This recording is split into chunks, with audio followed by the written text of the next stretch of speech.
Mientras otros rescataban a damiselas en apuros con nobleza, yo llegué enmascarado y completamente vestido, temeroso de ser reconocido. El secuestrador era un hereje y la chica cautiva no era otra que la belleza del campus de mi propia academia. Lo que no sabía era que la belleza me había reconocido desde el principio. Lo que la sorprendió fue que yo, un individuo dotado de habilidades sobrenaturales, estuviera atacando a alguien con un ladrillo, y nada menos que por la espalda. Lo que ella no sabía era mi propia impotencia. Acababa de activar el sistema de lotería después de mi transmigración, poseía un talento de cultivo divino, pero seguía siendo físicamente normal. Cuando el hereje se derrumbó en el suelo, me monté sobre él y le golpeé la cabeza con el ladrillo con todas mis fuerzas. Suiki estaba completamente desconcertada por este espectáculo, era la primera vez que veía a una persona dotada recurrir a métodos tan brutales. Después de una docena de golpes, el sistema de lotería multiverso sonó en mi mente. Al mismo tiempo, una corriente cálida recorrió mi cuerpo, envolviéndome instantáneamente en una reconfortante calidez. Solo cuando el hereje dejó de respirar por completo, exhalé un largo suspiro de alivio. Sin detenerme a reflexionar sobre la extraña sensación que sentía en mi interior, arrebaté el paquete que llevaba atado a la espalda y me alejé rápidamente.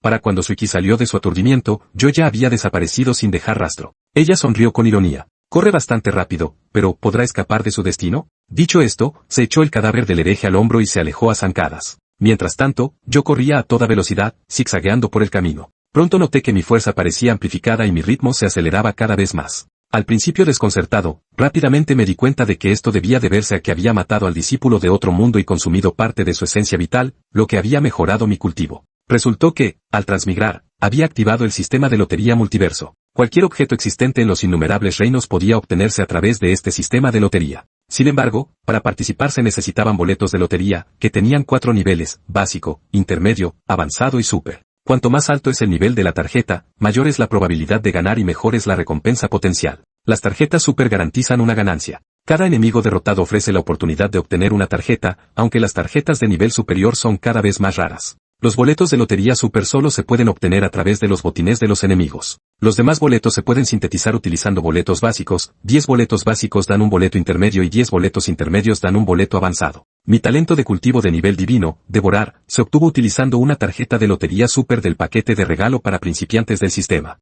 Los talentos de cultivo en este reino se clasifican en 7 niveles: grado F, grado E, grado D, grado C, grado B, grado A y grado S. El sistema había elevado directamente mi talento al nivel divino. Al regresar a casa, cerré inmediatamente la puerta y abrí con entusiasmo el paquete para inspeccionar su contenido. Al momento siguiente, me quedé atónito, el paquete no contenía más que dinero, la asombrosa suma de 150.000. Luego recuperé la daga del discípulo de otro mundo del paquete, y finalmente poseí un arma propia. Murmurando en silencio, invoqué mi panel de atributos y una pantalla luminosa se materializó ante mis ojos. Anfitrión, Sao Ritian, edad, 18, reino, grado F, vitalidad, 18 puntos, talento, grado devorador de dioses. Al ver el grado F en la lista de reinos, me quedé paralizado al instante. Esto significaba que me había convertido en un cultivador. En este mundo, los reinos de cultivo, al igual que los talentos innatos, se clasificaban de menor a mayor como F, E, D, C, B, A y S. Cada reino posterior requería 10 veces más isangre que el anterior. 10 puntos de isangre marcaban el rango F, 100 puntos el rango E, y así sucesivamente. Un mayor isangre equivalía a una mayor fuerza.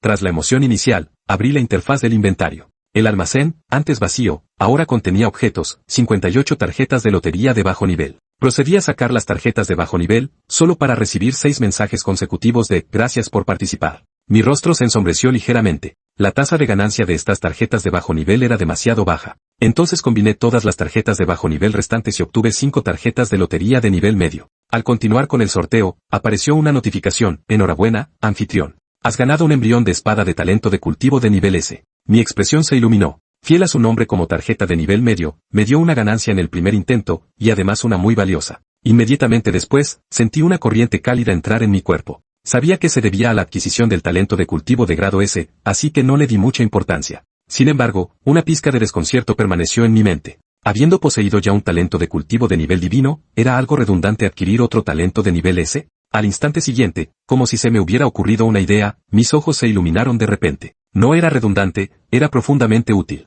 La función del talento de cultivo de nivel divino devorar era absorber parte de la energía vital del enemigo para mejorar el propio cultivo. Este efecto era meramente complementario. Pero el talento de cultivo de grado S embrión de espada era diferente. Su propósito debía ser adecuado para cultivar el arte de la espada, y el poder ofensivo de las técnicas de espada era inmensamente formidable. Con el devorar de nivel divino como apoyo y el embrión de espada de grado S como principal ofensiva, uno apoyando y otro atacando, era una combinación perfecta. Sin embargo, esto sigue siendo solo una conjetura mía. Sería prudente buscar la verificación del sistema de lotería multiverso. Sistema, ¿cuál es la función del talento de cultivo de grado sensor de embrión? El talento de cultivo de grado sensor de embrión, también conocido como físico innato para la espada, permite que el cultivo de la espada avance a un ritmo notable. Al oír esto, me eché a reír antes de reprimir a la fuerza mi emoción. Al mirar el dinero y la daga que había sobre la mesa, una expresión pensativa se dibujó en mi rostro. El dinero era sencillo, podía depositarlo en el banco al día siguiente. La daga, sin embargo, presentaba un problema. La escuela prohibía estrictamente llevar armas peligrosas.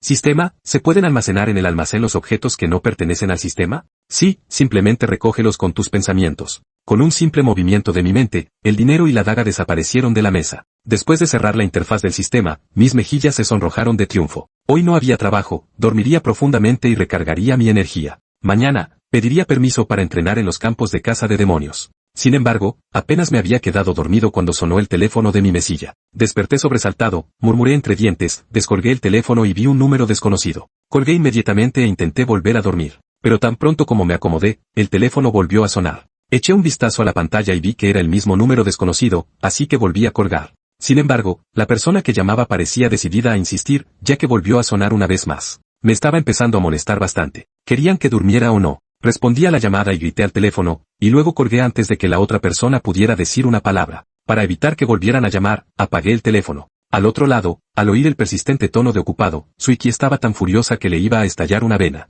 Si te atreves a colgarme, iré a tu casa, dijo apretando los dientes, arrancando el coche y poniéndose en marcha. Pero antes de llegar muy lejos, el coche se detuvo de nuevo. Bueno, ese tipo tenía que ir al colegio al día siguiente de todos modos. No había necesidad de apresurarse. Al día siguiente, sin saber nada, llegué temprano como de costumbre al Instituto Hyoan Grados 1. Sin embargo, en cuanto crucé las puertas, vi a Suiki de pie en la entrada del colegio, observando atentamente a cada persona que entraba. Parecía como si estuviera buscando a alguien. ¿Estaría buscándome a mí? La idea se me pasó por la cabeza y, instintivamente, me di la vuelta para marcharme. Pero entonces recordé que aún tenía que pedirle permiso al profesor, así que me detuve. Anoche llevaba una máscara, seguro que no podía reconocerme. Tranquilizada por este pensamiento, me armé de valor y caminé hacia la escuela. Pero nada más llegar a la entrada, la orden tajante de Suiki resonó en el aire. ¡Alto! Sabía que se refería a mí, pero sin siquiera mirarla, seguí avanzando hacia la escuela. Te he dicho que te detengas. Quédate ahí. La orden de Suiki volvió a resonar. Intenté fingir que no la había oído, pero, por desgracia, no pude seguir con la farsa porque Suiki me bloqueó el paso.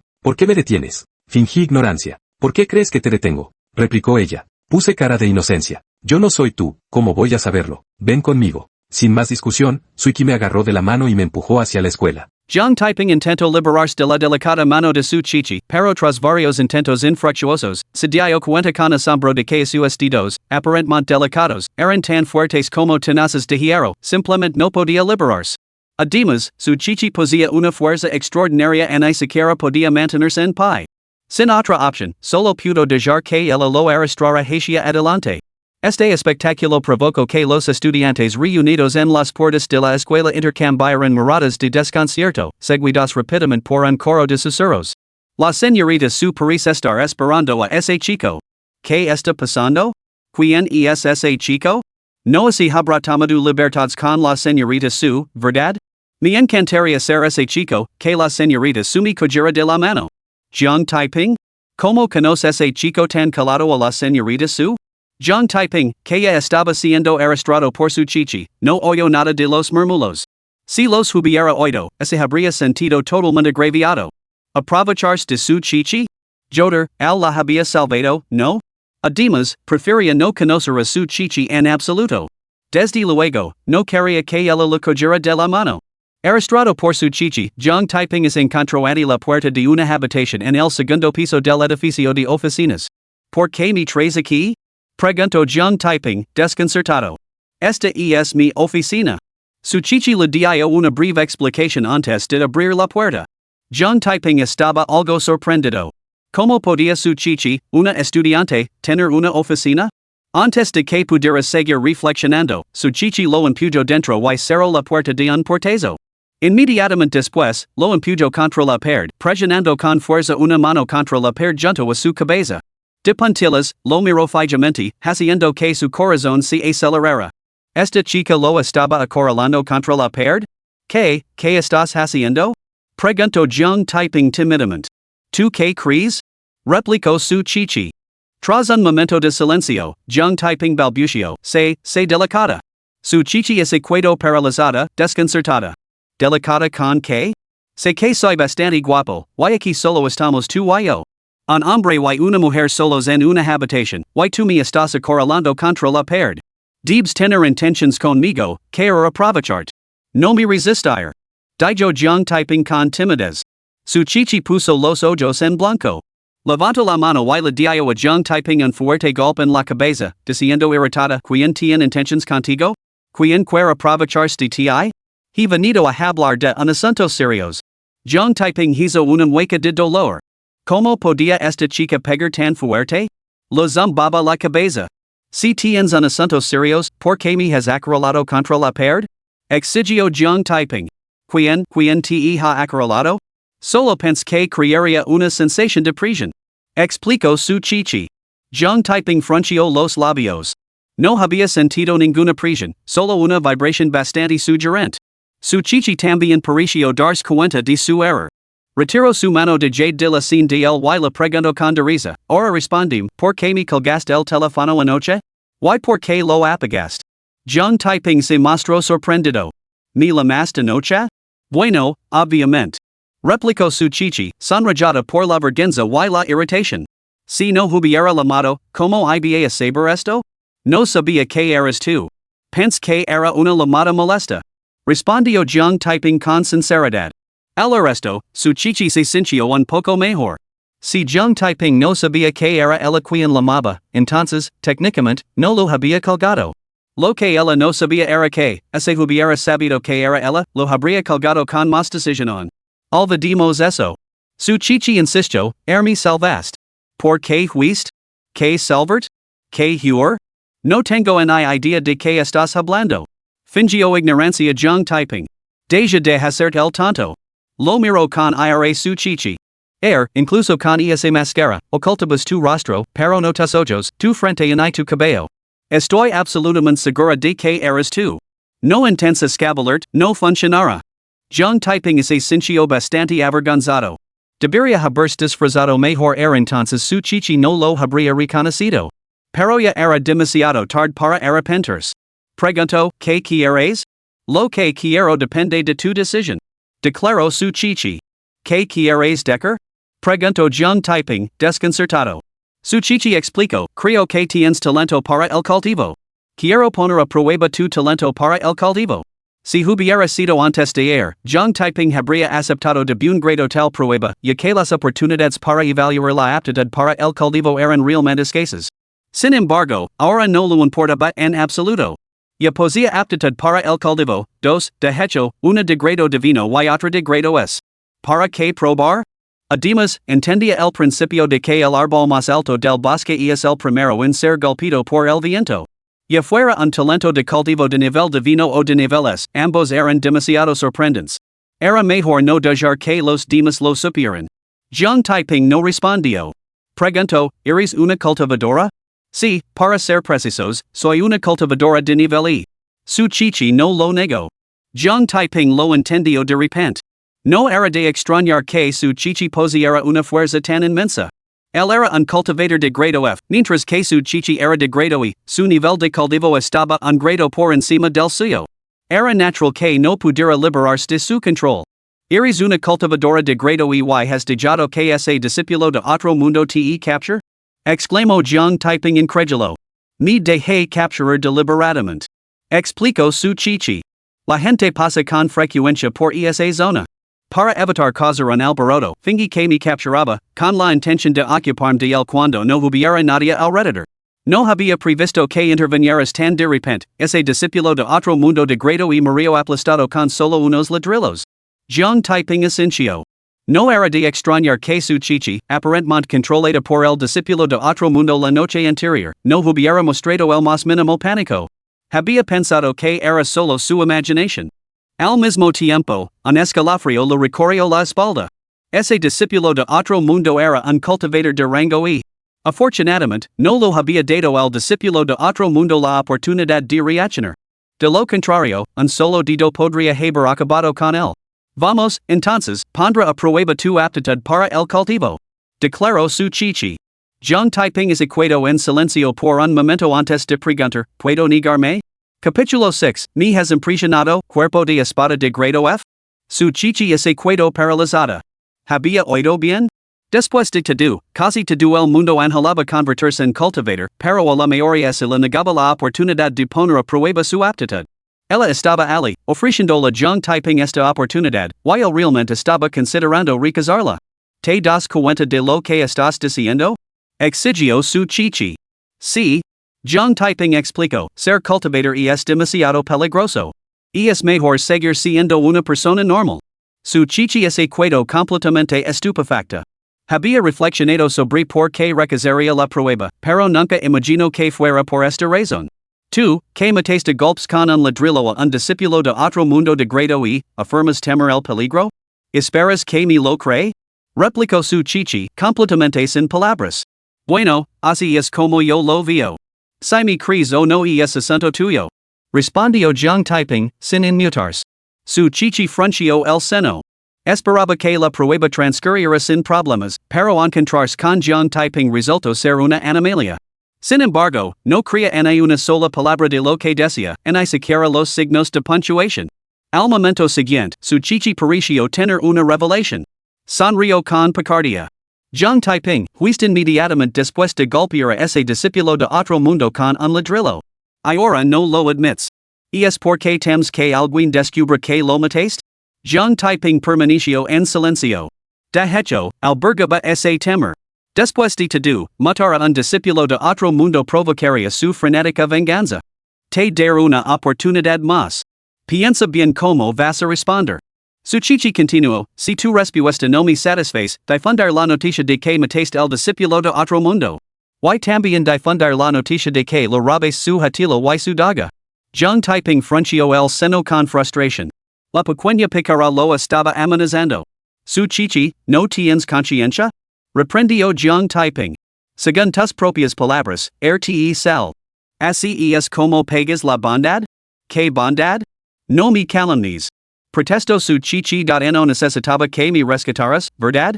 Además, cuando golpeaste al discípulo del otro mundo con ese ladrillo, su daga me hirió. Recuerda mis palabras, soy una mujer de palabra. Mas te vale pensarlo bien. Jiang Taiping estaba completamente exasperado. ¿Tenía otra opción? Por supuesto que no. Lo que me desconcierta es por qué insistes en ponerme a prueba, preguntó Jiang Taiping, perplejo. Su chichi dudó, pero finalmente decidió decir la verdad a Jiang Taiping. Su chichi, sucursal de Nightwalker en la ciudad de Joan, capitana del noveno escuadrón de cazadores de demonios. Se presentó y continuó, con la invasión de las bestias y el caos causado por los discípulos de otro mundo, los cazadores de demonios de Nightwalkers están al límite. Necesitamos sangre nueva urgentemente. Si tienes talento para el cultivo, me gustaría invitar de unir a los cazadores de demonios de Nightwalkers. Jiang Taiping se quedó algo sorprendido. ¿Su chichi formaba parte de los caminantes nocturnos? Sin embargo, al recordar que era una cultivadora de grado E, ya no le parecía extraño. Él también sabía algo sobre los caminantes nocturnos. Los caminantes nocturnos eran una organización formada por cultivadores de la Nación Dragon, establecida para combatir a las bestias monstruosas y a los rebeldes de otros mundos. ¿Cuáles son los beneficios de unirse a los cazadores de demonios de los caminantes nocturnos? Preguntó Jiang Taiping. Liberar la tierra de los males y salvaguardar la paz del reino. Declaró su chichi con orgullo. Jiang Taiping frunció los labios. Lucaba por mantenerse afloat, como iba a tener los medios para liberar la tierra de los males o salvaguardar la paz del reino? Ahorrad la retórica grandilocuente. ¿Hay algún beneficio tangible? Insistió Jiang Taiping. Su chichi reflexionó un momento, recibirías un sueldo y tendrías una excusa legítima para faltar a clase. El corazón de Jiang Taiping dio un vuelco al instante. Aunque posía la considerable suma de 150,000 yuans, se trataba simplemente de dinero gastado sin ganar, que inevitablemente se agitaría. Sin embargo, un sueldo significaba unos ingresos estables. Además, derrotar a los enemigos le proporcionaba billetes de lotería esenciales para avanzar en su cultivo. No podía tomarse días libres indefinidamente, ¿verdad? Aunque tentado, Jiang Taiping no se compromiso de inmediato. Después de reflexionar, preguntó, no soy de los que aceptan restrictions. ¿Hay muchas reglas en el gremio de cazadores de demonios de los caminantes nocturnos? El gremio de cazadores de demonios de los caminantes nocturnos no tienen muchas reglas. Su chichi nego con la cabeza y explico, solo se require que no causes problemas y respondas con prontitud cuando surgen situations. Enhorabuena, me has convencido. Zhang Taiping suspiro. Su vacilación desapareció cuando tomó una decisión definitiva, muy bien, probámoslo. Su chichi se quedó sin palabras. Si hubiera sabido que persuadir a Zhang Taiping sería tan fácil, ¿para qué se habría molestado en amenazarlo? Sacando una piedra iridescente del tamaño de un puño de su bolsillo, su chichi explicó, esta piedra se llama piedra arcoiris. Puede probar si algún posee talento para el cultivo. Todo lo que tienes que hacer es agarrarla con fuerza. ¿Tan sencillo? Zhang Taiping estaba algo sorprendido. Sí, así de sencillo. Su chichi asintió con la cabeza. Zhang Taiping estaba desconcertado. Si es tan sencillo, ¿por qué no probar todo el mundo? ¿Crees que no queríamos hacerlo? Su chichi puso los ojos en blanco. La piedra de los 7 colores es un consumable de un solo uso. Cada piedra solo puede poner a prueba a una persona. Además, proceden de la guarida del demonio, lo que las hace extremadamente difíciles de obtener. Tenemos existencias limitadas y no podemos permitirnos desperdiciarlas sin cuidado. Solo utilizamos la piedra de los 7 colores para poner a prueba la aptitud para el cultivo cuando estamos seguros de que alguien la posee. Ya veo. Zhang Taiping lo entendió al instante. Cogió la piedra multicolor que lo ofrecía su chichi y la apretó con fuerza. Zaz. Al instante siguiente, la piedra estalló con una luz multicolor deslumbrante. Esta visión llenó a su chichi de alegría repentina. Una exhibición de color tan brillante significaba que la aptitud para el cultivo de Zhang Taiping debía de ser realmente extraordinaria. Pero inmediatamente, la alegría de su bonito rostro se congeló. La deslumbrante luz multicolor de la piedra se fusionó rápidamente, transformándose finalmente en un único rayo carmesí. Dentro de ese resplandor carmesí, una pequeña espada flotaba serenamente. Cuerpo de espada de grado F. La sonrisa en el rostro de su chichi se congeló por completo. Los 7 colores rojo, naranja, amarillo, verde, azul, índigo y violeta correspondían a los 7 grados de talento para el cultivo. F, E, D, C, B, E y S. La pequeña espada dentro del resplandor representaba el talento para el cultivo, lo que significaba que Zhang Taiping poseía un cuerpo de espada de grado F. Con este talento para el cultivo, ¿puedo unirme al gremio de cazadores de demonios de los caminantes nocturnos? Preguntó Zhang Taiping. Había oído que las bestias monstruosas y los seres de otro mundo disfrutaban matando a los prodigios humanos. Para evitar llamar su atención, lo mejor era mantener un perfil bajo. Por eso acababa de ordenar al sistema que ocultara su talento devorador de nivel divino y rebajara su cuerpo de espada de grado S. Grado F. Su chichi es esencia profundamente conflictiva. El grado F representaba la aptitud de cultivo más débil, teóricamente limitada al practicante de grado F. Aunque los practicantes de grado F superaban con creces a los humanos comunes en fuerza, resultaban en gran medida ineficaces contra bestias monstruosas y seres de otro mundo. No sería exagerado decir que la aptitud de grado F era inútil. Muy bien, que si grado F entonces, suspiró su chichi. Para reunir rápidamente sus filas, los Nightwalkers emitieron una orden, cada miembro debía reclutar a un nuevo iniciado en una semana. Él se había acercado a muchos, pero ninguno poseía aptitud para el cultivo. Como hoy era la fecha límite, no tenía tiempo para seguir buscando. Aunque el grado F era el más débil, seguía siendo aptitud para el cultivo, ¿no era mejor que no encontrar nada? ¿Qué quieres decir con no importa? Preguntó Zhang Taiping. Esto es una invitación. Su chichi sacó una invitación de su bolsillo y se la entregó a Zhang Taiping.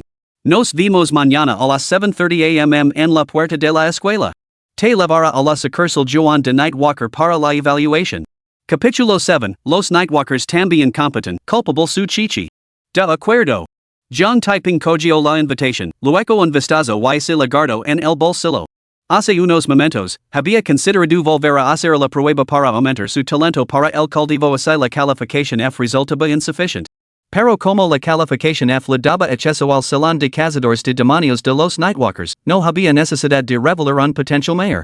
Al momento siguiente, la invitación desapareció del bolsillo de Zhang Taiping y entró en el almacén del sistema de lotería.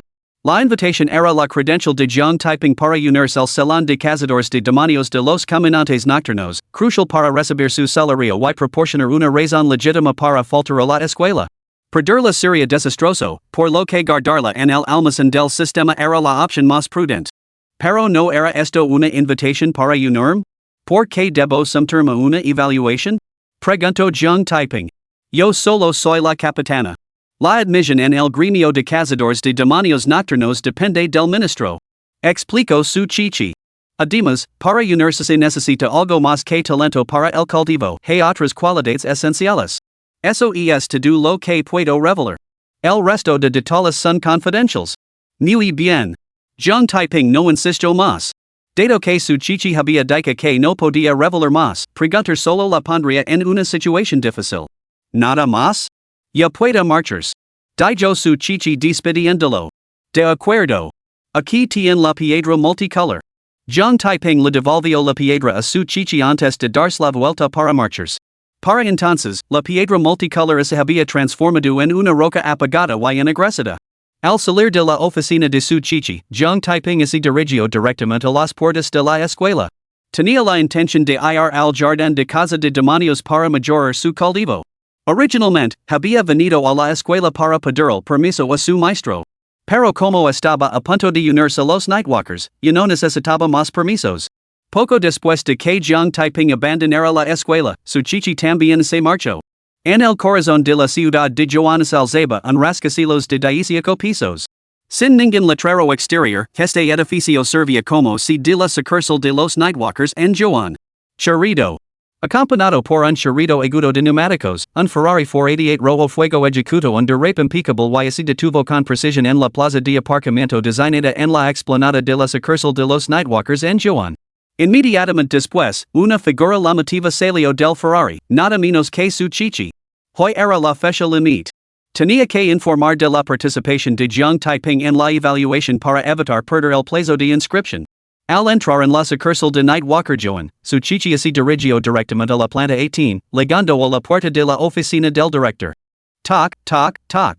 Su chichi levantó la mano y llamó a la puerta de la oficina. Adelante. Una voz llamó desde dentro.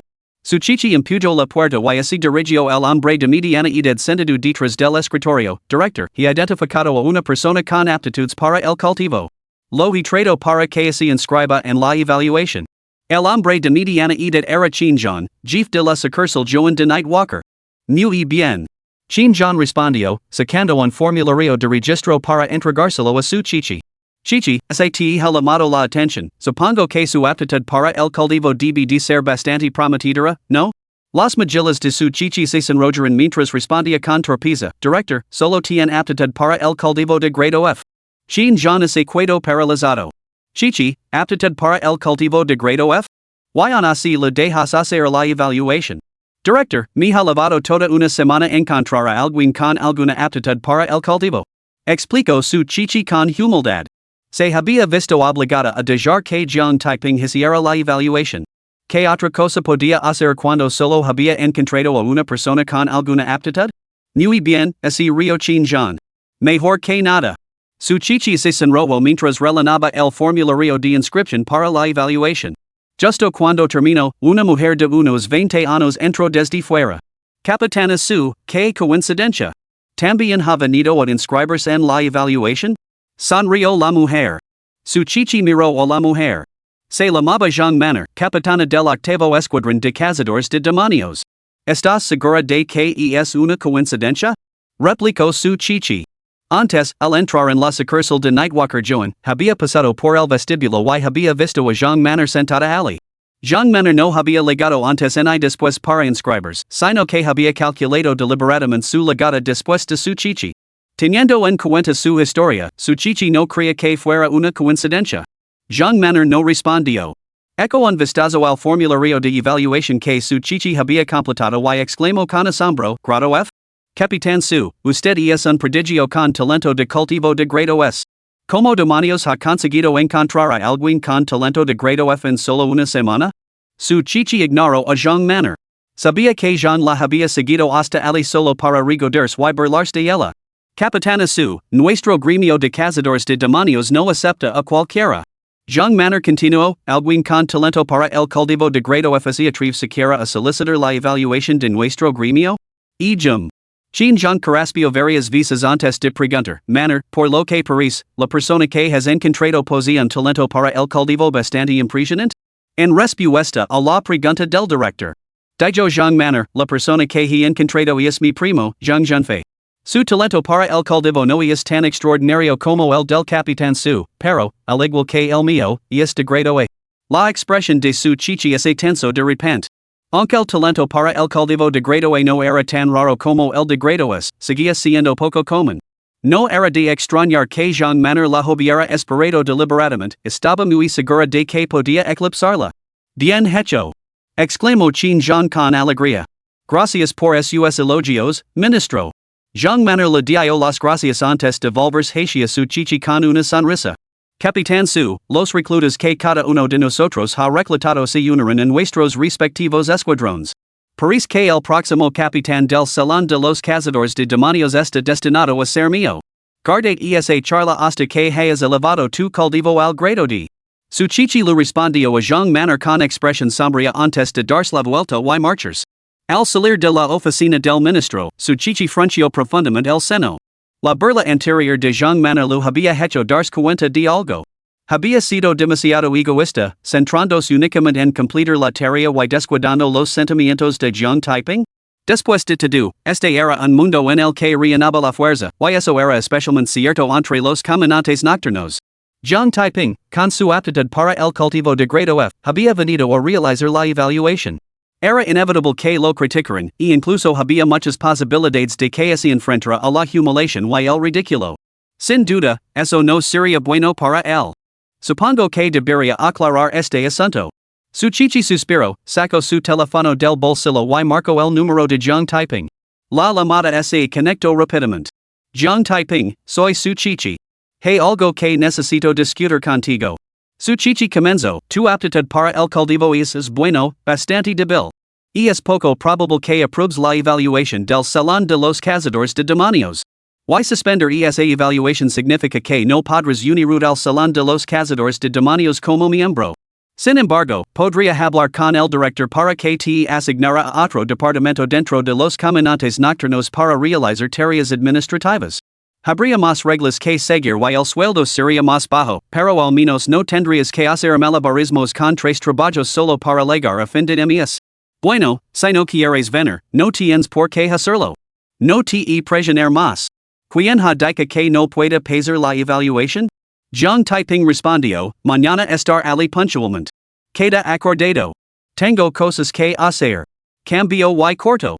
Apenas había terminado de pronunciar esas palabras cuando el teléfono de su chichi inició una serie de pedidos. Capítulo 8, Primeros pasos en el jardín de los cazadores de demonios, zona de protección para novatos. Al escuchar los persistentes pedidos, el rostro de su chichi se ensombreció. Nunca antes nadie lo había colgado el teléfono de forma tan tajante. Espera, no, en realidad, sí que había habito alguien.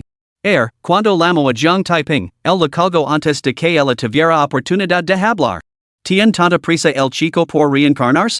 Su chichi se sintió completamente molesta. Jean Taiping era solo un estudiante, ¿qué asunto urgente podía tener? Pero ese no era el quid de la cuestión. El verdadero problema era que Jean Taiping solo poseía un talento de cultivo de grado F. ¿De dónde sacaba la confianza para pasar la evaluación del Salón de Cazadores de Demonios? Espera a mañana, cuando puedas en ridículo.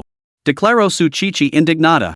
Pero unos instantes después, suspiró con tristeza, de igual, yo misma invite al chico. No puedo quedarme de brazos cruzados y ver como lo acosan, ¿no? Muy bien, lo proteger un poco. De lo contrario, si lo aplastan tanto que se encierra en sí mismo, eso no estaría bien. Su chichi no sabía que Jean Taiping no había mentido, realmente tenía un asunto urgente. En ese momento, Jean Taiping estaba de pie ante una pantalla de luz negra, oculto bajo una gorra y una máscara facial. Habiendo sido reconocido por su chichi mientras lavaba la máscara, había aprendido la lección. De camino, había comprado la gorra para ocultar mejor su identidad. Dos guardias estaban de pie junto a la pantalla de luz negra, más allá de la cual se encontraba el destino de Jean Taiping, el codo de casa de demonios.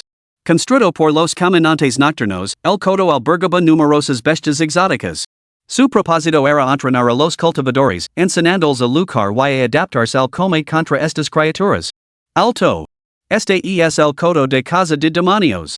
Esta estrictamente prohibida la entrada a los no cultivadores. Adverso el guardia. Soy un cultivator. Declaro Jiang Taiping. Probello entonces. El guardia señala una enorme piedra negra junto a la barrera de luz. Golpila con todas sus fuerzas. Esta piedra negra, conocida como obsidiana, servía para medir la fuerza de un cultivator. Jiang Taiping asintió con la cabeza y se dirigió hacia la obsidiana. Respiro hondo y lanzó un puñetazo hacia ella. Pum. Un ruido sordo resonó cuando una luz carmesí brotó de la obsidiana. Una luz carmesí significa una estrella en el cultivo Durango F. Puedes entrar en los terrenos de casa de demonios, pero solo en el perímetro exterior. No te adentres más de 100 metros en los terrenos. Recuérdalo bien, o arriesgarás tu vida, declaró el guardia. Los 7 colores escarlata, naranja, rojo, verde, azul, índigo y violeta correspondían a los practicantes de nivel F, D, C, B, A y S. Cada destello representaba una estrella. Para diferenciar mejor a los practicantes dentro del mismo nivel, cada nivel se subdividía en 9 estrellas, cada una de las cuales representaba una novena parte de la fuerza del nivel.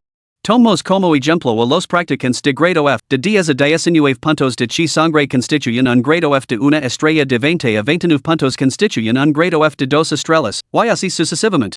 De 90 a 90 y 9 puntos constituyen un grado F de 9 estrellas. Las divisiones por estrellas para otros grados siguen el mismo principio, aunque la diferencia entre cada estrella es mayor que la del grado F. Por ejemplo, cada estrella del grado E abarca 100 puntos chi, mientras que cada estrella del grado D abarca 1000 puntos chi. Jiang Taiping poseía 15 puntos chi. El resultado de su prueba se manifestó como un rayo carmesí, lo que confirmaba su cultivo en el grado F de una estrella. Jiang Taiping asintió y se dirigió hacia la pantalla de luz negra. Sin embargo, al llegar a su bord, se detuvo abruptamente. ¿Es este preciso de verificación bastante laxo? ¿Qué pasaría si llegara un discípulo de otro mundo? Preguntó Jiang Taiping. Bueno, si llegan. De todos modos, una vez dentro, no podrán salir, respondió el guardia con indiferencia. ¿Por qué? Jiang Taiping estaba algo perplejo. Los discípulos de otro mundo son individuos contaminados por bestias de otro mundo. Leven el hora de esas bestias. El guardia explicó, esta barrera de luz negra es el encantamiento protector del jardín de los cazadores de demonios. Puede detectar el hora de las bestias, lo que impide que tanto las bestias como los forasteros salgan del jardín. Para escapar, habría que romperla violentamente. Pero la defensa del encantamiento tiene una calificación de grado C, mientras que las bestias de mayor nivel dentro del jardín solo tienen grado D. No podrían atravesar la barrera. El resto, Jiang Taiping lo entendió de repente. No era de extrañar que los caminantes nocturnos solo hubieran apostado 2 guardias en la entrada del jardín de los cazadores de demonios. Sin más dilación, Jiang Taiping entró en la barrera de luz negra y desapareció. Al momento siguiente, se encontró en un lugar completamente desconocido. ¿Es este el jardín de los cazadores de demonios? Jiang Taiping observó a su alrededor. No muy lejos había un bosque, pero este bosque era completamente diferente a los de fuera. Mientras que los bosques de fuera eran frondosos y vibrantes, llenos de cantos de pájaros y fragancias florales, este estaba formado únicamente por troncos desnudos, sin una sola hoja a la vista. La hierba y las flores del suelo estaban marquitas, presentando una escena desolada y sin vida. Rugido. En ese mismo instante, un rugido repentino y penetrante resonó en el aire. El sonido ensordecedor provocó una olida de miedo en Jiang Taiping, que se sintió invadido por una ola de inquietud. Era la primera vez que pasaba el jardín de la casa de demonios. Antes de eso, ni siquiera sabía cómo eran esas extrañas bestias. Pero Jiang Taiping no era alguien que se dejara intimidar fácilmente. De lo contrario, no habría llevado a cabo esa locura de aplastar a un discípulo de otro mundo con un ladrillo. Rápidamente recuperó la compostura, sacó la daga que guardaba en su inventario y escudriñó la dirección del rugido. Un conejo del tamaño de un cerdo salió disparado del bosque. Maldita sea, un conejo así de grande. Si pudiera matar a esta cosa, nos daría de comer durante un mes. Jiang Taiping no pudo evitar soltar una serie de palabrotas. Afortunadamente, estaba solo allí. Si alguien que lo conociera hubiera presenciado esto, se habría quedado completamente sorprendido. Hermano, es tu primer encuentro con una bestia de otro reino. No tener miedo es una cosa, pero querer matarla para cenar? ¿Has perdido la cabeza? Pum. El demonio conejo se lanzó sobre Jiang Taiping con sus cuatro patas. Jiang Taiping agarró su daga, con los ojos fijos en la bestia que cargaba contra él, listo para luchar en cualquier momento. Pero justo cuando el demonio conejo se encontraba a menos de 10 metros de él, se detuvo abruptamente. ¿Qué está pasando? Jiang Taiping estaba desconcertado. No podía entender por qué el demonio conejo se había detenido tan repentinamente. Miró hacia donde se había detenido y vio una línea cava y carmesí grabada en el suelo. Siguiendo el rastro de sangre, se quedó mirando con asombro como el rastro carmesí formaba un vasto círculo de unos 20 metros de diámetro que abarcaba perfectamente la barrera de luz negra detrás de él. ¿Podría ser que el demonio conejo se hubiera detenido por esa línea carmesí? Esa idea pasó por la mente de Jiang Taiping. Después de pensarlo un momento, Jiang Taiping dio un paso adelante. Un paso, dos pasos, tres pasos. Incluso cuando Jiang Taiping se acercó a un metro del demonio conejo, no mostró signos de atacar.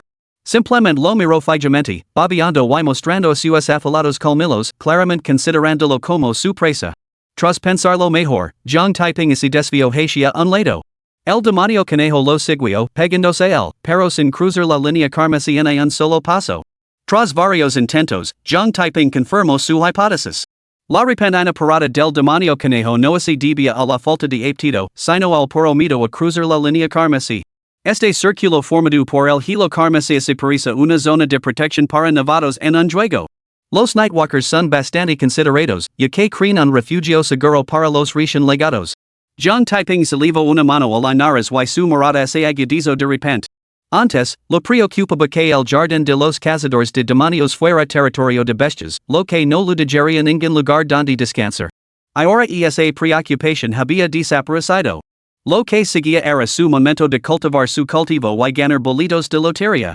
Capítulo 9, Comate frenético, avanzando al rango E. Mada. Jiang Taiping rugió, guardando su daga en la bóveda del sistema antes de cargar contra el demonio conejo. Una daga era innecesaria contra un solo demonio conejo. Además, guardada en la bóveda del sistema, podía recuperarse en cualquier momento, quizás resultando invaluable en un momento crítico. Hay que admitir que los pensamientos de Jiang Taiping eran bastante retorcidos.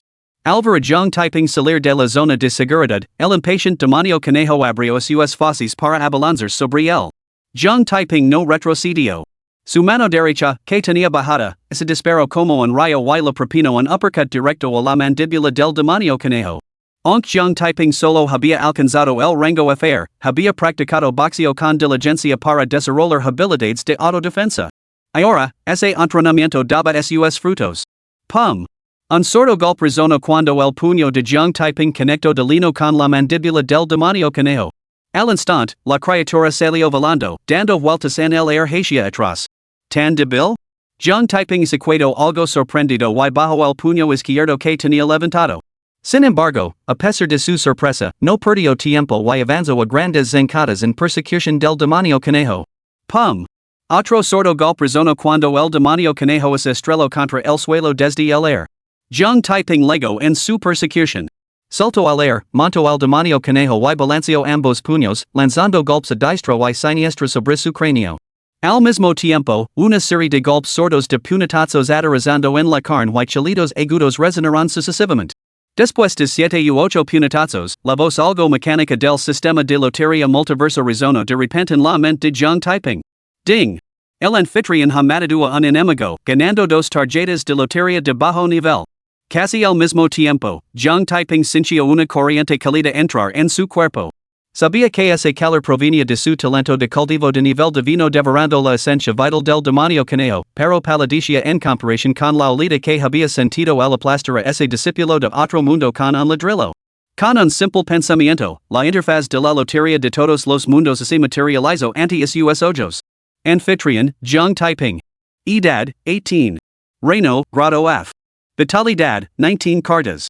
Talentos, devorar grado divino, embrión de espada grado S. Jiang Taiping frunció el seno. Cuando aplastó al discípulo de otro mundo con un ladrillo, absorbió 17 cartas de vitalidad y ganó 58 cartas de lotería de grado bajo. Sin embargo, matar a un demonio conejo solo lo había reportado una carta de vitalidad y 2 cartas de lotería de grado bajo. ¿No era eso demasiado poco? ¿Podría ser porque el cultivo del demonio conejo era demasiado bajo? Un pensamiento cruzo por la mente de Jiang Taiping. Lo medito una y otra vez, sin encontrar otra explicación. Bueno, se es menos, es menos. Acumular pequeñas cantidades puede seguir siendo bastante sustancial. Jiang Taiping suspiro para sus adentros y se levantó para caminar hacia el denso bosque que tenía delante. Lo que no se dio cuenta fue de una brisna de energía intangible y sin forma que se filtraba del cuerpo del demonio conejo y se adentraba en el bosque. No había avanzado mucho cuando una rana del tamaño de una palangana saltó de repente la hierba seca y se abalanzó sobre Jiang Taiping. Jiang Taiping estaba alerta y vio a la enorme rana al instante. Lanzó un puñetazo y se enfrentó al ataque de frente. Esta rana del tamaño de un lavabo resultó ser menos resistente que el demonio conejo. Dos puñetazos de Jiang Taiping acabaron con ella, lo que le proporciona una tarjeta de lotería de bajo nivel y le restauró la vitalidad equivalente a una tarjeta. A partir de entonces, Jiang Taiping vagó por el borde del bosque, buscando bestias extrañas mientras esperaba a los que pudieran acercarse a él. Al principio, las criaturas iniciaban ataques con frecuencia, pero después de acabar con una docena de ellas, la situación cambió. Ninguna bestia lo atacaba ya de forma proactiva, y los que huían locamente sin pensarlo dos veces. Esto no sorprendió a Jiang Taiping. Aunque las bestias de bajo nivel poseían poca inteligencia, conservaban el instinto de evitar el peligro. Sin embargo, la huida de las bestias significaba que Jiang Taiping tenía que perseguirlas, lo que reducía en gran medida su eficiencia a la hora de matarlas.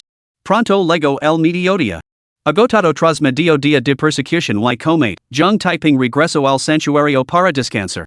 Sacó la comida y el agua que había preparado previamente del almacén del sistema y comenzó a comer con ganas. Al mismo tiempo, invocó el sistema de lotería multiverso para contabilizar las ganancias del día.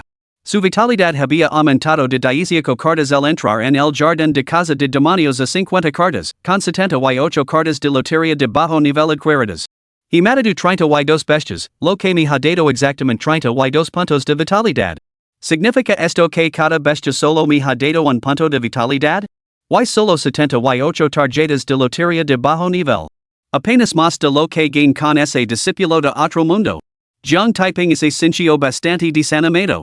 Lo que no se daba cuenta era que cualquiera que supera esto estaría completamente envidioso. Ganar 32 puntos de vitalidad en medio día era un ritmo asombrosamente rápido, similar a monta en un cohete. Incluso con suplementos medicinales ordinarios, un aumento tan rápido de la vitalidad sería imposible. ¿Por qué el sistema de lotería de todos los mundos solo otorga un punto de vitalidad por bestia asesinada? Preguntó Jiang Taiping. El nivel del enemigo es demasiado bajo.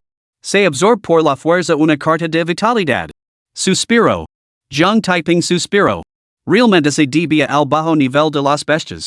Y a juzgar por el tono del sistema de lotería de los mundos, si no fuera por esta absorción forzada, las bestias que había matado no habrían rendido en una sola carta de vitalidad. Las bestias que se encuentran en lo profundo del bosque son de nivel superior. ¿Nos aventuramos más adentro?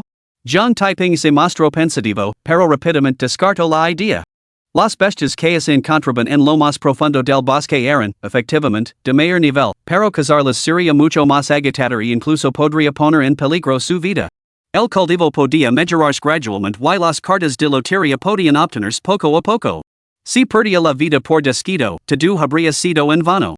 Por lo tanto, no podía ser codicioso por la gloria y precipitarse imprudentemente era mejor ir sobre seguro y desarrollarse lentamente. Después de leer su estómago, Jiang Taiping descansó un rato más. Una vez que recuperó casi toda su energía, reanudó la caza de bestias.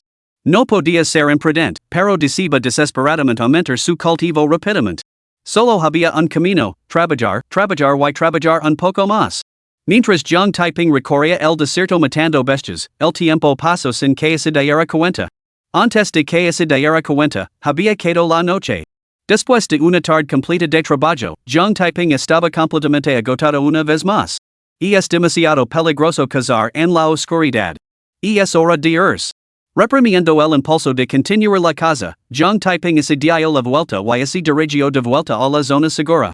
No partió inmediatamente, sino que se sentó a hacer balance de sus ganancias. Invocando el sistema de lotería multiverso. Anfitrión, Jiang Taiping. Edad, 18. Reino, Rango F. Vitalidad, 101 cartas. Talentos, Devora nivel divino, Embrión de espada nivel S. 101 cartas de vitalidad? Maldita si, mi cultivo ha alcanzado el rango e. Ya. Pasar del rango f al rango e en un solo día. Soy brillante. Jung Taiping soltó una carcajada. Por la tarde, había estado tan ocupado cazando bestias que no había cantado sus expresas. Había dado por imposible alcanzar el rango ese día, pero ahí estaba, acababa de conseguirlo. Después de disfrutar de su alegría durante un buen rato, Jung Taiping se levantó y se dirigió hacia la pantalla de luz negra. Poco después de su partida, unos pasos pesados resonaron desde las profundidades del bosque. Capítulo 10, Chichi, así no es como se salva la cara. Pum. Pum. Pum. Los pesados pasos se acercaban cada vez más. Momentos después, un demonio lobo de casi 2 metros de altura emergió del bosque y se detuvo ante la entrada de la reserva. Al escudriñar los alrededores, una fugaz contemplación humana parpadeó en los enormes ojos de la criatura. Entonces, con un repentino y violento movimiento de su enorme pata, una invisible olita de energía brotó de sus garras, chocando contra la pantalla de luz negra. Boom! Un sordo golpe resonó abruptamente. La pantalla de luz negra parpadeó varias veces antes de volver a la normalidad. Fuera del jardín de casa de demonios. Los dos guardias apostados junto a la barrera de luz negra detectaron inmediatamente la anomalía. Intercambiaron una mirada, pero antes de que ninguno de los dos pudiera hablar, la barrera volvió a parpadear. No son nuestros ojos los que nos engañan, la barrera protectora está parpadeando sin duda. Uno de los guardias dijo con gravedad, la barrera protectora no parpadea sin motivo. Debe de ser una bestia aberrante atacándola. Debes informar de esto al director inmediatamente. De acuerdo, llamaré al director ahora mismo. El otro guardia respondió antes de sacar su teléfono para hacer la llamada. Una vez conectado, informó rápidamente, ministro, una extraña bestia está atacando la barrera protectora del parque de casa de demonios. No solo una vez, sino repetidamente. La barrera siguió parpadeando. Momentos después, el guardia colgó y anunció, el ministro dice que vendrá personalmente a investigar. Al poco tiempo, dos figuras descendieron del cielo y aterrizaron ante la pantalla de luz negra. Esas dos figuras eran Chinjon y su Chichi. Mientras el guardia hacía la llamada, su Chichi había estado ayudando a Chinjon a organizar los formularios de inscripción para la evaluación. Al enterarse del ataque de la bestia a la barrera protectora del jardín de los cazadores de demonios, insistió en venir a investigar, así que Chinjon la trató con él. Ministro, Capitán Su. Dijo el guardia, miren, la barrera protectora sigue parpadeando. Entremos y vimos que está pasando. Chinjon se dirigió a grandes zancadas hacia la barrera de luz negra, con su Chichi siguiendo de cerca. Al entrar en la barrera, Chinjon y su Chichi vieron inmediatamente al demonio lobo fuera de la zona de seguridad. Maldita bestia. ¿Por qué has violado las reglas aventurando en el perímetro exterior? ¿Y por qué atacas la barrera protectora? Exigió Chinjon con voz grave. En los últimos días, no han parecido aquí más de 10 bestias al día. Hoy, han quedado casi un centenar. He venido a investigar. El demonio lobo habló en lengua humana, aunque no dijo la verdad. Había venido porque había percibido una disminución en la energía recuperada tras la muerte de las bestias. Aunque la perdida era leve, la energía era la fuente misma de la existencia de las bestias, incluso la base de su ser. El más mínimo agotamiento era motivo de grave preocupación. Durante todos los años que llevaba en pie el jardín de los cazadores de demonios, sus reservas de energía nunca habían fluctuado. La pérdida de hoy había despertado una inquietud en él, obligándolo a ignorar las reglas establecidas por los humanos y investigar. Chinjon inspeccionó los alrededores. Numerosos cadáveres de bestias cubrían el suelo. El demonio lobo probablemente decía la verdad. Humph. Chinjon resopló con frialdad. Levantó la mano y dio un ligero golpecito hacia delante. Una enorme huela de palma se materializó de la nada y golpeó al demonio lobo a la velocidad del rayo, derribando a la criatura de 2 metros de altura. Te mantuvieron aquí para cazarte. Chinjon rugió con voz grave. Esta vez solo es una lección. Atrevida romper las reglas otra vez y serás asesinado sin piedad. Ahora, vete. El demonio lobo no se atrevió a cuidarse. Se puso en pie a toda prisa y se tambaleó hacia el bosque. Al ver al demonio lobo desaparecer en el bosque, la expresión de Chinjon se volvió pensativa.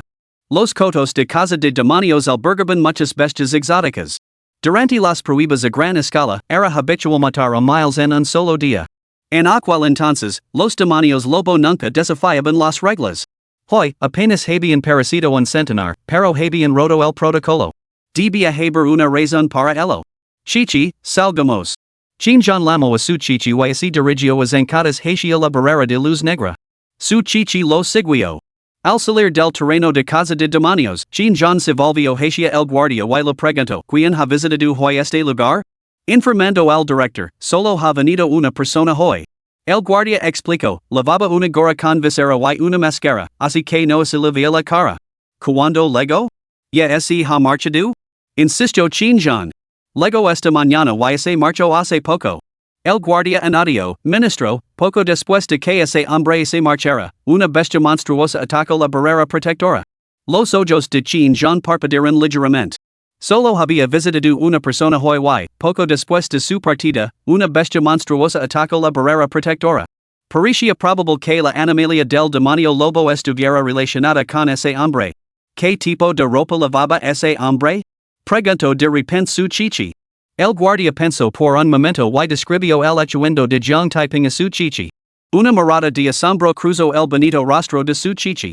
Cuando el guardia mencionó que el hombre lavaba una máscara y una gorra con visera, inmediatamente pensó en Jiang Taiping, lo que la llevó a hacer esa pregunta casual. Sin embargo, no había previsto que la vestimenta del hombre coincidiera exactamente con la de Jiang Taiping. Chichi, ¿qué pasa? Preguntó Chinjan. Ministro, ese hombre parece ser Jiang Taiping. Lavaba exactamente la misma ropa cuando los 6 esta mañana. Afirmó su chichi. Chinjan parecía desconcertado. ¿Quién es Jiang Taiping? La persona a la que invite. Explicó su chichi. Chinjan lo recordó de repente. Exclamó incrédulo, chichi, ese hombre solo tiene un talento de cultivo de grado y sigue siendo una persona normal. Ni siquiera pudo entrar en el parque de los cazadores de demonios. ¿Cómo es posible que haya matado a tantas bestias de grado F de una estrella en un solo día? Su chichi lo corrigió, ministro, ya no es una persona común. Cuando los 6 esta mañana, sentí fluctuaciones de energía vital que emanaban de él. A juzgar por esas fluctuaciones, debe de haber alcanzado el rango F. Aunque haya alcanzado el rango F, es imposible que haya matado a tantas bestias de una estrella de rango F en un solo día. Replicó Chinjan. Ministro, sinceramente, yo tampoco creo que haya matado a tantas bestias. Su chichi hizo una pausa y luego cambió de estrategia abruptamente. Pero la vestimenta de ese hombre era idéntica a la de Jiang Taiping. Y Jiang Taiping es bastante desagradable, no, digamos que discreto. También le gusta lavar máscaras para ocultar su identidad. Ministro, el individuo que entró hoy en el parque de casa de demonios posee un cultivo de grado F de una estrella. Intervino el guardia. Chinjan se quedó paralizado. ¿Podría ser realmente Jiang Taiping? Pero rápidamente descartó la idea. Jiang Taiping había sido un hombre corriente hasta ayer. Si ese hombre era realmente Jiang Taiping, significaría que estaba entrando en el parque de los cazadores de demonios por primera vez. Al enfrentarse a las bestias por primera vez, ¿sería sorprendente que no le temblaran las piernas? ¿Cómo podría matar a tantas? Tras reflexionar un momento, Chinjan preguntó, Chichi, Jiang Manner se ha burlado de ti hoy? Podría ser que no pudieras tragar tu orgullo y quisieras echar la culpa a Jiang Taiping para salvar tu reputación? Su chichi se quedó desconcertada. ¿Cómo es te ha ocurrido eso? Ni siquiera yo lo había pensado. Ministro, no es eso. Negó su chichi con vehemencia. Chichi. Dijo Chinjan con sinceridad, sé que te sientes resentida. Es perfectamente normal que los jóvenes sean competitivos, lo entiendo. Pero esta no es la forma de recuperar tu dignidad. Su chichi se sintió completamente exasperada. Chinjan estaba convencido de que ella albergaba esos pensamientos, por nada del mundo podría limpiar su nombre ahora. Pero ella realmente no había pensado eso. No, tenía que llamar a Jiang Taiping y preguntárselo directamente, para demostrar su inocencia. Capítulo 11, Intrigas y técnicas de asesinato. Achis. Jiang Taiping, que acababa de regresar a casa, estornudó de repente. Se frotó la nariz y murmuró, a estas horas de la noche, ¿quién estará pensando en mí? En ese momento, su móvil sonó. Jiang Taiping lo sacó del bolsillo, miró la pantalla y frunció el seno. La llamada era de su chichi. Una repentina ola de aprensión lo invadió. ¿Lo habían descubierto de nuevo? Después de pensarlo un momento, respondió la llamada. Inmediatamente, la voz de su chichi se escuchó al otro lado del teléfono. Jiang Taiping, ¿dónde estás? Jong Taiping penso en su respuesta antes de contestar, en casa. Ah. Después de que nos separáramos hoy, de repente me acordé algo y fui a tu clase a buscar, pero no te encontré. Por eso te llamo. ¿No has ido hoy a la escuela? No. Pensé que debía prepararme para la evaluación de mañana en el salón de los cazadores de demonios, así que me fui a casa a prepararme. Ya veo. Por cierto, cuando te llamé esta mañana, dijiste que estabas ocupado. ¿Qué pasaba? Me encontraba un poco mareado, fui corriendo al baño. ¿Necesitas algo ahora? Jong Taiping cambio de tema. Como dice el refrán, la lengua larga hund barcos. No podía dejar que su chichi siguiera indagando. Su chichi parecía totalmente incrédula. Ir al baño no debería haber el impedido contestar al teléfono. ¿Era realmente necesario colgar tan bruscamente? Además, Jong Taiping tenía antecedentes de mentir. Sin pruebas concretas, este tipo no admitiría nada. Oh, hey algo. El gremio de cazadores de demonios necesita una foto informal para el registro. Nada demasiado formal, pero el tiempo apremia. Haz una y envíala inmediatamente. De acuerdo, te la envío ahora mismo. Después de colgar, Jong Taiping frunció los labios. El tiempo apremiaba, y él se había andado con rodeos. No temas, probablemente lo haya vuelto a descubrir. Lavaba una gorra con visera y una máscara. Los guardias no podían ver mi cara, y probablemente se fijarían en mis ojos. Eso deja mi ropa. La pequeña picara, tratando de burlarme. Eso es como presumir delante del maestro. Murmurando para sí mismo, Jong Taiping se cambió rápidamente la ropa de arriba antes de sentarse en su escritorio. Se hizo un selfie del torso y así lo envió a su chichi. Al recibir la foto, el bonito rostro de su chichi es ensombrició al instante. Había inventado una excusa para que él le enviara una foto, insistiendo en que el tiempo apremiaba, todo para negar cualquier oportunidad de pensar o cambiarse de ropa. Sin embargo, el atuendo de la foto era completamente diferente al que lavaba esa mañana. Chichi, la ropa de la foto no es la misma. Comentó Chin-jan. Ministro, ese granuja es estudo. Debe de haberse dado cuenta de algo y se ha cambiado. Lo llamaré de nuevo. Su chichi protestó antes de volver a llamar a Jong Taiping. Pronto se conectó la llamada y la voz de Jong Taiping se escuchó a través del teléfono. ¿La foto que envié es aceptable? Si no es así, puedo tomar otra. La foto servirá. Respondió su chichi de manera superficial, y luego preguntó, ¿no lavabas este atuendo esta mañana? ¿Por qué te has cambiado? Oh, pensé en darme una ducha y cambiar antes de la evaluación de mañana del gremio de cazadores de demonios. Su chichi apretó los dientes con frustración. ¿Por qué te has cambiado de ropa? Ahora no puedo explicarme bien. Incapaz de andarse con rodeos, su chichi fue directa al grano. Jong Taiping, ¿has ido hoy al parque de los cazadores de demonios? No, he estado en casa preparando para la evaluación del gremio de mañana. ¿De verdad? De verdad. Tan cierto como las perlas. ¿Posas cultivo? Nunca lo he probado, así que no estoy del todo seguro. Pero mi fuerza supera considerablemente a la de la gente común. Supongo que debería tener algo. Ah, entonces nada más. Te dejo. Al colgar la llamada, el hermoso rostro de su chichi se oscureció aún más. Jong Taiping se había cambiado de ropa y había respondido a la perfección. Con Chin-jan present, ella no podía amenazarlo abiertamente, y como Jong Taiping no estaba allí, las simples amenazas verbales no tenían ningún peso real. Chichi, vámonos. Chin-jan le dio una palmada en el hombro a su chichi y se adelantó. Maldito Jong Taiping, maldito Jong Taiping. Desde que te conocí, primero me six envuelta en un fuego cruzado, luego Jong manera saberlo de mí y ahora incluso el ministro me malinterpreta. ¿Eres una especie de maldición reencarnada? ¿Por qué todo ha salido mal desde que te conocí? Su chichi siguió a Chin-jan, maldiciendo a Jong Taiping sin cesar en su mente. Achis. Jong Taiping, sentado en su escritorio, volvió a esternudar. Esa pequeña picara de su chichi debe de estar pensando en mí. No, probablemente me esté maldiciendo. Jong Taiping se frotó la nariz de nuevo, con un brillo pensativo en los ojos. El hecho de que su chichi le preguntara si había estado en el jardín de la casa de demonios demostraba que su visita había sido descubierta. Pero no podía entender cómo lo había descubierto, ni por qué estaba tan decidida a insistir en el tema. Esto desconcertaba a Jong Taiping, y como no podía entenderlo, no se molestó en dar más vueltas. Invocando el sistema multiverso de lotería, Jung typing abrió la interfaz de inventario para echar un vistazo. El inventario contenía 210 tarjetas de lotería de baja calidad, su botón de todo el día. Después de pensarlo un momento, Jung typing ordino, sistema multiverso de lotería, sintetiza una tarjeta de lotería intermedia y dos tarjetas de lotería avanzadas. Con las tarjetas de lotería en la mano, había que usarlas.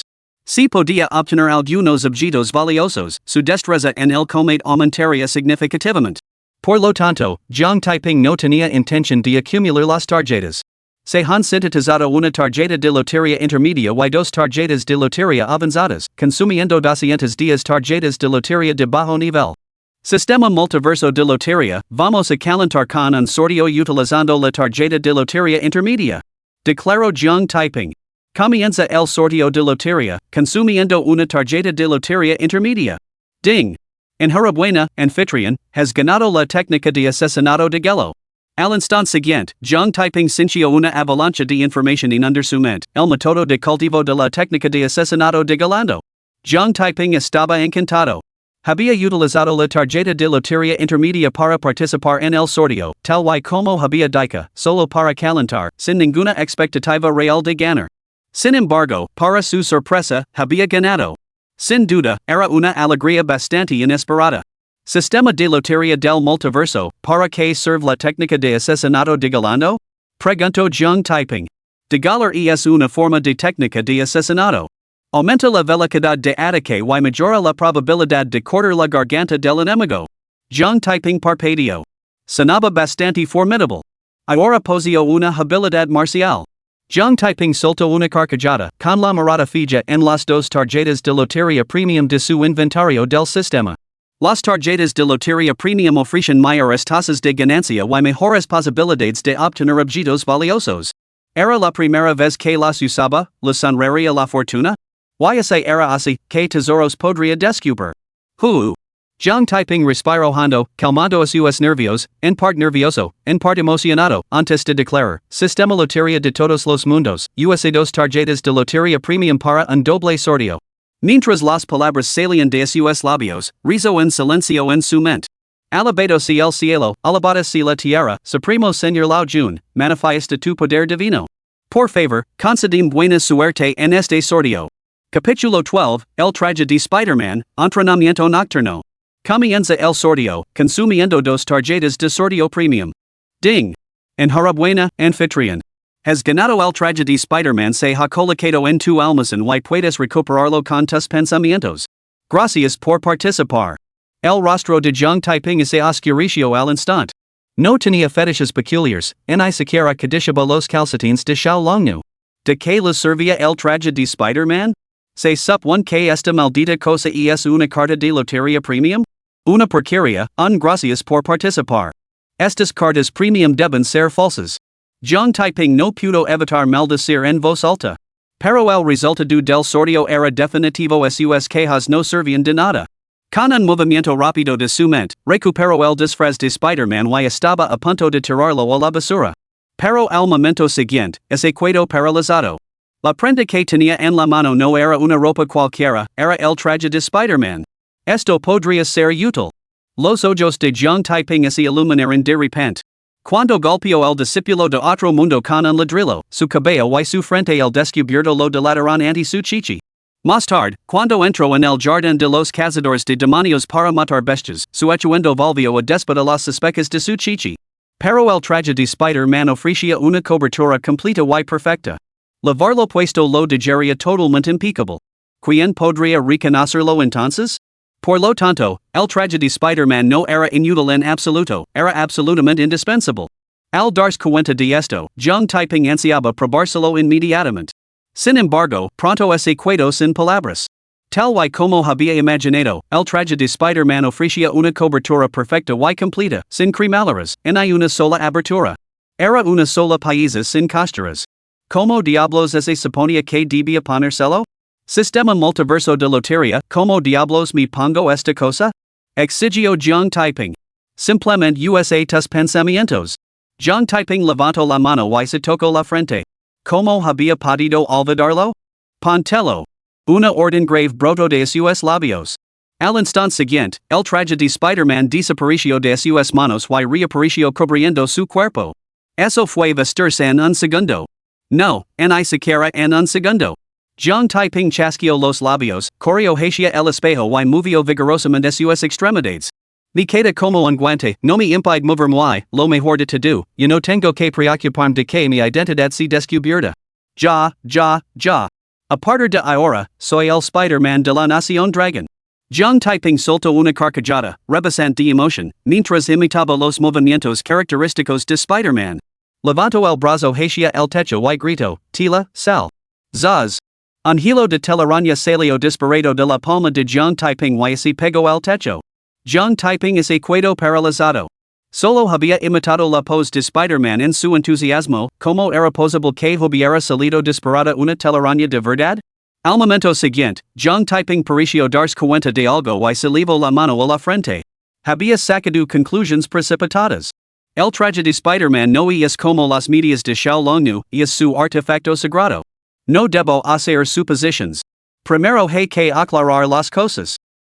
Esa tarjeta de lotería premium no es falsa, es tremendamente poderosa. Jiang Taiping se sintió inmensamente aliviado. Afortunadamente, no había desacado el traje de Spider-Man de lo contrario, una vez que descubriera su verdadero propósito, se arrepentiría muchísimo. Sistema multiverso de lotería, preguntó Jiang Taiping, ¿cuál es la función del traje de Spider-Man?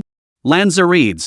Donde quiera que caigan los hilos, atraviesas las superficies como si fuera en tierra firme, sin obstáculos. Jiang Taiping asintió. Su pregunta había sido para confirmar si el traje tenía otras funciones, no fuera que para por alto su potencial. Ahora parecía que su uso principal era precisamente ese. Aun así, la capacidad de ocultar la identidad y atravesar rascacielos como si se caminara sobre terreno llano era absolutamente extraordinaria. Retirate. Otro orden tajante escapó de los labios de Jiang Taiping. Las telarañas que se aferraban al techo se enrolaron rápidamente y desaparecieron. Esta habitación es demasiado pequeña para entrenar. Saldrá cuando caiga la noche y todo esté en silencio. Ahora sería un buen momento para practicar la técnica de asesinato por degüello. Jiang Taiping murmuró para sí mismo. En cuanto las palabras salieron de sus labios, movió la muñeca con indiferencia. La daga almacenada en el inventario del sistema se materializó en su mano.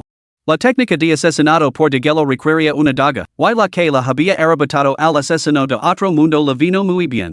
Sin moverse del sitio, recordó los métodos de entrenamiento de la técnica de asesinato degolando antes de comenzar a practicar con la daga en la mano.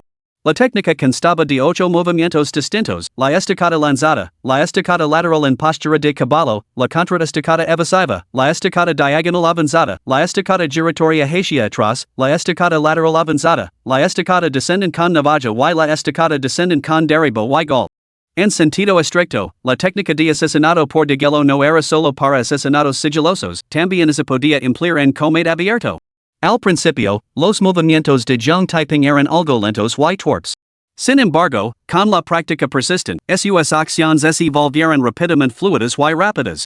Al presenciar esto, cualquiera se sorprendería por el ritmo de entrenamiento de Jiang Taiping, era simplemente demasiado rápido.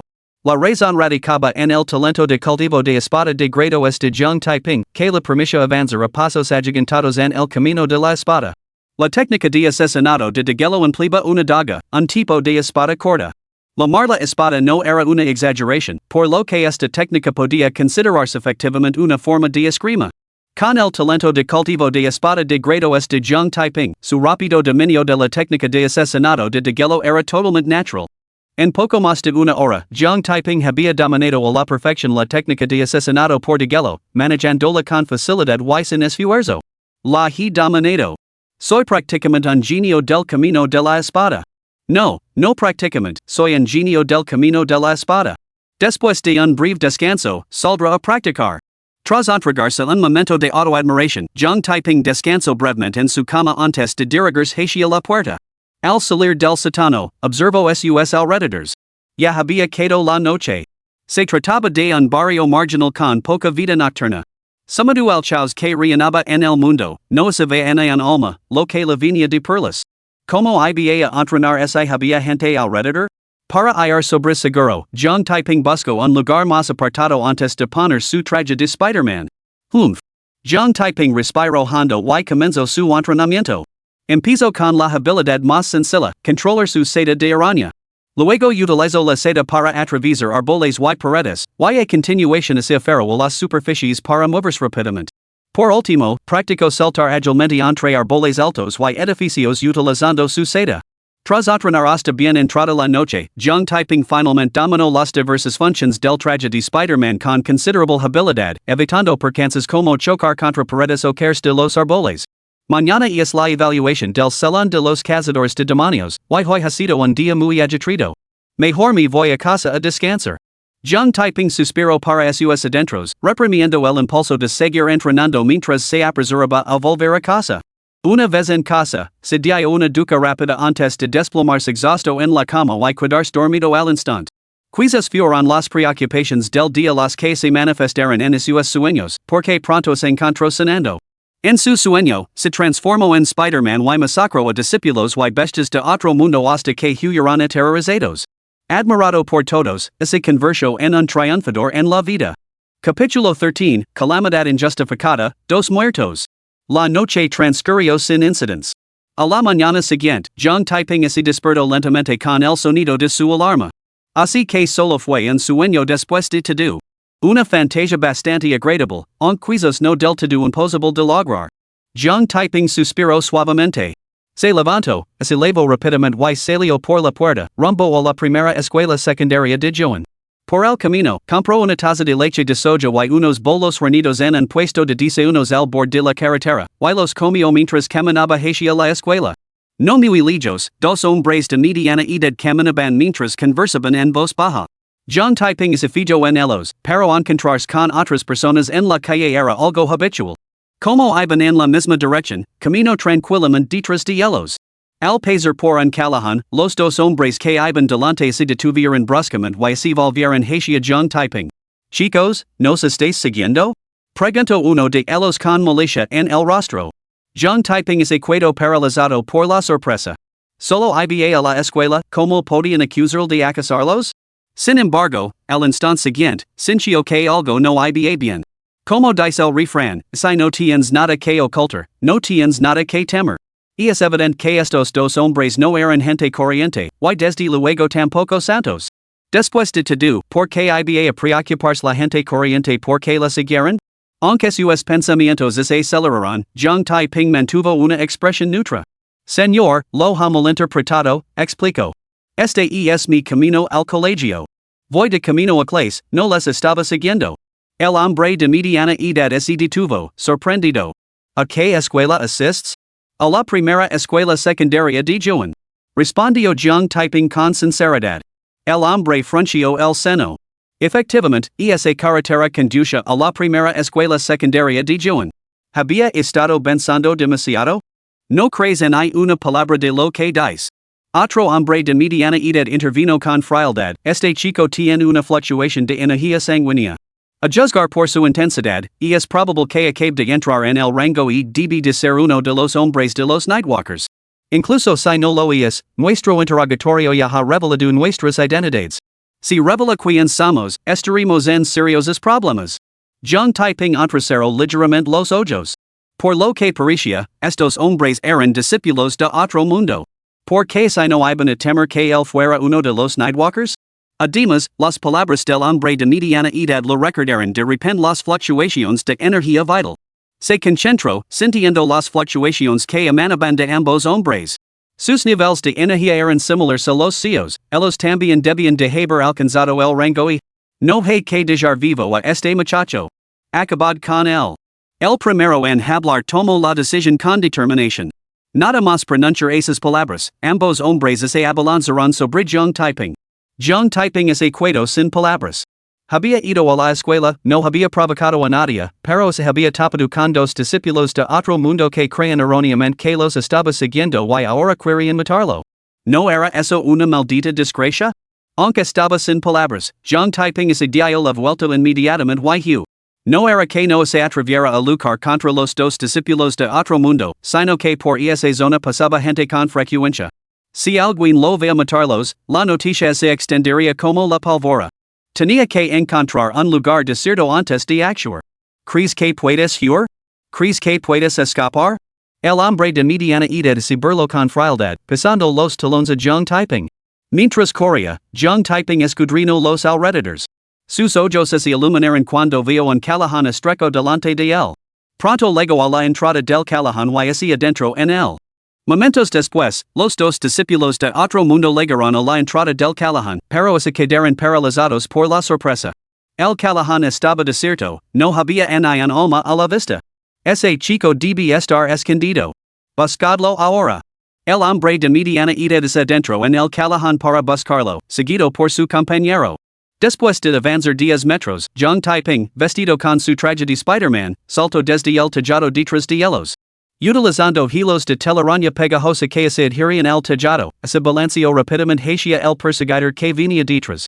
Al entrar en el callejón y confirmar que estaba vacío, se había puesto inmediatamente el traje de Spider-Man, había utilizado sus telarañas para subir al tejado y se había ocultado allí, esperando a que los dos discípulos de otro mundo entraran en el callejón. Cortal el cuello. Una orden tajante resonó en la mente de Zhang Taiping. Al mismo tiempo, una daga se materializó en su mano derecha. Agarrado el hilo de seda con la mano izquierda, blandió la daga con un agarre inverso hacia la garganta del hombre de mediana edad que tenía detrás. La atención del hombre estaba fija en lo que tenía delante. Como iba a anticipar que Zhang Taiping aparecería por detrás, y mucho menos desde la azadi? Cuando oyó el sonido similar al del viento que se acercaba por detrás, ya era demasiado tarde. SSSHHH. Acompañada por el débil sonido del metal perforando la carne, la daga en la mano derecha de Zhang Taiping atravesó la nuca del hombre de mediana edad, cortándola limpiamente. El hombre ni siquiera tuvo tiempo de gritar de dolor. En ese momento, el hombre de mediana edad que estaba delante también percibió la conmoción. Giró la cabeza para mirar y su expresión cambió abruptamente. ¿Quién eres? ¿Por qué has matado a mi hermano? Rugió furioso el hombre. Zhang Taiping no dijo nada y se abalanzó sobre él con grandes zancadas. Al ver esto, el hombre dudó solo un instante antes de avanzar para enfrentarse a él. Zhang Taiping y el hombre estaban muy igualados en habilidad, y en un combate abierto, matar al hombre no sería tarea fácil. Sin embargo, gracias a su consumada maestría en las técnicas de asesinato, en cuestión de segundos lo infligió varias heridas. Tras recibir repetidos golpes de Zhang Taiping, el hombre de mediana edad se asustó y no se atrevió a continuar la lucha. De repente, saltó, se agarró al tejado y se subió con manos y pies, trepando con bastante torpeza. ¿Intentas escapar? Zhang Taiping se burló con frialdad. Usando manos y pies, escaló la pared y llegó al tejado en un instante. Esta visión sorprendió al hombre de mediana edad. ¿Era este tipo un gecko? ¿Cómo podía escalar paredes con tanta facilidad? Pero ahora no había tiempo para pensar. Inmediatamente comenzó a trepar frenéticamente por el tejado. Zaz. Un hilo de seda de araña salió disparado de la palma de Zhang Taiping, adhiriéndose instantáneamente al techo de un edificio que tenía delante. Inmediatamente, Zhang Taiping recogió rápidamente la seda. Atraído por su tensión, se lanzó hacia el hombre de mediana edad. En cuestión de segundos, Zhang Taiping se acercó por detrás. Cortal el cuello. Otro orden tajante resonó en la mente de Zhang Taiping. Al mismo tiempo, blandió la daga que tenía en la mano hacia la garganta del hombre de mediana edad. Sonido de corte. Otro débil sonido de metal perforando carne resonó. La daga en la mano derecha de Zhang Taiping atravesó la nuca del hombre de mediana edad, cortándola limpiamente. El hombre tropezó y cayó pesadamente sobre el tejado. Zhang Taiping movió la muñeca, lanzando un hilo de seda de araña desde su palma para atar el cadáver. Con otro suave movimiento, el cuerpo voló por los aires y aterrizó junto a otro hombre de mediana edad muerto. Al momento siguiente, Zhang Taiping vio varias figuras de pie a la entrada del estrecho callejón. Maldita sea, nos han visto. Zhang Taiping gritó alarmado y utilizó apresuradamente la seda de araña para escapar. Encontró un lugar desierto, se quitó el traje de Spider-Man y se dirigió con confianza hacia la escuela secundaria Joan en Degree 1. Pero antes de que se alejara mucho, su teléfono sonó. Capítulo 14, Ocultar el cultivo, técnica de control de la espada. Zhang Taiping sacó su teléfono y vio que era su chichi quien llamaba, y respondió inmediatamente. Al instante, el rugido de su chichi resonó en el auricular. Zhang Taiping. Ya son las 7:30. ¿Todavía estás en la evaluación del salón de los cazadores de demonios? Jong typing alejo el teléfono de su oído, la voz de su chichi era tan fuerte que le dolían los tímpanos. Ha surgido un imprevisto. Leger pronto. Con eso, colgo y eco a correr hacia la escuela secundaria Joan en degree 1. Al otro lado del teléfono, su chichi hervía de vergüenza y furia. ¿Cómo se atrevía ese bastardo a colgar tan bruscamente? Maldito Jong typing, maldito Jong typing. Si no me das una explicación adecuada más tarde, te daré una paliza. Exclamó enfurecida. En ese mismo momento, Jong typing también estaba maldiciendo a su chichi. Esa pequeña pecara de su chichi es demasiado astuta. Casi caigo en su trampa. Cuando el discípulo de otro mundo mencionó las fluctuaciones en la energía vital, de repente recordó que su cultivo había avanzado el rango F. Su chichi debía de haberlo percibido, pero anoche le había preguntado si tenía algún tipo de cultivo. Eso era cavar un enorme agujero para que cayera en él.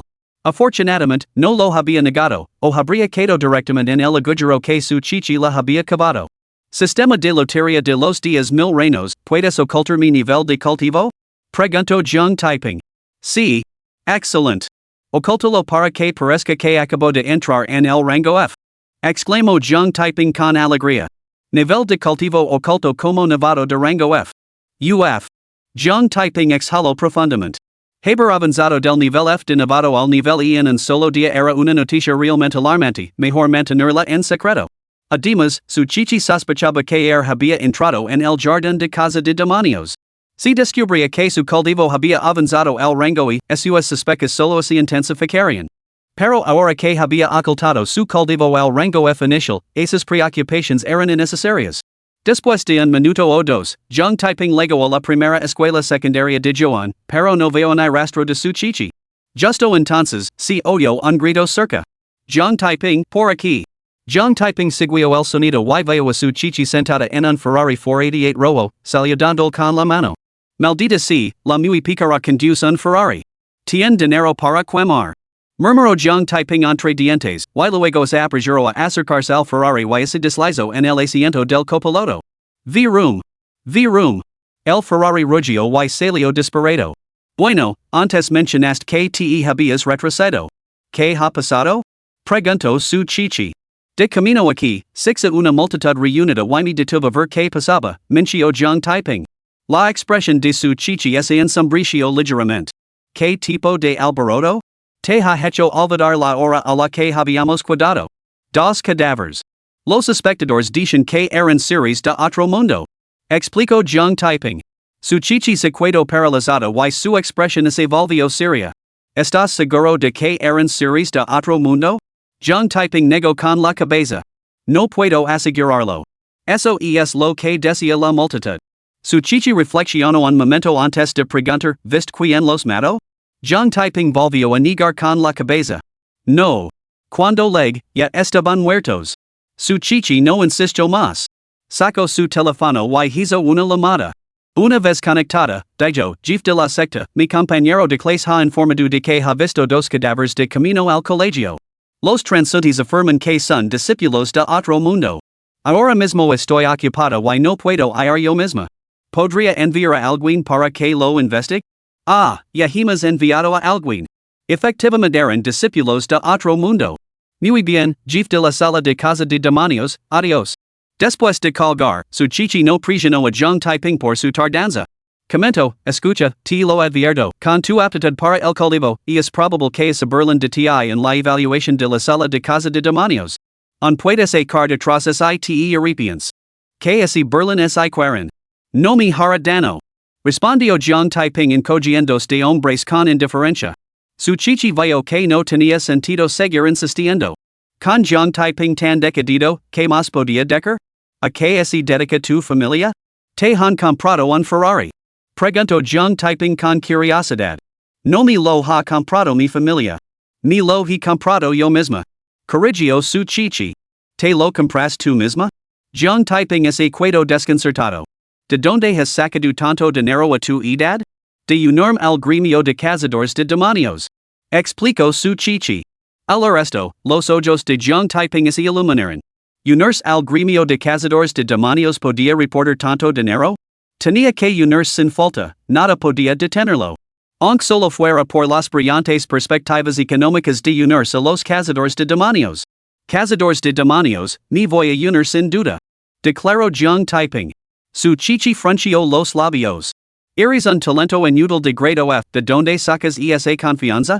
Pero como Jiang Taiping había sido invitado por ella a realizar la evaluación de los cazadores de demonios, se contuvo y no aplastó su errónea seguridad en sí mismo. Jiang Taiping no dijo nada más, se recostó en su asiento y cerró los ojos para descansar.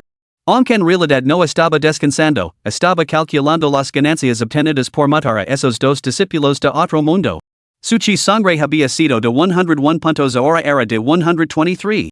Eso significaba que había absorbido 22 puntos de los dos discípulos asesinados, un promedio de 11 puntos por discípulo. Esto desconcertó a Jiang Taiping. Según su chichi, el discípulo de otro mundo el que había aplastado hasta la muerte con un ladrillo posía un cultivo de grado y esa absorción la había proporcionado 17 puntos de energía vital. Sin embargo, estos dos discípulos asesinados, también de grado y, solo lo habían proporcionado 11 puntos cada uno. Sin embargo, pronto se dio cuenta de la explicación, 100 puntos de salud podían clasificarse como rango E, mientras que 999 puntos de salud también podían clasificarse como rango E, parecía que el discípulo de otro mundo el que había matado a golpes con el ladrillo posía más puntos de salud, de ahí la mayor absorción. Matar a discípulos de otro mundo sigue siendo más rápido, a diferencia de matar a bestias de otro mundo, donde solo se absorbe un punto de salud por cada muerte. Jiang Taiping suspiró con admiración antes de abrir el inventario del sistema una vez más. El inventario contenía una tarjetas de lotería, la recompensa por matar a esos dos discípulos de otro mundo.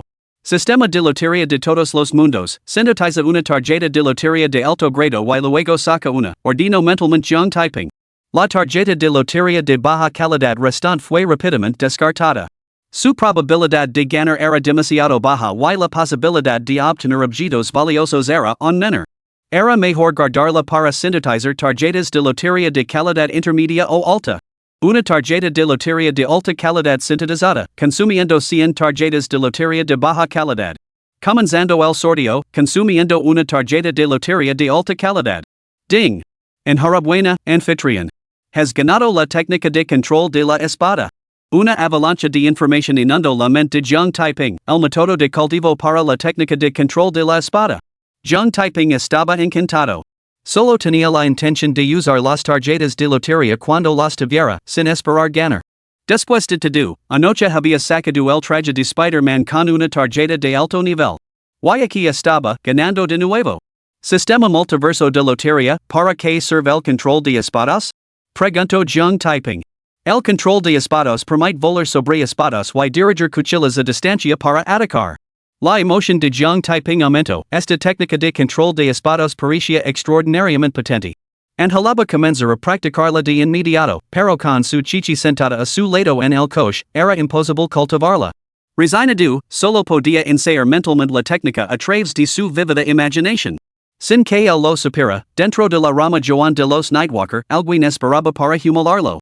Capítulo 15, Humiliación. Solo estoy aquí para ampliar mis horizontes. Rama Joan de los Caminantes Nocturnos. En el vestíbulo de la primera planta, dos figuras estaban sentadas en asientos adyacentes, un hombre y una mujer. La mujer era Zhang Manner y el hombre era su primo, Zhang Jianfei. Jianfei, he revisado los registros de todos los candidatos para la evaluación del Salón de Cazadores de Demonios. Zhang Manner murmuró, la mayoría son gente corriente. Solo unos pocos comparten tu cultivo de grado F, pero solo tú poses un talento de grado A debes brillar con fuerza, has que me sienta orgullosa. Hermana, ten por seguro que lo haré. Declaró Zhang Jianfei, golpeándose el pecho con seguridad. Jianfei, no seas demasiado confiado. Advirtió Zhang Manner. He pagado un alto precio para que alcances el nivel de practicante antes de la evaluación. Tu éxito aquí afecta directamente a me convierto en la líder del escuadrón de cazadores de demonios. Hermana, no ser descuidado. Zhang Jianfei se golpeó el pecho de nuevo para asegurarlo. Zhang Manner asintió y añadió, una cosa más, mi rival más feroz es su chichi, capitana del escuadrón nuevo de cazadores de demonios. Ha invitado a alguien con talento de cultivo de grado F. Presta atención a mis señales durante la evaluación, humílalos por completo. Lo mejor sería que ese tipo al que ha invitado su chichi se retirara de la prueba. Dale su chichi una buena bofetada. Entendido, hermana. Zhang Zhanfei Sanrio con militia. Humilera un simple cultivator de grado F? Eso sería un juego de niños. Zhang Mana no dijo nada más y sesento en su asiento a esperar la llegada de su chichi. Unos momentos después, sus ojos se iluminaron de repente. Zhanfei, su chichi está aquí. Susurro. Con eso, Zhang Mana se levantó y se dirigió hacia el ascensor, fingiendo llegar en el último momento. Zhang Zhanfei la siguió. Sin embargo, antes de alejarse mucho, se dio la vuelta y exclamó con fingida sorpresa: Capitán Su, qué coincidencia. Nos volvimos a encontrar. Su chichi puso los ojos en blanco. ¿Qué coincidencia? Hasta un tanto podía ver que Zhang Mana la había estado esperando. Capitán Zhang, perdón por hacerla esperar. Comentó su chichi con sarcasmo. Zhang Taiping parpadeó, sintiendo la tensión palpable. Al entrar en la sala, había notado que Zhang Mana se levantaba de un asiento cercano, aunque en ese momento no lo había dado mucha importancia. Pero su comentario sobre la coincidencia aclaró instantáneamente las cosas, y la mención de su chichi sobre la espera confirmó claramente que Zhang Mana había estado esperando. Expuesta por su chichi, Zhang Mana no mostró ningún signo de vergüenza. Miró a Zhang Taiping y añadió: Capitán Su, este debe de ser el tipo con talento para la cultivación de grado F que invito? Zhang Mana enfatizó las palabras talento para la cultivación de grado F con énfasis y volumen deliberados, lo que atrajo instantáneamente la atención de todos los presentes en la sala. Todos se volvieron para mirar, con expresiones claramente peculiares. Los agudos intercambios entre su chichi y Zhang Mana no eran ningún secreto para ellos. Pero eso no era lo importante. Lo importante era que su chichi, una prodigiosa figura dentro de la rama Joan de la organización Nightwalker, que incluso se encontraba entre la elite de los Nightwalkers, había buscado a alguien con talento para la cultivación de grado F y lo había llevado a la evaluación del Salón de Cazadores de Demonios. El hermoso rostro de su chichi se ensombreció. Zhang Mana estaba haciendo esto deliberadamente. Sin embargo, las palabras de Zhang Mana eran innegablemente ciertas. No podía refutarlas, lo que la dejaba completamente frustrada. Zhang Mana, sin embargo, se sentía totalmente triunfante. Normalmente, ella salía perdiendo en sus enfrentamientos, pero hoy por fin había ganado la partida. Añadió: Capitán Su, usted sabe muy bien que un talento de cultivo de grado F no puede pesar la evaluación del Salón de Cazadores de Demonios. Su participación es una pérdida de tiempo. Mejor envíelo de vuelta. Si pasa o no la evaluación del Salón de Cazadores de Demonios es algo entre él y yo. ¿Qué te importa a ti? Replicó su chichi con el rostro sombrío. Nada en absoluto. Solo ofrecí una sugerencia bien intencionada. Zhang Mana se rió entre dientes y luego le guiñó un ojo a Zhang Zhanfei, que estaba a su lado. Entendiendo la señal de Zhang Mana, Zhang Zhanfei se volvió hacia Zhang Taiping y declaró: Muchachos, yo poseo una aptitud para la cultivación de grado y aprobar la evaluación del Salón de Cazadores de Demonios es algo seguro. Con vuestro inútil talento de grado F, sería mejor que os fuerais a casa a lavaros y a dormir. Al resto, la conmoción se extendió entre la multitud que se encontraba en la sala. Zhang Mana había encontrado a alguien con un talento para la cultivación de grado A. Al sentir el asombro colectivo, Zhang Mana sintió una oleada de satisfacción presumida, aunque no lo demostró exteriormente. Zhang Taiping se quedó sin palabras. Era una ostentación descarada a su costa, utilizándolo para humillar a su chichi. Aun así, se abstuvo de discutir con Zhang Zhanfei. Con una sonrisa avergonzada, dijo: Solo estoy aquí para ampliar mis horizontes. Su chichi estaba completamente atenida. ¿Quién lo había asegurado que aprobaría la evaluación de la sala de cazadores de demonios? ¿Por qué actuaba ahora con tanta timidez? ¿Dónde había cuidado su ciega confianza? Y incluso se estaba acobardando, ¿no via dónde estaban? Era completamente vergonzoso. Ampliar tus horizontes también está bien. Zhanfei, vamos. Zhang Mana sonrió y se dirigió hacia la entrada del ascensor, mientras Zhang Zhanfei la seguía. La humiliación se había producido, el espectáculo había terminado. Hay que saber cuando retirarse mientras se va ganando, no insistir. Después de todo, su chichi tenía un temperamento que rivalizaba con el cielo. Si la provocaban para que se pelease ali, sería muy desafortunado. Al ver a Zhang Mana y Zhang Zhanfei entrar en el ascensor, su chichi murmuró con tono sombrío: ¿Dónde está ahora esa confianza ciega tuya? ¿Crees que mi criaría les dirá que puedo pesar la evaluación del Salón de Cazadores de Demonios? Replicó Zhang Taiping. Su chichi reflexionó un momento antes de responder: No, no te creerían. Bueno, entonces. Continuo Jiang Taiping, y que este claro que no me creerían, por que malgastar saliva discutiendo? Además, que aprobe la evaluación no depende de ellos. ¿No crees que sería mejor contraatacar después de haberla aprobado? Su chichi se quedó sin palabras por un momento. El razonamiento de Jiang Taiping tenía sentido, pero dependía de que él para la prueba. Con una aptitud para la cultivación de grado F, él lo había invitado a participar por pura desesperación, sin esperar que tuviera éxito. ¿Y esa mujer y es tu rival? Preguntó Jiang Taiping. Sí, respondió su chichi instintivamente. Entendido. Jiang Taiping asintió con la cabeza, con un brillo intenso en sus ojos oscuros. En cualquier caso, él era el hombre de su chichi, no, el hombre que él había traído. Jiang Manner quería utilizarlo para humillar a su chichi, y Jiang Jianfei quería utilizarlo para destacar su propia excelencia. Él no lo permitiría. Su chichi frunció los labios. ¿De qué servía su comprensión? Él solo lutraría vergüenza. Aún así, no culpaba a Jiang Taiping. Después de todo, él lo había invitado a participar en la evaluación del Salón de Cazadores de Demonios. Vamos. Su chichi suspiró y se dirigió hacia el ascensor. Cada uno es artífice de su propia suerte. Jiang Taiping la siguió. Los dos entraron en el ascensor y subieron a la planta dieciocho. Al llegar a la planta dieciocho, Jiang Taiping vio a bastantes personas reunidas en el vestíbulo. Algunas eran candidatas a la evaluación del Salón de Cazadores de Demonios, mientras que otras eran miembros del propio salón. Al ver aparecer a su chichi y Jiang Taiping, muchos cazadores de demonios pusieron expresiones peculiares. Todos habían oído rumores de que su chichi había reclutado a alguien con talento de cultivo de grado F y le había permitido presentarse a la evaluación de los cazadores de demonios. Sin embargo, a diferencia de Jiang Manner, ninguno de ellos es burlo de su chichi, en Jiang Manner dijo nada más. En ese momento, Qin Jian se acercó con un grupo de personas. Capítulo 16, comienza la evaluación, rápido y decisiva. Ministro, maestro del salón. Los miembros del Salón de Cazadores de Demonios saludaron a Qin Jian y a su grupo sucesivamente. Qin Jian y a sus compañeros asintieron con la cabeza en señal de reconocimiento, respondiendo a los miembros del Salón de Cazadores de Demonios. Zaz. Con un movimiento casual de su muñeca, Qin Jian lanzó una ficha negra como el azabache desde su mano, que quedó suspendida en el aire. Al instante siguiente, la ficha brilló con una luz intensa, transformándose en una enorme pantalla de luz negra azabache. Comienza la evaluación. Todos los participantes deben entrar inmediatamente en la pantalla de luz negra. Declaró Qin Jian. Jiang Taiping y los demás candidatos se quedaron desconcertados. ¿Tan repentino? ¿Sin ni una palabra de explicación? ¿A qué esperáis? Qin Jian gritó con voz grave. Los que deseen participar deben actuar con rapidez.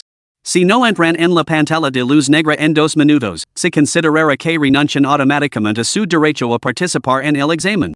Jiang Jianfei fue el primero en dirigirse hacia la pantalla de luz negra. Jiang Taiping y los demás examinados no perdieron más tiempo y se abalanzaron en masa hacia la pantalla de luz negra. Al ver que todos entraban en la pantalla de luz negra, Qin Jian formó un sello con la mano y golpeó la pantalla de luz negra con él. Inmediatamente, comenzaron a aparecer imágenes en la pantalla de luz negra. Cada imagen contenía una figura, los propios candidatos, incluido Jiang Taiping. Todos toman asiento. Qin Jian se dirigió al grupo antes de dirigirse a una silla cercana y sentarse. Su chichi, Jiang Manner y los demás hicieron lo mismo, y Jiang Manner eligió deliberadamente el asiento junto a su chichi. Su chichi entendió perfectamente por qué Jiang Manner había elegido ese asiento, estaba esperando para burlarse de ella. Su chichi consideró cambiar de sitio, pero descartó la idea. Donde quiera que se sentara, Jiang Manner la encontraría para burlarse de ella. Capitán Su. Jiang Manner sonrió con malicia, la primera prueba pone prueba el courage. Ese talento de grado F que elegiste parece bastante cobarde. ¿Crees que se orinara encima cuando vea a las bestias? Deberías preocuparte más por la persona que elegiste. Su chichi respondió inmediatamente, puede que solo sea apariencia y nada más. Qin Jian y los demás intercambiaron miradas. La evaluación apenas había comenzado y ya estaban en desacuerdo. Pero, de nuevo, Jiang Manner nunca había ganado la partida en su rivalidad con su chichi. Ahora que por fin había encontrado una oportunidad para redimirse, ¿cómo no había aprovecharla? De hecho, ninguno de ellos tenía muchas esperanzas en su chichi esta vez. Después de todo, la diferencia entre un grado A y un grado F era simplemente demasiado grande. Bueno, ya veremos. Jean Manasario entre dientes y anadio, Capitán su, ese tipo que ha traído con talento de cultivo de grado fni siquiera reúne los requisitos para el equipo de reserva, y mucho menos para la admisión directa en el gremio de cazadores de demonios. ¿Cómo es posible que le deje presentarse a la evaluación? El rostro pálido de su chichi es ensombreció.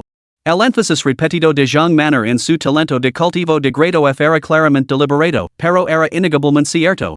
Ella misma no creía que Jean Typing tuviera el calibre para el equipo de reserva, lo que la dejaba incapaz de replicar de manera efectiva. La evaluación de los cazadores de demonios funcionaba con un sistema de puntuación. Los nightwalkers veteranos como Chin Jean evaluaban el rendimiento de los candidatos y les asignaban notas. Aquellos con puntuaciones general sobresalientes serían admitidos directamente en el gremio de cazadores de demonios como miembros de pleno derecho. Los que obtuvieron una puntuación general aprobatoria entrarían en el equipo de reserva del gremio. Tras un periodo de entrenamiento, se sometirían a otra evaluación. Los que la aprobarían se convertirían en miembros del gremio, mientras que los que la suspendieran serían eliminados. Los que no lograrían una puntuación general aprobatoria serían eliminados directamente. Al ver que su chichi permanecía en silencio, Jean Manor se sintió bastante satisfecha. Habiendo dicho lo que necesitaba decir, se caló. Por supuesto, solo se caló por el momento. Cuando surgiera la oportunidad, volvería a hablar. Sin ningún espectáculo que observar, Chin Jean y los demás centraron su atención en las imágenes de la pantalla de luz negra. En ese momento, Jean Taiping, Jean Jianfei y los demás examinados caminaban por un estrecho sendero. Después de avanzar varias docenas de metros, una plataforma circular de aproximadamente un metro de altura les bloqueó el paso. Sobre ella yacía una criatura monstruosa, un híbrido con cabeza de tigre, cuerpo de oso, garras de lobo y un par de alas. Al ver esta bestia de cuatro formas, los ojos de Jean Taiping se iluminaron de repente. No tenía ni idea de qué criatura era, pero eso no era lo importante. Lo importante era que sin duda se trataba de una bestia extraña, y las bestias extrañas eran puntos de experiencia para él, así como dispensadores de billetes de lotería. Zaz. Jean Taiping saltó a la plataforma, montándose horcajadas sobre la criatura antes de balancear los puños a izquierda y derecha. Después de unos cuantos golpes, la criatura explotó con un estruendo atronador, disolviéndose en una luz estelar dispersa antes de desaparecer por completo. ¿Qué demonios? Jean Taiping estaba completamente desconcertado. Cuando entró en el jardín de casa de demonios, había matado a casi un centenar de bestias exóticas. Cada una de ellas dejó un cadáver después de que él la matara. Entonces, ¿por qué esta criatura simplemente había desaparecido? Además, el sistema de lotería multiverso no lo había alertado de que había derrotado a un enemigo y ganado una tarjeta de lotería. Desconcertado, Jean Taiping invocó al sistema de lotería multiverso para comprobar si su sangre había cambiado. Efectivamente, no hay cambios. Sigo teniendo 123 tarjetas. Jean Taiping frunció el seno. Tampoco había sentido el calor que indicaba la absorción de chi sangre. Probablemente esta bestia de cuatro patas no era real después de todo. Suspiró Jean Taiping. Aunque esto era solo una conjetura, estaba seguro de que debía ser cierto. ¿De qué otra manera podía explicar que la criatura hubiera desaparecido sin dejar rastro? No había absorbido ninguna energía vital ni recibido ningún boleto de lotería. Tras su lamento, Jean Taiping se levantó y se dirigió hacia el lado opuesto de la plataforma. Un estrecho camino conduce hacia adelante desde el otro lado de la plataforma. Mientras tanto, Chin Jean y los demás, sentados en la sala del piso dieciocho, intercambiaron miradas de desconcierto. Cuando Jean Manor se burló de su chichi, sugiriendo que Jean Taiping podría mojarse al encontrarse con la bestia, no creyeron que tal humiliación fuera posible. Sin embargo, esperaban miedo, pero solo vieron a Jean Taiping arremangar sin dudarlo al ver a la criatura.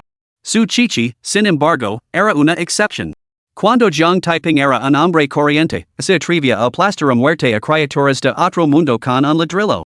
¿Acaso un hombre así carecería de valor? Además, sospechaba firmemente que la persona que había matado era casi un centenar de bestias en el parque de casa de demonios no era otra que Jean Taiping. Por eso también se había enfrentado a Jean Manor sin dudarlo. Bien. Un grito de alegría brotó de los labios de su chichi, seguido de una mirada desafiante fija en Jean Manor. Esta mujer había afirmado que Jean Taiping se orinaría al ver una bestia. Iora, al verlo despecar a la criatura con tanta eficacia y decisión, se sintió como una sonora bofetada en la cara de Zhang Manner, y un tremendo impulso para la propia reputación de su chichi. La expresión de Zhang Manner se ensombrició. Preguntó, Capitán Su, ¿lo ha informado de los requisitos de la evaluación? Capitán Zhang, replicó su chichi, no solo no lo reveal los detalles de la evaluación, sino que, aunque lo hubiera hecho, de verdad cree que unas simples palabras le habrían preparado para acabar con esa bestia de forma tan decisiva? Zhang Manner se quedó sin palabras por un momento. Porque su chichi tenía toda la razón, las malas palabras nunca podrían lograr la eficacia decisiva que había demostrado Zhang Taiping. Después de todo, el comet real era un mundo aparte de las discusiones teóricas. Incapaz de encontrar una réplica, Zhang Manner resupló con frialdad, Zhang Fei no será peor que él. Capítulo 17, el contraataque de su chichi, aturdida hasta el silencio? ¿Es eso cierto? Su chichi se volvió hacia la pantalla de luz negra, buscando la figura de Zhang Junfei. Hasta ese momento, su atención se había centrado por completo en Zhang Taiping, lo que la había impedido darse cuenta de las reacciones de los demás. Al localizar a Zhang Junfei una expresión peculiar se dibujó instantáneamente en el bonito rostro de su chichi. Capitán Zhang, ¿es este el hombre que usted dijo que no sería inferior a Zhang Taiping? Preguntó su chichi con asombro. La expresión de Zhang Manner se congeló abruptamente. Al igual que su chichi, su atención se había centrado en Zhang Taiping, aunque la suya se centraba en encontrar oportunidades para burlarse de su chichi. Además, ella había informado previamente a Zhang Junfei sobre el contenido de la evaluación y tenía mucha confianza en su rendimiento. Sin embargo, a juzgar por el tono de su chichi, el rendimiento de Zhang Junfei parecía bastante mediocre. Zaz. Zhang Manner volvió la cabeza hacia la pantalla de luz negra, y su expresión se oscureció al instante. Las imágenes mostraban a Zhang Junfei ligando a la base de la plataforma, pero quedándose paralizado en el sitio. Se podía ver una clara expresión de terror en sus mejillas, y incluso su cuerpo temblaba ligeramente. Que maldito fanfarrón inútil. Rugió su chichi entre risas. Zhang Manner permaneció en silencio, con el rostro sombrío. Antes, se había burlado de su chichi, preguntándose si Zhang Taiping se orinaria al ver a la bestia. Sin embargo, Zhang Taiping se había arremangado y había cargado directamente contra ella, mientras que Zhang Junfei se había quedado paralizado por el miedo. Era una auténtica bofetada en la cara. Maldita inútil. Zhang Manner maldito para sus adentros, aunque su invectiva no iba dirigida a Zhang Taiping, sino a Zhang Junfei. Zhang Taiping ha superado la primera prueba. Marcan. Qin Zhang declaró, esta prueba evalúa únicamente el coraje, sin relación con otros factores. No digan que el sesgo de otros elementos influye en su juicio. Otorgan la puntuación que se merece. Las reglas siguen siendo las mismas, 10 puntos es la máxima puntuación. Sí, ministro. Los altos funcionarios de la rama Joan de los comandantes nocturnos respondieron al unísono, otorgando rápidamente la puntuación máxima de 10. A su chichi no lo sorprendió en absoluto. La primera fase evaluaba el valor, atreverse golpear a la bestia Mauricia 8 puntos o más pesar sin atacar Mauricia 6 puntos o más no subir a la plataforma daba como resultado menos de 6 puntos.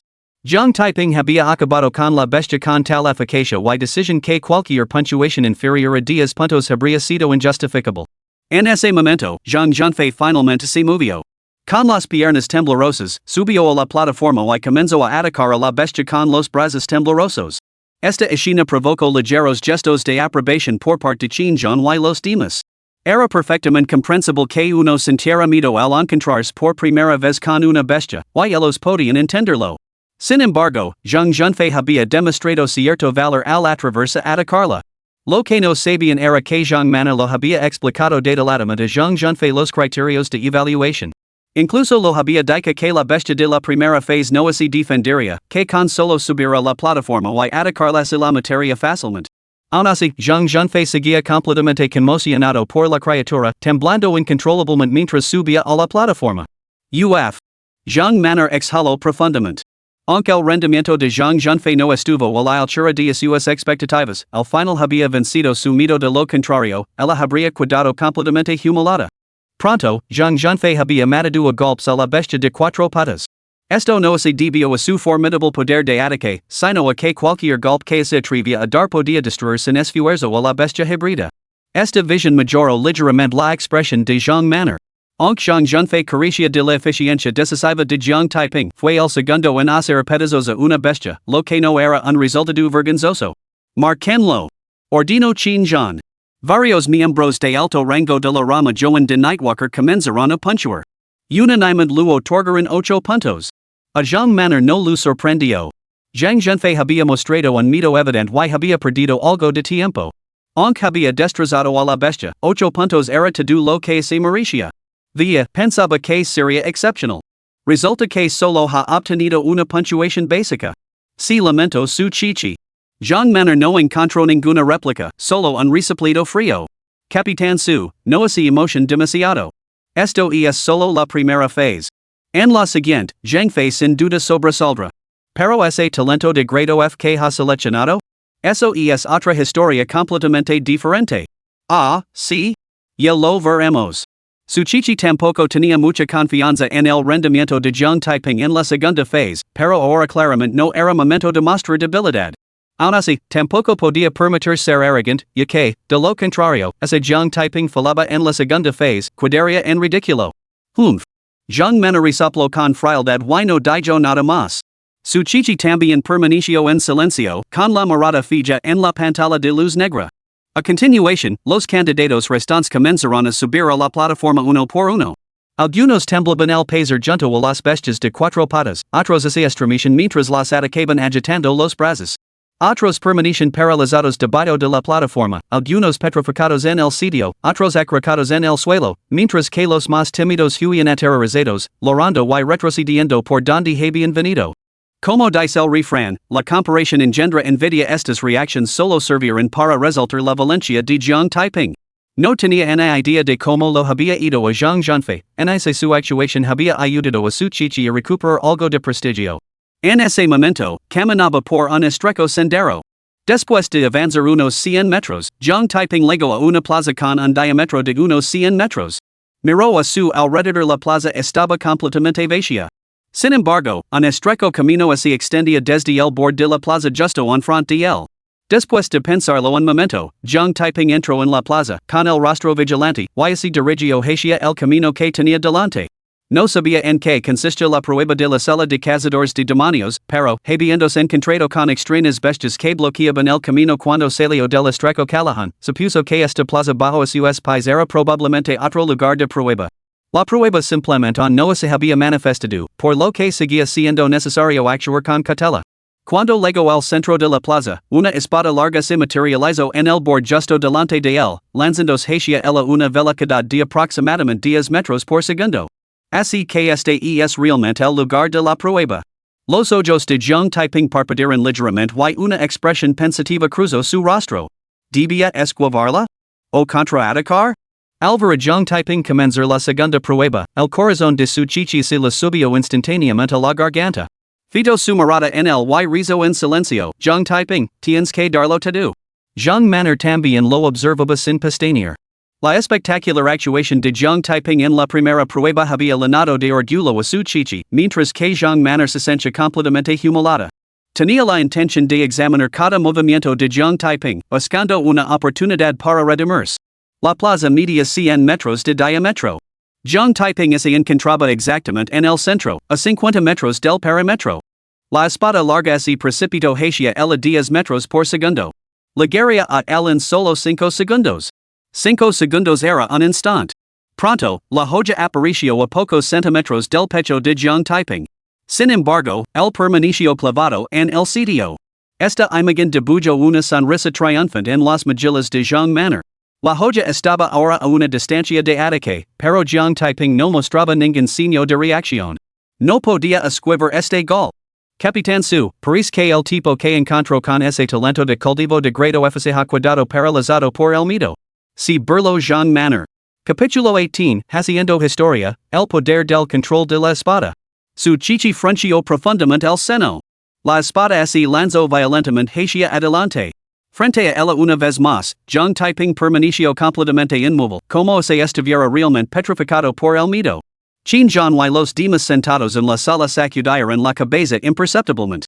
Jiang Taiping había tenido un rendimiento notable en la primera prueba, lo que aumentó sus expectativas para su rendimiento en la segunda prueba. Sin embargo, el resultado los dejó profundamente decepcionados. ¿De qué sirve el mero coraje?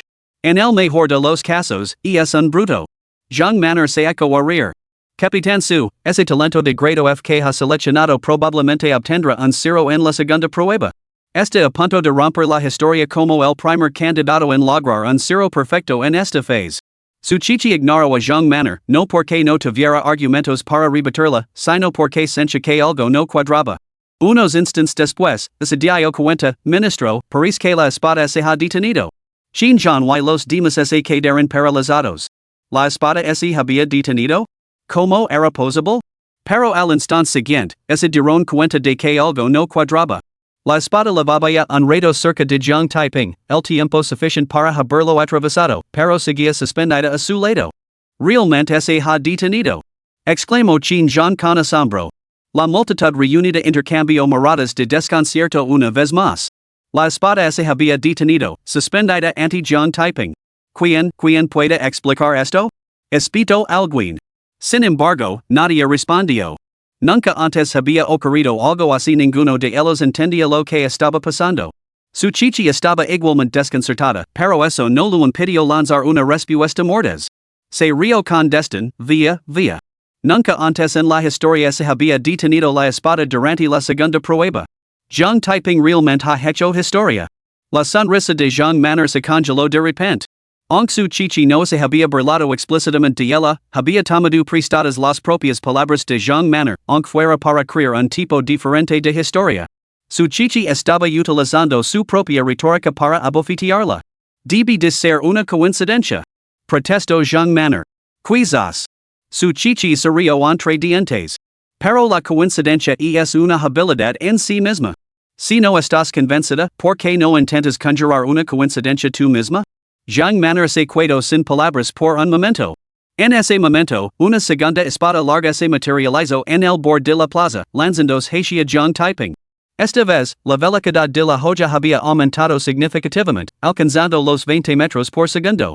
Al presenciar esto, los ojos de Jung manner se iluminaron de repente. Ahora sabía cómo contrarrestarla. Capitán Su, declaró Jung manner con frialdad, esta prueba no solo implica una espada, sino 19 en total. Me interesaría ver si su talento de grado F puede detenerlas todas. ¿Esa también parece haberse detenido, eh? Intervino su chichi inmediatamente. La expresión de Jung manner se congeló. Giró la cabeza hacia la pantalla de luz negra y vio que la segunda espada que se abalanzaba también se había detenido ante Jung Taiping, o más bien, estaba suspendida ante él. Qin John y los demás sentados en la sala estaban completamente atenidos. Si la primera espada que se detuvo fue una coincidencia, atribuir la segunda al azar parecía bastante inverosímil. Chichi, ¿ese chico puede controlar las espadas? Preguntó Qin John. Ministro, no lo sé. No lo conozco muy bien. Su chichi negó con la cabeza. Ministro, no debería ser. Jung manner intervino inmediatamente. Nunca he oído hablar de nadie que controla espadas, y mucho menos de un muchacho con un talento de cultivo de grado F. ¿Cómo podría lograr una hazaña tan desconcertante? Qin John frunció el seno. Él tampoco había oído hablar nunca del control de espadas, pero con dos espadas detenidas consecutivamente ante Jung Taiping, ninguna otra explicación parecía plausible. En ese momento, apareció la tercera espada, con una velocidad significativamente mayor que la segunda, 30 metros por segundo. Bajo las miradas completamente desconcertadas de Qin John y los demás, la tercera espada se detuvo ante Jung Taiping una vez más. A continuación, las espadas cuarta y quinta, aún más rápidas, también se detuvieron ante él. La velocidad de la quinta espada había alcanzado los 50 metros por segundo. Después de la quinta, las espadas siguientes ya no aparecieron de una en una, sino en parejas, tríos, cuartetos y quintetos. Cada espada viajaba a 50 metros por segundo, una velocidad capaz de alcanzar a Jung Taiping en un solo segundo, lanzándose hacia él desde múltiples direcciones. Sin embargo, ya fueron 2, 3, 4 o 5, todas las espadas se detuvieron ante Jung Taiping. Qin John y los demás que estaban sentados en la sala se quedaron completamente estupefactos. Su chichi abrió la boca, con su precioso rostro paralizado por la sorpresa. El rostro de Jung manner se volvió tan oscuro como la noche. Momentos antes, había afirmado que el hecho de que las espadas se detuvieran ante Jung Taiping era una mera coincidencia, e incluso se atrevió a apostar a si él podría detenerlas todas. Ahora, todas y cada una de las espadas se habían detenido ante él, un giro verdaderamente humilante. En ese momento, una sola pregunta resonó en todas las mentes de la sala: ¿qué diablos estaba pasando? En la plaza. Las mejillas de Jiang Taiping brillaban de emoción. Cuando apareció la primera espada, su instinto fue esquivarla. Pero, recordando que el control de espadas podía manipular las joyas desde lejos, intentó dominar la espada. Después de varios intentos, finalmente logró detenerla justo cuando estaba a punto de atravesarlo. Armado con este éxito, controlar la segunda espada resultó algo más fácil. A medida que las espadas seguían disparando sin descanso y él persistía en sus intentos, su dominio de la técnica se hizo cada vez más proficiente. Cuando 5 espadas se dispararon simultáneamente hacia él desde diferentes ángulos, todavía podía controlarlas con facilidad. Por supuesto, su rápida comprensión del control de espadas estaba indisolublemente ligada a su talento de cultivo de embrión de espada de grado S. El caminante nocturno es realmente un alma buena. Estaba lamentando por la falta de oportunidades para cultivar el control de la espada, cuando el caminante nocturno me lo trajo directamente a mi puerta. Jiang Taiping levantó una mano para tocar la nariz y luego chasqueó los dedos. Al momento siguiente, las espadas que flotaban alrededor de Jiang Taiping comenzaron a girar a su alrededor. Parecía como si innumerables espadas estuvieran bailando alrededor de Jiang Taiping. Este espectáculo dejó a Qinjiang y a los demás completamente estupefactos. Si las espadas que simplemente flotaban ante Jiang Taiping no habían demostrado su control, su danza en espiral a su alrededor se lo hizo. Sin embargo, no podían comprender cómo lo había logrado. Su chichi fue la primera en salir de su estupor, exclamando con asombro: «Dios mío! Jiang Taiping realmente ha detenido todas las espadas, y ahora están volando a su alrededor». Al oír las palabras de su chichi, Qinjiang y los demás salieron de su aturdimiento. Sus ojos se dirigieron involuntariamente a Jiang Manor.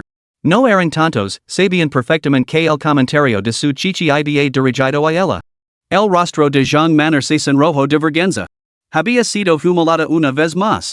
En ese momento, las espadas que volaban alrededor de Jiang Taiping cayeron repentinamente al suelo. Capítulo 19, ¿Cómo demonios podemos puntuar esto? Mantener la posición. Mirad, las espadas que rodeaban a ese chico hanquedo. Un grito ahogado resonó en la sala.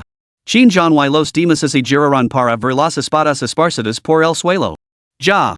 Ha perdido el control. Se burló triunfante Jiang Manor. Su chichi se quedó sin palabras. Capitán Zhang, dijo con desdén, ¿ha perdido la cabeza? ¿Cómo que estoy siendo estúpida?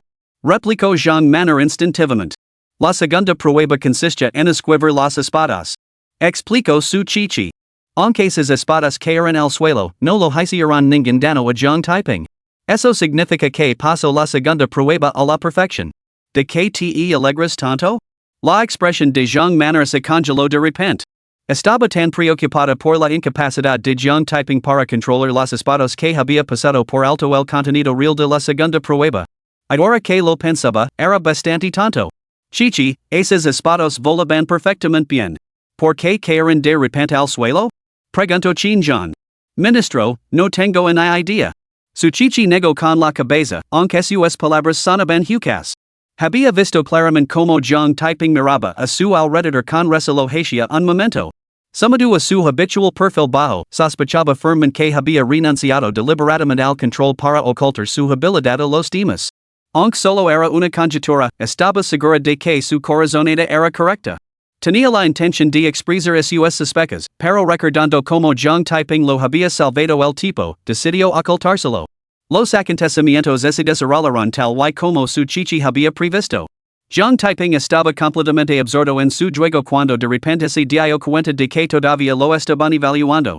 Aunque la zona estaba desierta, no había garantía de que Qinjiang y los demás no pudieran observar la escena.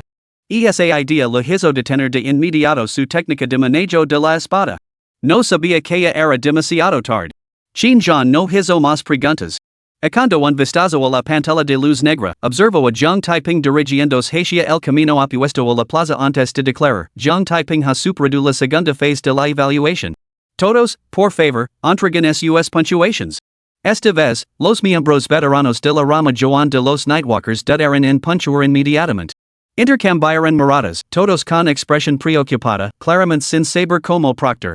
Ministro, ¿cómo debemos puntuar esto? Pregunto un hombre de mediana edad. Se la chao Sean, el jefe del salón de cazadores de demonios de la Rama Joan. Viejo chao, pongale la puntuación que considera oportuna. Respondió Chin Jean. Pero, director, no sé cómo puntuarlo. Chao Sean suspiró con ironía. La segunda prueba evaluó la velocidad de reacción contando cuántas espadas esquiva el candidato.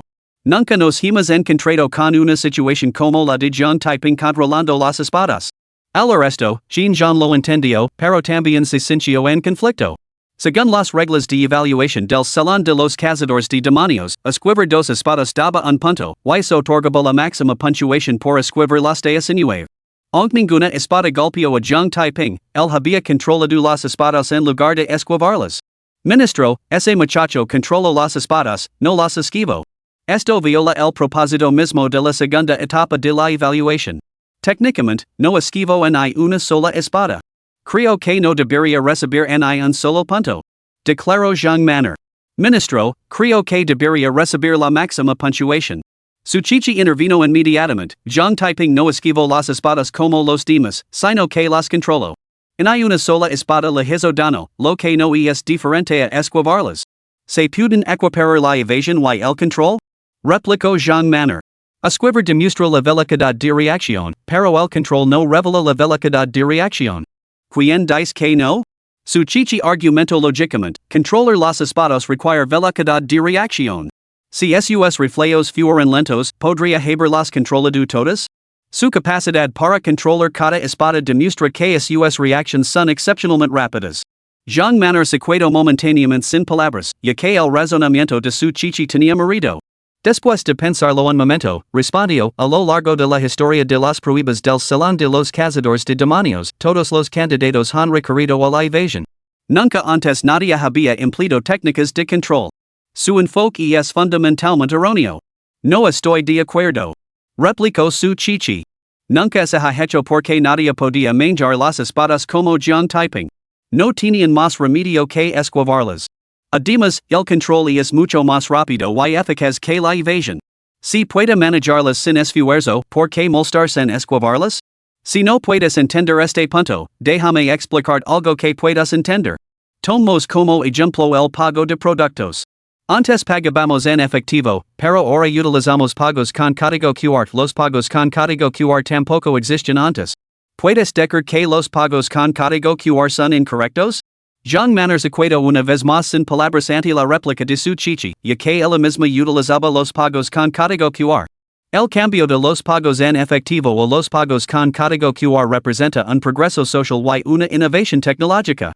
Suchichi continuó, Zhang Taiping empleó el control para abordar la segunda fase de evaluación, en lugar de la evasión.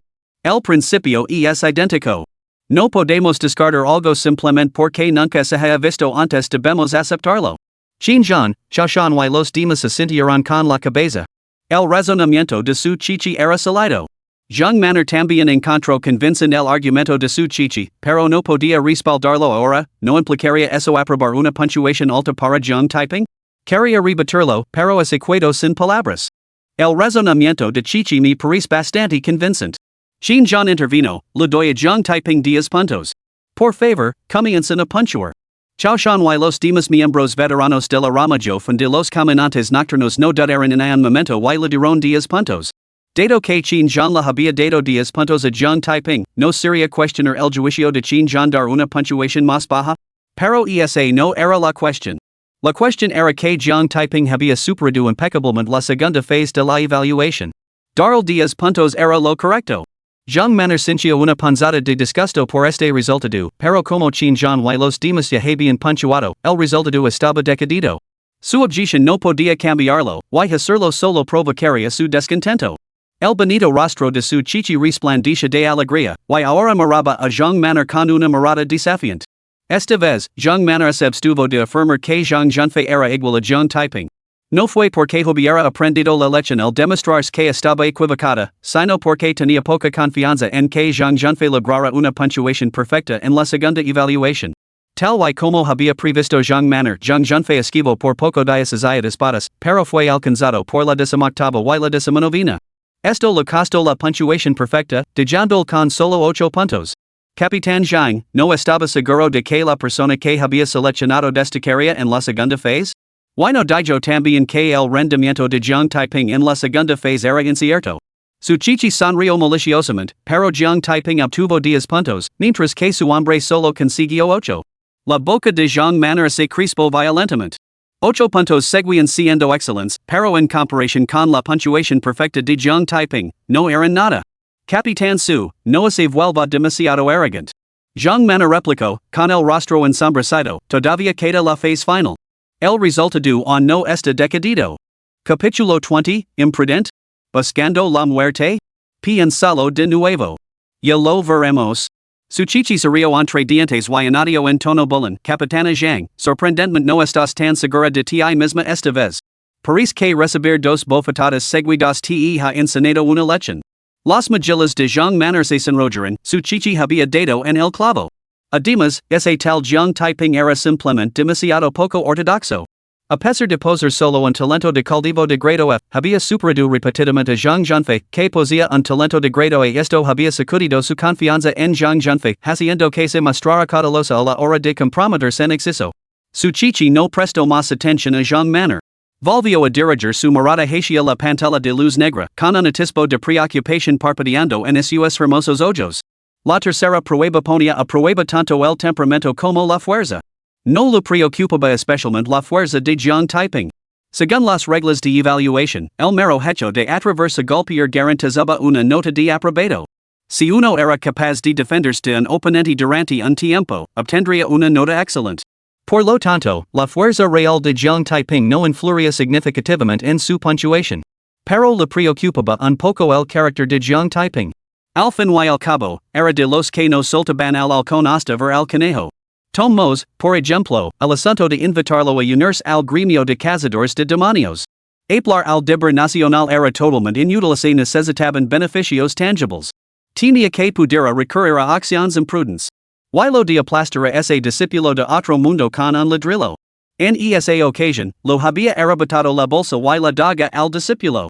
Aun así, sus preocupaciones no eran más que eso, preocupaciones. El rendimiento de Jiang Taiping había superado con creces sus expectativas.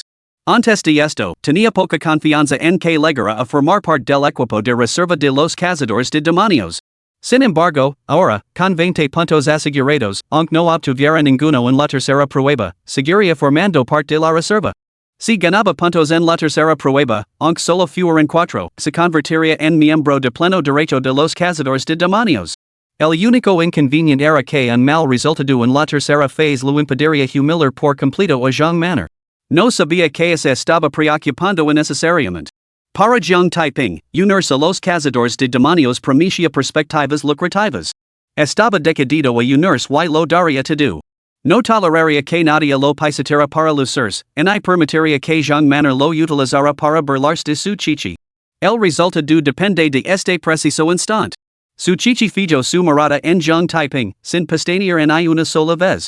En ese instante, Jiang Taiping llegó al final del camino, llegando ante una pequeña aldea. Antes de que pudiera observar más, un grito desesperado de ayuda atravesó el aire. Joven!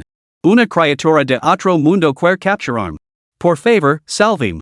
Jiang Taiping siguió el sonido y vio a un anciano de cabello blanco que salía tambaleándose de la aldea. Detrás del anciano iban 3 hombres de mediana edad que empuñaban espadas afiladas, con expresiones feroces y amenazantes. Muchacho, esto no tiene nada que ver contigo. Sal de aquí rápidamente o te matar. Runo uno de los discípulos de otro mundo. ¿Discípulos de otro mundo? Jiang Taiping entrecerró ligeramente los ojos y concentró sus sentidos para evaluar los niveles de cultivo de los 3 hombres. Al momento siguiente, una expresión peculiar se dibujó en su rostro. A juzgar por las fluctuaciones de energía vital que emanaban de ellos, los 3 parecían haber alcanzado recientemente el rango F, con un cultivo tan escaso, se atrevían a actuar con tanta arrogancia ante él. Sin embargo, rápidamente se dio cuenta de la verdad, el sistema de lotería multiverso había ocultado su cultivo al de un recién ascendido rango F para estos hombres, no era más que un novato de rango F, no su verdadero poder de rango E. Ni pregunto se matar a estos 3 heridos me permitiría absorber su energía vital. ¿Ganar boletos de lotería? El pensamiento pasó por la mente de Jiang Taiping antes de que se abalanzara sobre el anciano. Esta escena hizo que su chichi respirara aliviada. Jiang Taiping no había abandonado al anciano. Solo por este acto, obtendría una calificación aprobatoria, lo que significaba que su admisión en el gremio de cazadores de demonios era ahora una certeza. ¿Cómo así desarrollarían los acontecimientos a continuación? Ahora ya daba igual. En el peor de los casos, no podría humillar completamente a Jiang Manner. Pronto, Jiang Taiping legó al lado del anciano. Viejo amigo, ponte a cubierto detrás de mí. Yo me encargo de estos tres. Declaró Jiang Taiping. Joven, gracias. Respondió el anciano con gratitud. Sin decir nada más, Jiang Taiping se abalanzó sobre los tres hombres de mediana edad. Esta escena proporcionó instantáneamente a Jiang Manner munición para burlarse de su chichi. El es burlo, Capitán Su, ese talento de grado FK recludo y es realmente un bruto. Abalanzándose así, ¿no está buscando la muerte? Su chichi entendió el razonamiento de Jiang Manner. Los tres discípulos de otro mundo en la aldea se manifestaban según el nivel de cultivo del examinado. Cualquiera que fuera el cultivo que poseyera el examinado, los discípulos se igualaban. Con el mismo cultivo, enfrentarse a tres oponentes ofrecía pocas posibilidades de victoria. Ella también sentía que la carga de Jiang Taiping era imprudente, pero ahora claramente no era el momento de expresarlo. ¿Qué imprudencia? Replicó su chichi. Como caminante nocturno, tiene el deber de liberar la tierra de los males y salvaguardar la paz de este reino. Jiang Taiping rescató al anciano sin dudarlo y se enfrentó a tres discípulos de otro mundo, eso es justicia. Su hermoso rostro se sonrojó ligeramente mientras hablaba. Elogiar a Jiang Taiping tan efusivamente la hacía sentir bastante incómoda. Después de todo, cuando ella había intentado atraerlo al gremio de cazadores de demonios prometiendo liberar la tierra de los males y salvaguardar el reino, él había desestimado a sus nobles ideales y le había exigido beneficios tangibles a cambio. ¿Acaso tener un corazón justo niega el hecho de que sus acciones equivalían a buscar la muerte? Replicó Jiang Manner. Su chichi abrió la boca para defender a Jiang Taiping, pero las palabras así le congelaron en los labios. Con un solo golpe de revés, Jiang Taiping envió a otro discípulo de otro mundo a estrellarse contra el suelo.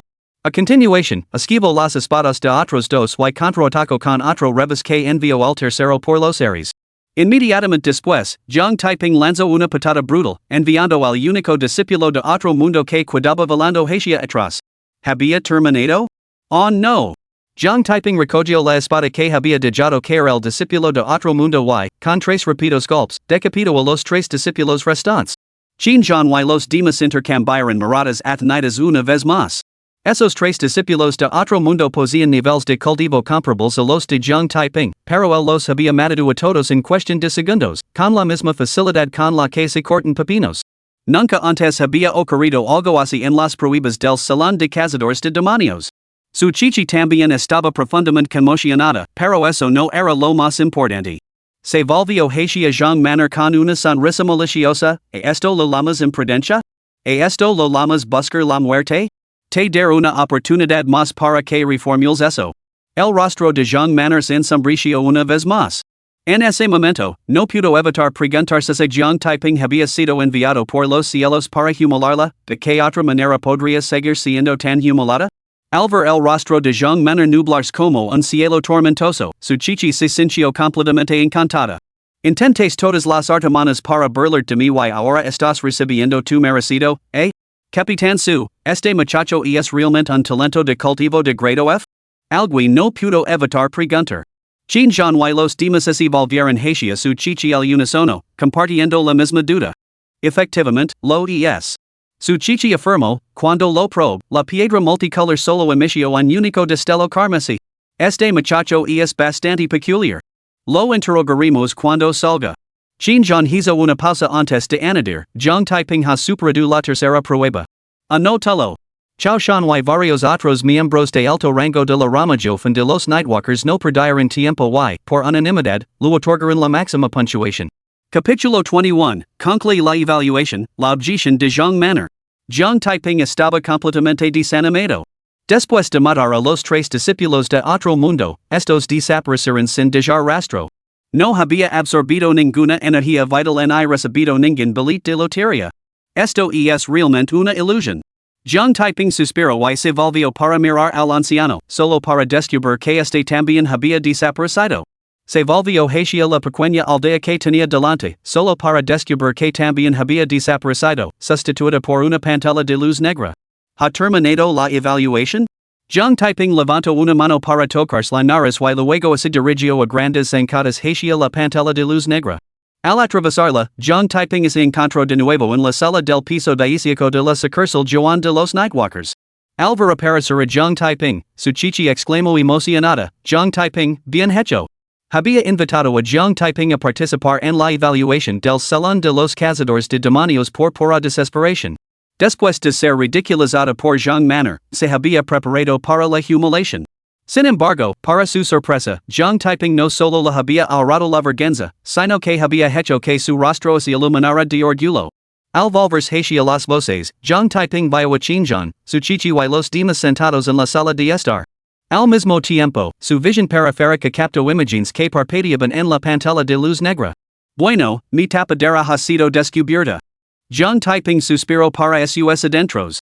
Volviéndose hacia su chichi, le preguntó, ¿he aprobado la evaluación de la sala de cazadores de demonios? Por supuesto que la has aprobado. Y con la máxima puntuación en las tres secciones. Exclamó su chichi, visiblemente emocionada. Es espléndido. Una radiante sonrisa se extendió instantáneamente por el rostro de Zhang Taiping.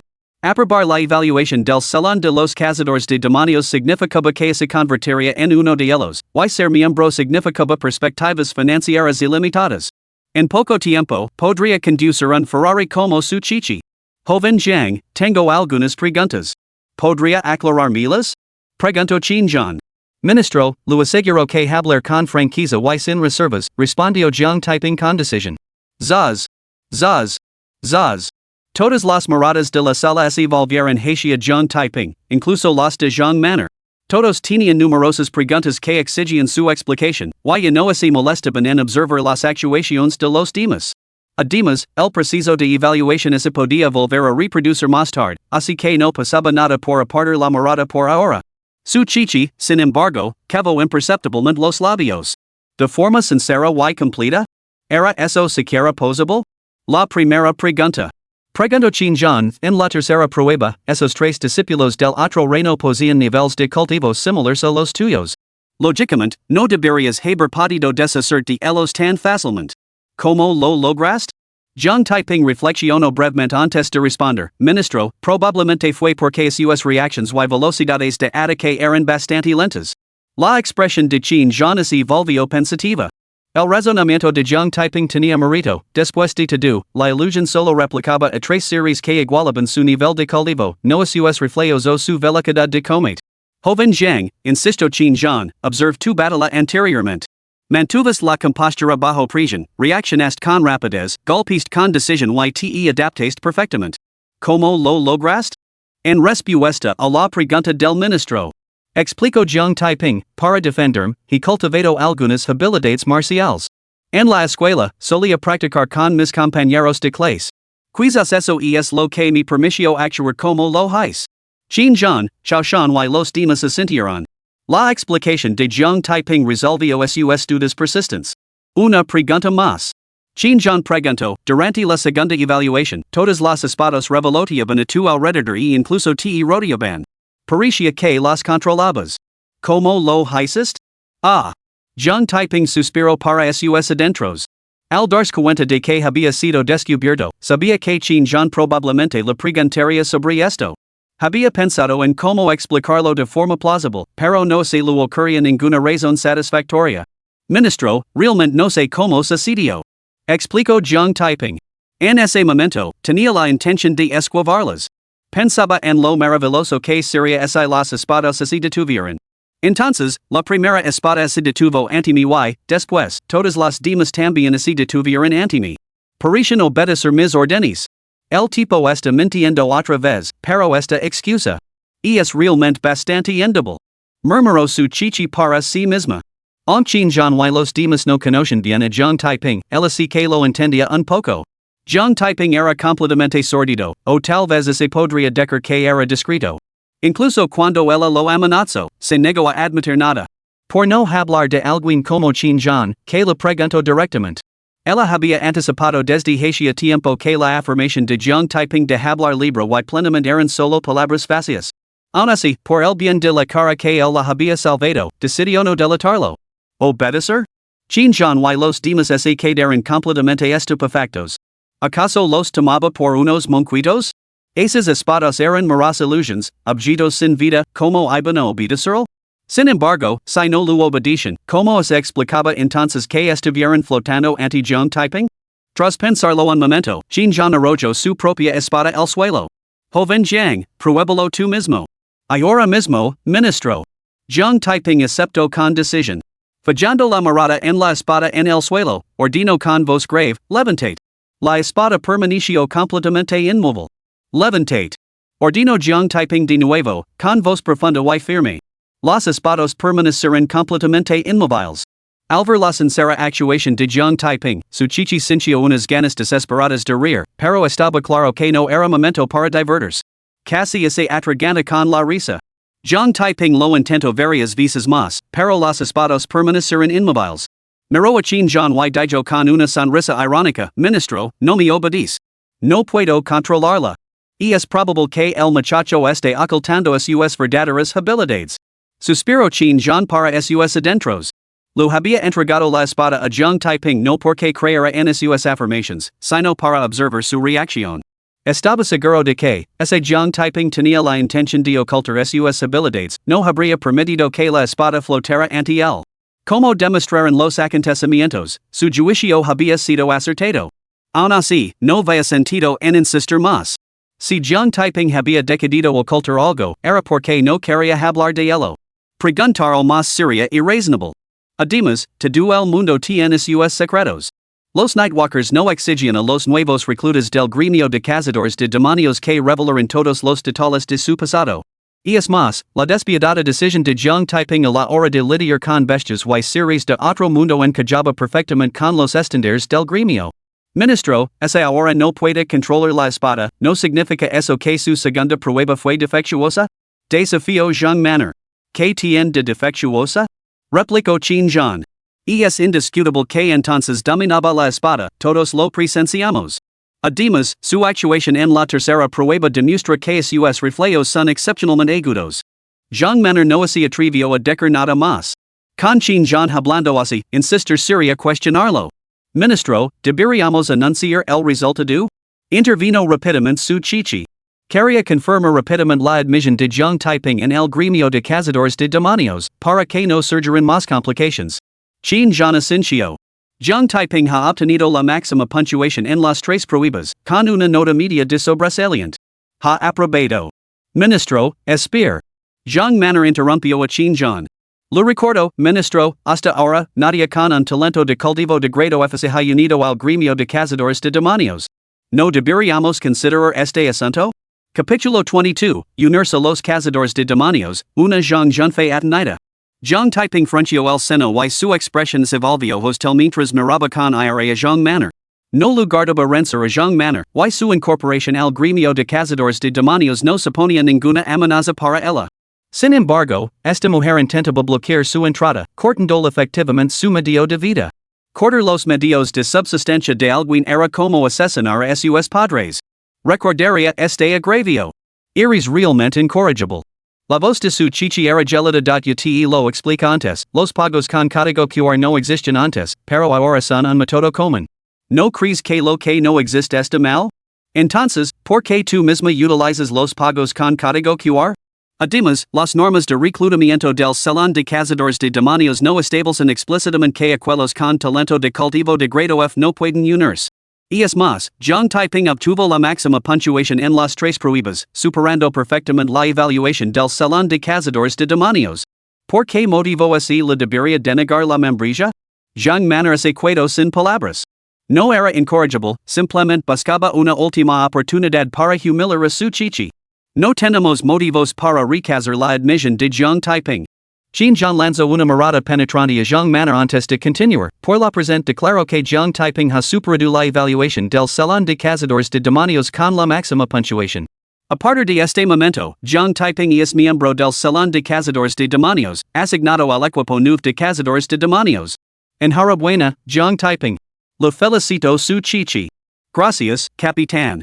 Zhang typing asumio al instant su nuevo papel y, sonriendo, dijo, capitán, le dije que aprobaría la evaluación. Antes no te creía, pero ahora sí. Su chichi se sintió bastante avergonzada. De camino aquí, había estado diciendo que Zhang typing no podría aprobar la evaluación del Salón de Cazadores de Demonios. Bueno, ahora tendrás que creerlo, ¿no? Soy miembro de pleno derecho del Salón de Cazadores de Demonios. Si río Zhang typing. Su chichi le lanzó una mirada fulminante a Zhang typing. El chico se estaba volviendo bastante descarado. Zhang typing. Lamo Chinjan. Ministro. Zhang typing se volvió hacia Chinjan. Zhang typing, la sala de cazadores de demonios existe para matar bestias monstruosas y criaturas interdimensionales, salvaguardando la paz de nuestras tierras. Recuerda esto bien. Espero que cumplas con tus deberes diligentemente y protejas nuestro hogar, la ciudad de Joan. Declaró Chinjan con severidad. Sí, ministro. Respondió Zhang typing en voz alta. Chinjan se volvió entonces hacia su chichi. Capitán Su, según el protocolo, Zhang typing ha sido asignado al escuadrón nuevo de cazadores de demonios. Como su líder de escuadrón, familiarízalo con la rama Joan y complete sus trámites de incorporación. Entendido, ministro asintió su chichi. Muy bien. No hay nada más que hacer aquí. Pueden retirarse, y el joven Zhang ha quedado en primer lugar en la evaluación de los cazadores de demonios esta vez. Las recompensas son las habituales, levelo a recoger las bonificaciones tanto del mejor clasificado como del nuevo recluta. Instruyó Chinjan. Entendido, ministro. Reconoció su chichi antes de volverse hacia Zhang typing. Zhang typing, sígame. Con eso, se levantó y se dirigió hacia la entrada del ascensor, con Zhang typing a cuestas. Cuando se acercaban a la entrada del ascensor, la pantalla de luz negra parpadeó de repente. Inmediatamente después, una figura emergió de la pantalla, nada menos que Zhang Junfei. Al ver a Zhang Junfei, su chichi y Zhang typing se detuvieron al mismo tiempo. La mirada de Zhang Junfei se dirigió hacia Chinjan y los demás, y luego una radiante sonrisa se extendió por su rostro. No hay otros candidatos aquí. Parece que soy el primero en pasar la evaluación. Como acabo de ascender al rango F, todavía no estoy acostumbrado al comete. Mis disculpas por el espectáculo. Con estas palabras, Zhang Junfei se dirigió hacia Chinjan y los demás con un alegre brío en sus pasos. Al ver la expresión engriada de Zhang Junfei, Chinjan y los demás pusieron caras claramente peculiares. El rostro de Zhang Manner se volvió instantáneamente ceniciento. No pudo evitar estallar en una avalancha de insultos. Maldito inútil de mierda. Un talento de cultivo de grado A perdiendo contra ese talento de grado F? Que puta vergüenza. Ese tipo fue el primero en salir, maldito segundo. ¿Entendido? La complacencia se congeló en las mejillas de Zhang Junfei. ¿Había oído bien? Ese talento de cultivo de grado F había aprobado la evaluación del Salón de Cazadores de Demonios? ¿Y había salido antes que él? ¿Cómo demonios era posible? Hermana, él salió antes que yo. ¿Fue eliminado? Preguntó Zhang Junfei. El rostro de Zhang Manner se oscureció aún más. En ese momento, podría haber aplastado la maldita cabeza a Zhang Junfei. ¿Estás sordo? Espito Zhang Manner, furiosa. No te acabo de decir que has perdido contra ese tipo con talento para la cultivación de grado F? Ha aprobado las tres pruebas con la máxima puntuación. Deja de hacer el ridículo. El cerebro de Zhang Junfei entró en cortocircuito al instante, y sus mejillas se sonrojaron con total incredulidad. Ese inútil con talento para la cultivación de grado F había aprobado las tres pruebas con la máxima puntuación? Ese inútil talento de grado F realmente pasó las tres etapas con puntuaciones perfectas? Esto debe estar amonado. Después de un largo silencio atenido, Zhang Junfei finalmente salió de su aturdimiento. Y eso. Tengo una pregunta. ¿Se obligó a hablar, tartamudeando, ese tipo? ¿Tiene aptitud de cultivo de grado F y ni siquiera estaba cualificado para presentarse a la evaluación del Salón de Cazadores de Demonios? ¿Cómo es posible que haya aprobado las tres etapas? Hey, ¿algún tipo de trato turbio involucrado? Zhang Manhwa se quedó estupefacta. Nunca hubiera imaginado que Zhang Junfei diría semejante disparate.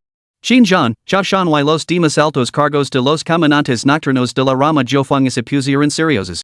Zhang Junfei estaba insinuando que la evaluación del Salón de Cazadores de Demonios era corrupta, estaba cuestionando su integridad. Joven, suelta tu lengua. La voz de Chin Jean era gelida. Si suspecas que hay juego socio, discútelo con tu patrocinadora, Jean Manor. Ante esto, Jean Manor volvió a la realidad y así le fue todo el color de la cara en un instante. Ya había sufrido una humiliación total ese día, y ahora Jean Fe estaba diciendo semejantes tonterías? ¿No era eso equivalente a arrastrar su reputación por el barro para que todos la pisotearan? Afortunadamente, los caminantes nocturnos valoraban la fuerza por encima de todo, y Chin Jean no era de los que guardaban rencer. De lo contrario, la mera sugerencia de corrupción de Jean Fe habría significado un sinfín de castigos insignificantes para ella en el futuro. Jean Fe, cierra la maldita boca. Rugió Jean Manor. Jean Fe no pudo evitar estremecerse. Las palabras de Chin Jean y el furioso grito de Jean Manor lo hicieron darse cuenta de repente de que ella estaba observando. Si hubiera habido juego socio, ¿cómo no lo habría denunciado? Así que realmente había perdido contra ese talento de cultivo de grado F. Al darse cuenta de esto, Jean Fe se hundió en la desesperación más absoluta, con todo su ser despejado de espíritu. Al ver el estado desolator de Jean Fe, Chin Jean, Chaoshan y los demás presentes se quedaron sin palabras. Eres un talento de cultivo de grado A, el segundo en pasar la evaluación. Deberías estar encantado y eufórico. ¿Por qué estás tan triste, tan completamente abatido? Pero al recordar la rivalidad entre Jean Manor y su chichi, lo entendieron al instante. Hasta ahora, Jean Manor había utilizado repetidamente Jean Taiping para burlarse de su chichi, solo para ser humillado repetidamente por Jean Taiping. Ahora, con Jean Fe sufriendo una derrota total a manos de Jean Taiping, significaba que Jean Manor había vuelto a perder contra su chichi, y de forma miserable. Enfrentarse a una victoria segura solo para sufrir una derrota aplastante. ¿Cómo podía Jean Fe sentir alegría? Chin Jean no dijo nada más. Comenzó a revisar el rendimiento de Jean Fe en la tercera etapa de la evaluación. Capítulo 23, ¿Buscas burlas? Con mucho gusto. Durante la tercera prueba, Jean Fe intervino para ayudar a un anciano y se enfrentó a tres discípulos de otro mundo. Sin embargo, fue rápidamente derrotado, arrojado al suelo y sometido a una brutal paliza. Afortunadamente, la prueba se desarrolló dentro de un reino ilusorio, sin suponer ningún peligro mortal. Al superar la prueba, todo volvería a la normalidad. Si no fuera por esto, el ojo morado y la cara hinchada de Jean Fe serían el menor de sus problemas, sería questionable si podría siquiera mantenerse en pie. Después de observar el desempeño de Jean Fe en la tercera evaluación, Chin Jean declaró, tomando nota. Lo der 8 puntos. Chaoshan y varios otros miembros de alto rango de la rama Juan de los caminantes nocturnos también lo otorgaron 8 puntos. Aunque Jean Fe no logró eliminar a los tres discípulos de otro mundo y, en última instancia, no pudo salvar al anciano, intentó rescatarlo y entabló come con los discípulos. Según los criterios de evaluación de la tercera fase, Jean Fe merecía 8 puntos. Jean Fe ha obtenido 8 puntos en las tres fases, con una media de 8 puntos. Aprueba la evaluación del Salón de Cazadores de Demonios. A partir de este momento, Jean Fe es miembro del gremio de cazadores de demonios, asignado al Escuadrón 8 de Cazadores de Demonios. Jean Manor, como capitán del Escuadrón 8 de Cazadores de Demonios, encargado de sus procedimientos de iniciación. Y asegurate de que aprenda los modelos adecuados. Chin Jean anunció el veredicto sin más preámbulos, optando por no insistir en las preguntas anteriores de Jean Fe. En primer lugar, podía entender en cierta medida los sentimientos de Jean Fe. En segundo lugar, los caminantes nocturnos tenían falta de personal. Jean Fe poseía un talento de cultivo de grado A y había superado la evaluación del Salón de Cazadores de Demonios. No había necesidad de recazar a un prodigio por un asunto menor. Sí, ministro. Jean Manor respondió y luego se volvió hacia el aturdido Jean Fe. Su rostro es ensombreció cuando dijo, seguim. Con eso, Jean Manor se dirigió hacia la entrada del ascensor, con Jean Fe siguiéndola. Antes de llegar al ascensor, vieron a Jean Taiping y su chichi ali de pie. Sus expresiones se congelaron. Jean Taiping y su chichi estaban claramente esperando para burlarse de ellos. Sin embargo, al momento siguiente, su chichi y Jean Taiping entraron en el ascensor.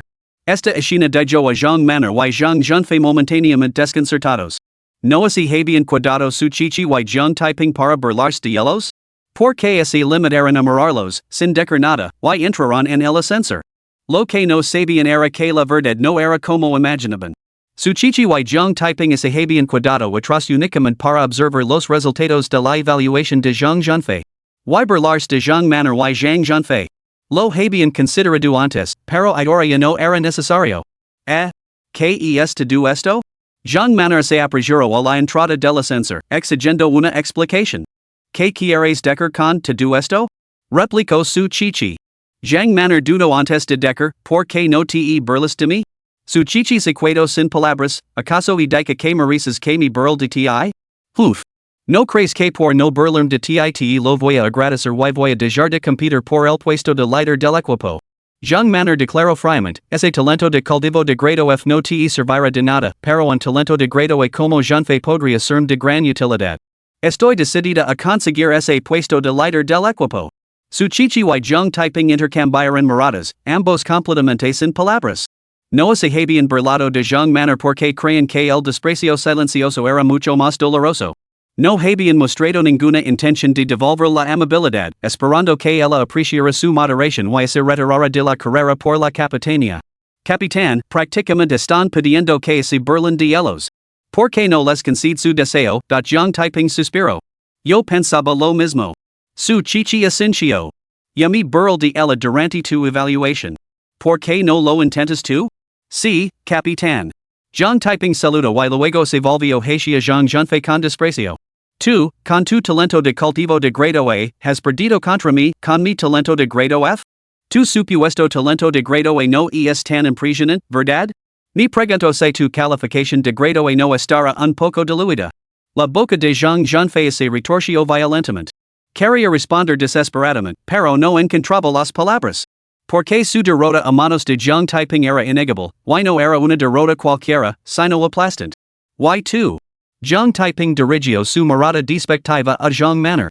Con tu misero talento de cultivo de grado A, te atreves a competir con nuestro capitán de grado S por el puesto de líder de escuadrón? Estás completamente enganada, como una rana en el fondo de un pozo, ignorando por completo la inmensidad del mundo. Déjame decir algo, no pudiste vencer a mi capitán antes, y conmigo aquí ahora, ciertamente no lo vencerás en el futuro. Su chichi se quedó momentáneamente atonida. Sus primeras palabras tenían cierta lógica, pero la última parte. ¿De dónde venía esa confianza? Sin embargo, claramente no era el momento de cuestionar a Zhang typing, así que se mordió la lengua. La boca de Zhang manner se crispó violentamente. Un talento de cultivo de grado F utilizando la palabra simple para describir a un talento de grado A. Arrogant. Completamente arrogant. Ya lo veremos. Estoy decidida a reclamar la capitanía. Se burló Zhang manner con frialdad. Ya verás, te derrotar. Replicó Zhang Junfei inmediatamente. Bueno, ya lo veremos. Zhang typing no se molestó en discutir con Zhang manner y Zhang Junfei. Volviéndose hacia su chichi, dijo, capitán, y terminado con mis burlas. Bien, vámonos. Su chicho asincio y pulsó el botón de cierre del ascensor. Justo cuando las puertas estaban a punto de cerrarse, una voz resonó desde dentro. Capitán, en todos mis años, he conocido a muchos que disfrutan provocando a los demás, pero alguien que realmente disfruta siendo burlado? Es la primera vez que lo veo. De verdad, el mundo está lleno de sorpresas. Así es. Yo tampoco he conocido a nadie a quien le guste que se burlen de él. Que gustos tan peculiares tienen. La expresión de Zhang manner se ensombreció al instante. ¿A quien le gustaba que se burlaran de él? ¿Quien tenía gustos tan peculiares? Simplemente le había parecido extraño que su chichi no se hubiera burlado de ella. Pero ahora las puertas del ascensor se habían cerrado y había comenzado el descenso, no tenía oportunidad de defenderse. Junfei, debes entrenar con diligencia. Zhang manner sicio, ese talento de grado F se atrevió a despedir a un talento de grado A con un simple? Nos aseguremos de que aprenda lo que significa un verdadero talento de grado A. Lo hermana. Asincio Zhang Junfei enfáticamente. No necesitaría que Zhang manner lo recordara para hacerlo. Él, un orgulloso cultivador de grado A, había perdido contra un inútil talento de grado F, y había sido menospreciado por ese mismo talento de grado F si no se redimía. ¿Cómo podría continuar en el gremio de cazadores de demonios? Zhang typing no había escuchado la conversación entre Zhang manner y Zhang Junfei. Si lo hubiera hecho, se habría sentido totalmente despreciado. Si Zhang Junfei no podía vencerlo ahora, tampoco lo haría más adelante. Why describir el talento de cultivo de grado A como simplemente insignificante? Él poseía dos talentos de cultivo, uno de grado divino y otro de grado S. Era incorrecto lamer simple el talento de cultivo de grado A? En absoluto. En el ascensor descendent. Capitán, comandantes nocturnos suena bastante siniestro. No es precisamente el nombre de una organización de buena reputación. John Typing pregunto, ¿por qué nuestro grupo tomó el nombre de comandantes nocturnos? Capítulo 24, secuencia F1, el campo de batalla. Cuando me uní a Nightwalkers, tenía las mismas dudas, pero luego lo entendí. Su chichi explicó, las bestias suelen vagar por la noche, lo que significa que a menudo tenemos que operar al amparo de la oscuridad. Por eso precisamente la organización se llama Nightwalkers, significa nuestro deber de recorrer la noche, protegiendo a todos y cada uno. Esto cambió un poco tras la aparición de los discípulos del otro mundo. Hoy en día, la mayoría de los disturbios provienen de hielos, y los incidentes pueden ocurrir a cualquier hora. Pero el nombre Nightwalkers lleva tanto tiempo en uso que simplemente lo hemos mantenido. Ya veo. La expresión de John Typing hacía claro al comprenderlo. Insisto, capitán, puedo evaluar con precisión el nivel de cultivo de aquellos que son más débiles que yo, pero soy incapaz de discernir el nivel exacto de cultivo de aquellos que son más fuertes que yo. ¿Cómo es posible? Antes había sentido las fluctuaciones de energía vital que emanaban de su chichi. Las fluctuaciones de su energía vital eran mucho más potentes que las suyas, pero no podía discernir su nivel exacto de cultivo. Eso es supresión de cultivo. Explico su chichi. Aquellos con un cultivo más alto pueden sentir el nivel de los que están por debajo de hielos. Pero aquellos con un cultivo más bajo solo pueden percibir las intensas fluctuaciones de energía vital de los que están por encima de hielos, no pueden determinar el nivel específico de cultivo. John Typing Asincio y Anadio, capitán, tengo otra pregunta. El nivel de cultivo del ministro debería ser bastante alto, pero no puede sentir en el más mínimo rastro de fluctuaciones de energía vital en él. ¿Cómo es posible? Una vez que se alcanza el cultivo de rango D, se pueden ocultar perfectamente las fluctuaciones de energía vital. Su chichi explicó patientemente, cuando están inactivos, nadie puede sentir el nivel de cultivo de los practicantes de rango D o superior. Solo cuando entran en comate aparecen rastros. El ministro es de rango C es perfectamente normal que no pudieras detectar sus fluctuaciones de energía vital. Ya veo. John Typing Asincio de nuevo. Por cierto, con respecto a este asunto, debo recordarte. El tono de su chichi se volvió serios. Si te encuentras con un discípulo o una bestia de otro mundo cuyas fluctuaciones de energía vital superan con creces las tuyas, o suya presencia no puedas percibir en absoluto, debes huir inmediatamente.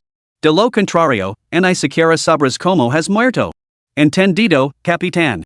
John Typing dio una palmada en el pecho con seguridad. Si me encuentro con la situación que has descrito, huirá la primera oportunidad. Su chichi se quedó paralizada. Solo toma nota de ello, ¿era realmente necesario prometerlo? Me temo que he hablado más de la cuenta. Su chichi suspiró para sus adentros. John Typing era completamente astuto, extremadamente discreto y ferozmente protector con su propia vida. Ante una amenaza insuperable, huiría más rápido que nadie, sin necesidad de que él se lo recordara. Ahora que él lo había advertido específicamente, John Typing probablemente huiría aún más rápido cuando se enfrentara a un peligro abrumador. Dica esto, lanzarse de cabeza a una lucha imposible de ganar solo conduciría a más bajas. John Typing, acabas de afirmar que, contigo a mi lado, John Manna no tiene ninguna posibilidad contra mí. ¿De dónde saca tanta confianza un simple cultivador de grado F como tú? Cambio de tema su chichi. Capitán, uno debe tener sueños y creer en sí mismo. Declaró John Typing con convicción. Su chichi frunció los labios. Tener sueños y confianza era loable, pero uno también debía conocer sus límites.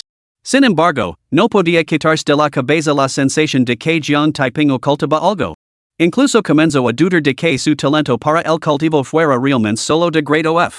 Después de todo, en la historia de los Nightwalkers, nadie con talento para el cultivo de grado F había sido tan formidable como John Typing. Pero no tenía intención de insistir en el tema. Todo el mundo tenía sus secretos, y lo único que necesitaba saber era que John Typing era miembro del equipo nuevo de cazadores de demonios. Además, aunque lo preguntara, John Typing no así lo diría. Mientras hablaban, el ascensor ya había llegado a la planta baja. Muy bien, vamos a tramitar tu documentación de incorporación. Su chichi hizo un gesto a John Typing y salió del ascensor, con John Typing siguiéndola de cerca. Llegaron al mostrador de incorporación en el vestíbulo de la planta baja. Chichi saco el formulario de evaluación de Jiang Taiping de su bolsillo, si lo entrego a la recepcionista y dijo, hermana Jiang, ha aprobado la evaluación de los cazadores de demonios. Lo he traído para completar su documentación de incorporación. De acuerdo, capitana Su. La hermana Jiang aceptó la solicitud. Eco un vistazo al formulario de evaluación de Jiang Taiping y una mirada de asombro se dibujó en su rostro antes de volverse hacia su chichi. Capitana Su, aptitud para la cultivación de grado F. ¿Está segura de eso? Y es correcto. Afirmó su chichi. Ha aprobado la evaluación de la sala de cazadores de demonios con la máxima puntuación en las tres etapas de hecho, ha sido el primero en hacerlo. El director ya lo ha nombrado miembro de la sala de cazadores de demonios. Si duda de mi palabra, puede llamar al director para verificarlo. Capitán Su, bromea. ¿Cómo podría dudar de usted? Solo estoy un poco sorprendida. La hermana Jiang negó con la cabeza. Confiaba en que su chichi no bromearía sobre esos asuntos, sería demasiado fácil descubrirla. Su chichi tuvo ganas de reír. ¿Solo sorprendida? Su expresión parecía como si hubiera visto un fantasma. Hermana Jiang, ya que no lo dudas, date prisa y tramita su incorporación. Instó su chichi. De acuerdo. Respondió la hermana Jiang, y comenzó a introducir los datos de Jiang Taiping. Una vez terminado, se volvió hacia él. Joven, tendremos que tomar las huellas dactilares y escanear el iris. Y es necesario para acceder a la segunda planta y a las plantas superiores de la sucursal. Entendido, hermana Jiang. Jiang Taiping ascensió y se dirigió al mostrador para proporcionar sus huellas dactilares y el escaneo de su iris. Una vez completado el proceso, la hermana Jiang sacó una tarjeta parecida a una tarjeta bancaria y la insertó en una impresora. Después de imprimirla, le colocó una funda protectora y un cordón antes de entregársela a Jiang Taiping. Joven, esta es su credencial. La hermana Jiang lo explicó, no es solo una tarjeta de identificación, sino también una tarjeta bancaria. El primer día de cada mes se abonan las prestaciones y los salarios del gremio de cazadores de demonios. Sus salarios se ingresará directamente en esta tarjeta, mientras que las prestaciones deben recogerse en persona en el vestíbulo de la segunda planta. Muchas gracias por el recordatorio, hermana Jiang. Jiang Taiping expresó su gratitud y tomó la tarjeta para examinarla. Su retrato ocupaba la parte superior, debajo del cual estaba inscrito su nombre. Más abajo, la designación decía, secuencia F1. En la parte inferior estaba su posición, miembro del gremio de cazadores de demonios, equipo 9. Capitán, ¿qué significa secuencia F1? Preguntó Jiang Taiping. Secuencia F1 tiene dos significados. Su chichi explicó, la F denota tu aptitud para el cultivo, mientras que el número indica tu posición entre los reclutas de los cazadores de demonios nocturnos. La secuencia F1 significa que eres el primer talento de cultivo de grado F que se une a los cazadores de demonios nocturnos. Has hecho historia al convertir en el primer talento de cultivo de grado F en toda la existencia de los cazadores de demonios nocturnos. Jiang Taiping parpadeó. ¿Había hecho historia? Eso sonaba bastante impresionante. Bien, entonces sabemos. Te equiparemos con algo de equipo de comed y recogeremos tus bonificaciones por ser el mejor clasificado y nuevo recluta. Su chichi se dirigió hacia el ascensor, con Jiang Taiping siguiéndola de cerca. Al entrar en el ascensor, su chichi pulsó el botón del segundo piso. Sin embargo, Jiang Taiping se quedó paralizado. En ese momento, se dio cuenta de que el ascensor no solo tenía botones para los pisos del 1 al 15, sino también botones para los niveles B1 a B9. Capitán, ¿para qué sirven los niveles B1 a B9? Preguntó Jiang Taiping con curiosidad. Su chichi se quedó en silencio durante un momento antes de responder, es el campo Ajura. Capítulo 25, Agitaciones del alma, Píldoras de chi y sangre. El reino de Ajura? Jiang Taiping entrecerró ligeramente los ojos. Aunque nunca había visto el reino de Ajura con sus propios ojos, había encontrado descripciones similares en novelas. Cualquier lugar que llevara el nombre de Ajura rara vez era un lugar de paz. Sí, el reino de Ajura. Su chichi dijo solemnemente, debajo de la rama Joana se encuentra una guarida demoníaca celada.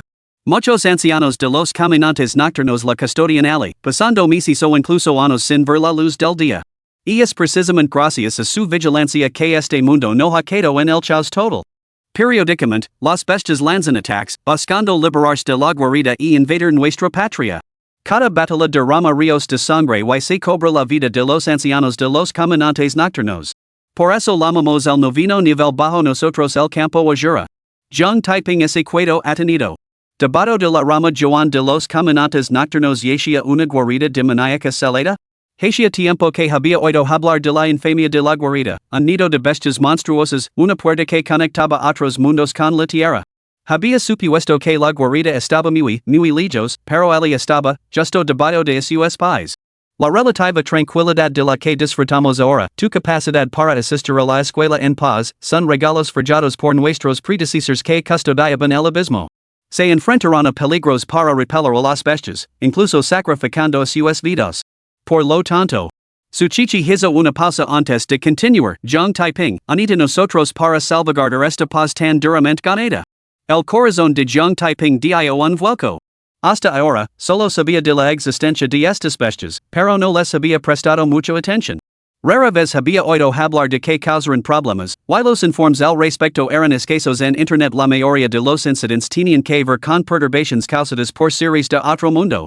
Al escuchar las palabras de su chichi hoy, de repente se dio cuenta de que no era que las bestias rara vez causaran problemas, sino que los predecesores de los Nightwalkers las habían mantenido firmemente encerradas en la guarida del demonio, impidiéndoles escapar para causar estragos. Tras un momento de silencio, Jung Taiping dijo, Capitán, lo hair. Su chichi asincio. Basta ya de este tema tan serios. Al fin y al cabo, ninguno de los dos tenemos la fuerza necesaria para entrar en la arena ayura. Vamos, estamos en la segunda planta. Dica esto, su chichi salió del ascensor, seguida de cerca por Jung Taiping. Mientras caminaban, su chichi explicó, la sala de la planta baja se encarga de los asuntos básicos. La segunda planta es la sala de logística, que gestiona toda la distribución y producción de suministros. Todo lo que necesites, puedes venir aquí a solicitarlo y recogerlo.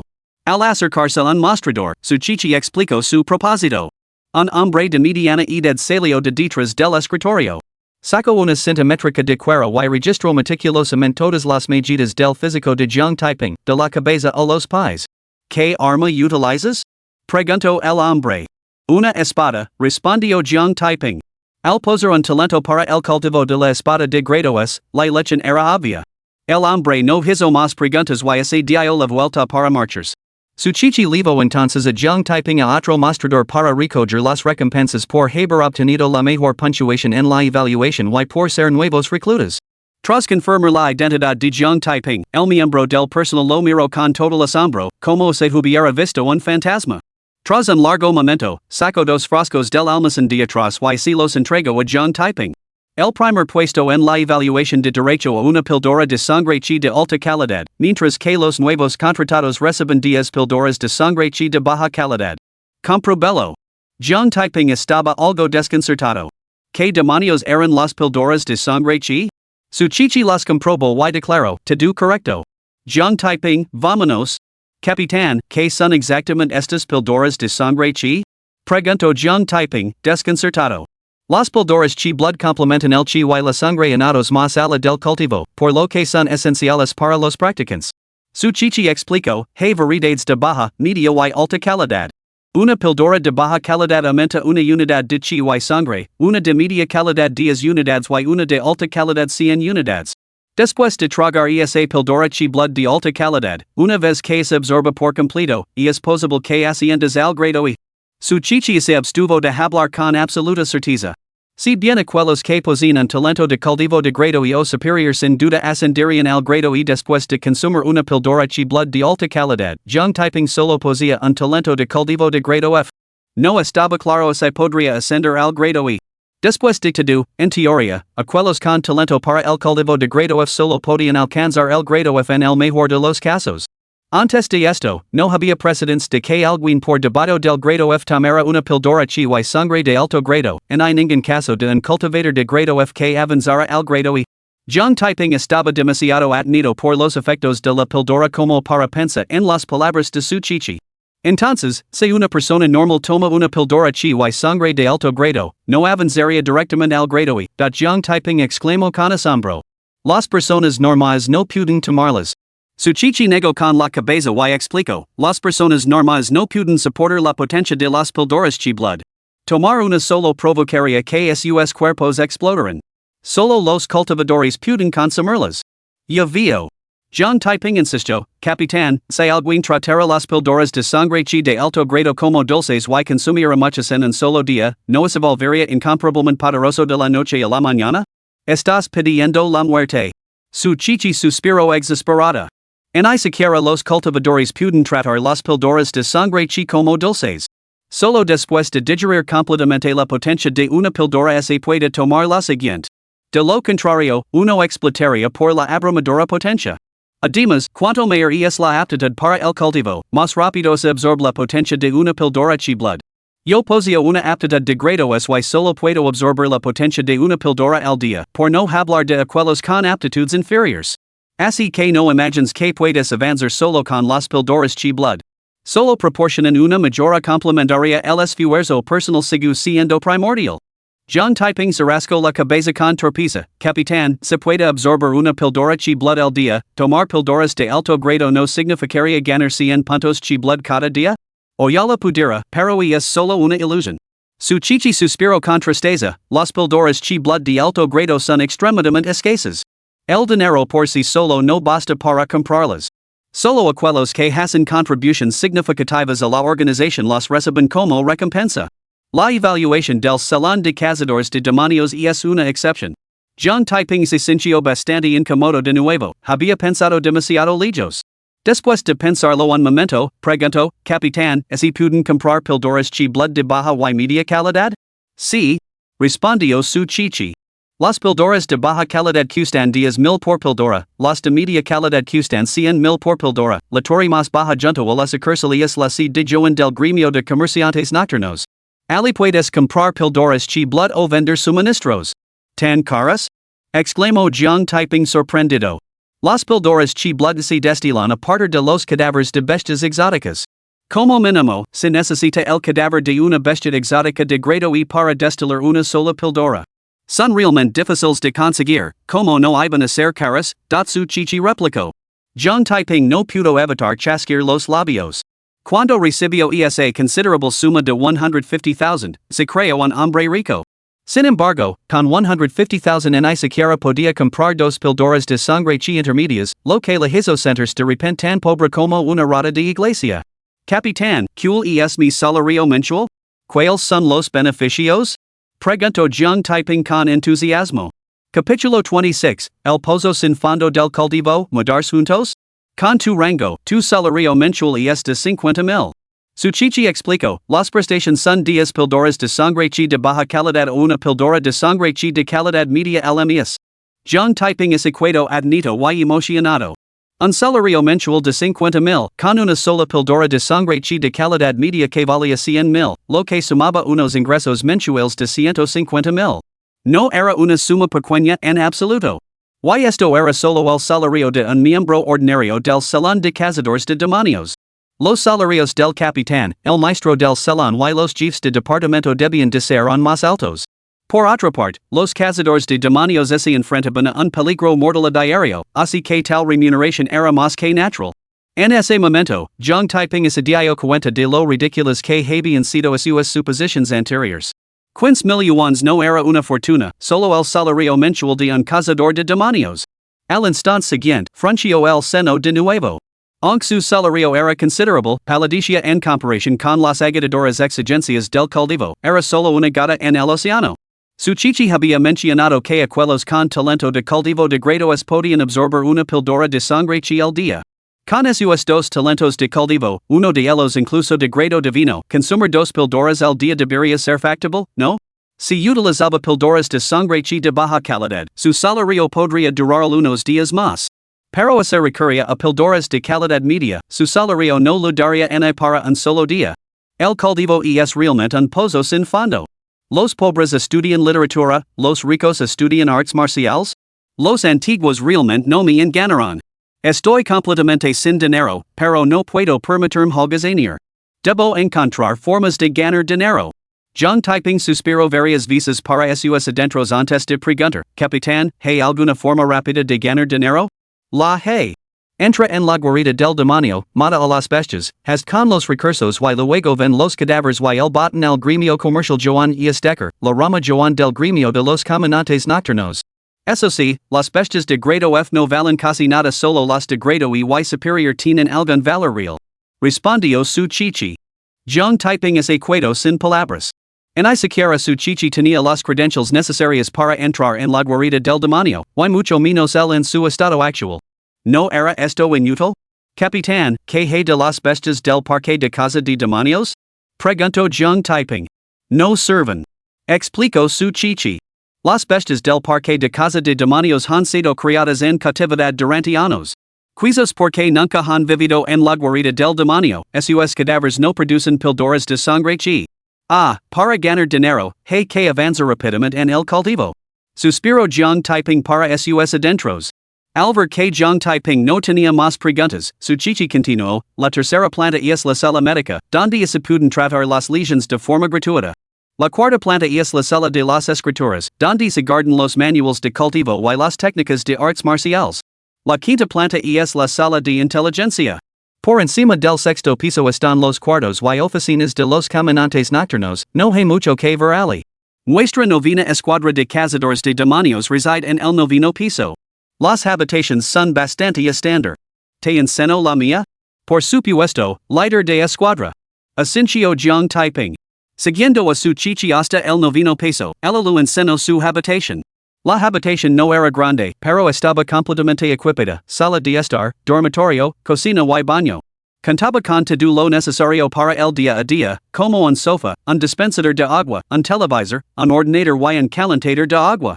Hay que decir que el alojamiento de los nightwalkers era bastante decente, mucho mejor que la propia casa de Zhang typing. Capitán, ¿este mobiliario lo proporciona la organización? Preguntó Zhang typing. Sí, todo lo ha proporcionado la organización. Solo tienes que traer tus maletas. Su chichi dijo, ahora también eres miembro del gremio de cazadores de demonios. Según las normas, puedes vivir aquí. Te gustaría mudarte y vivir conmigo. Zhang typing es equado boquiabierto por la sorpresa.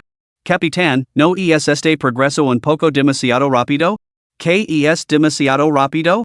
Preguntó su chichi con cara de desconcierto. ¿No dijiste que viviríamos juntos? Aquí solo hay un dormitorio.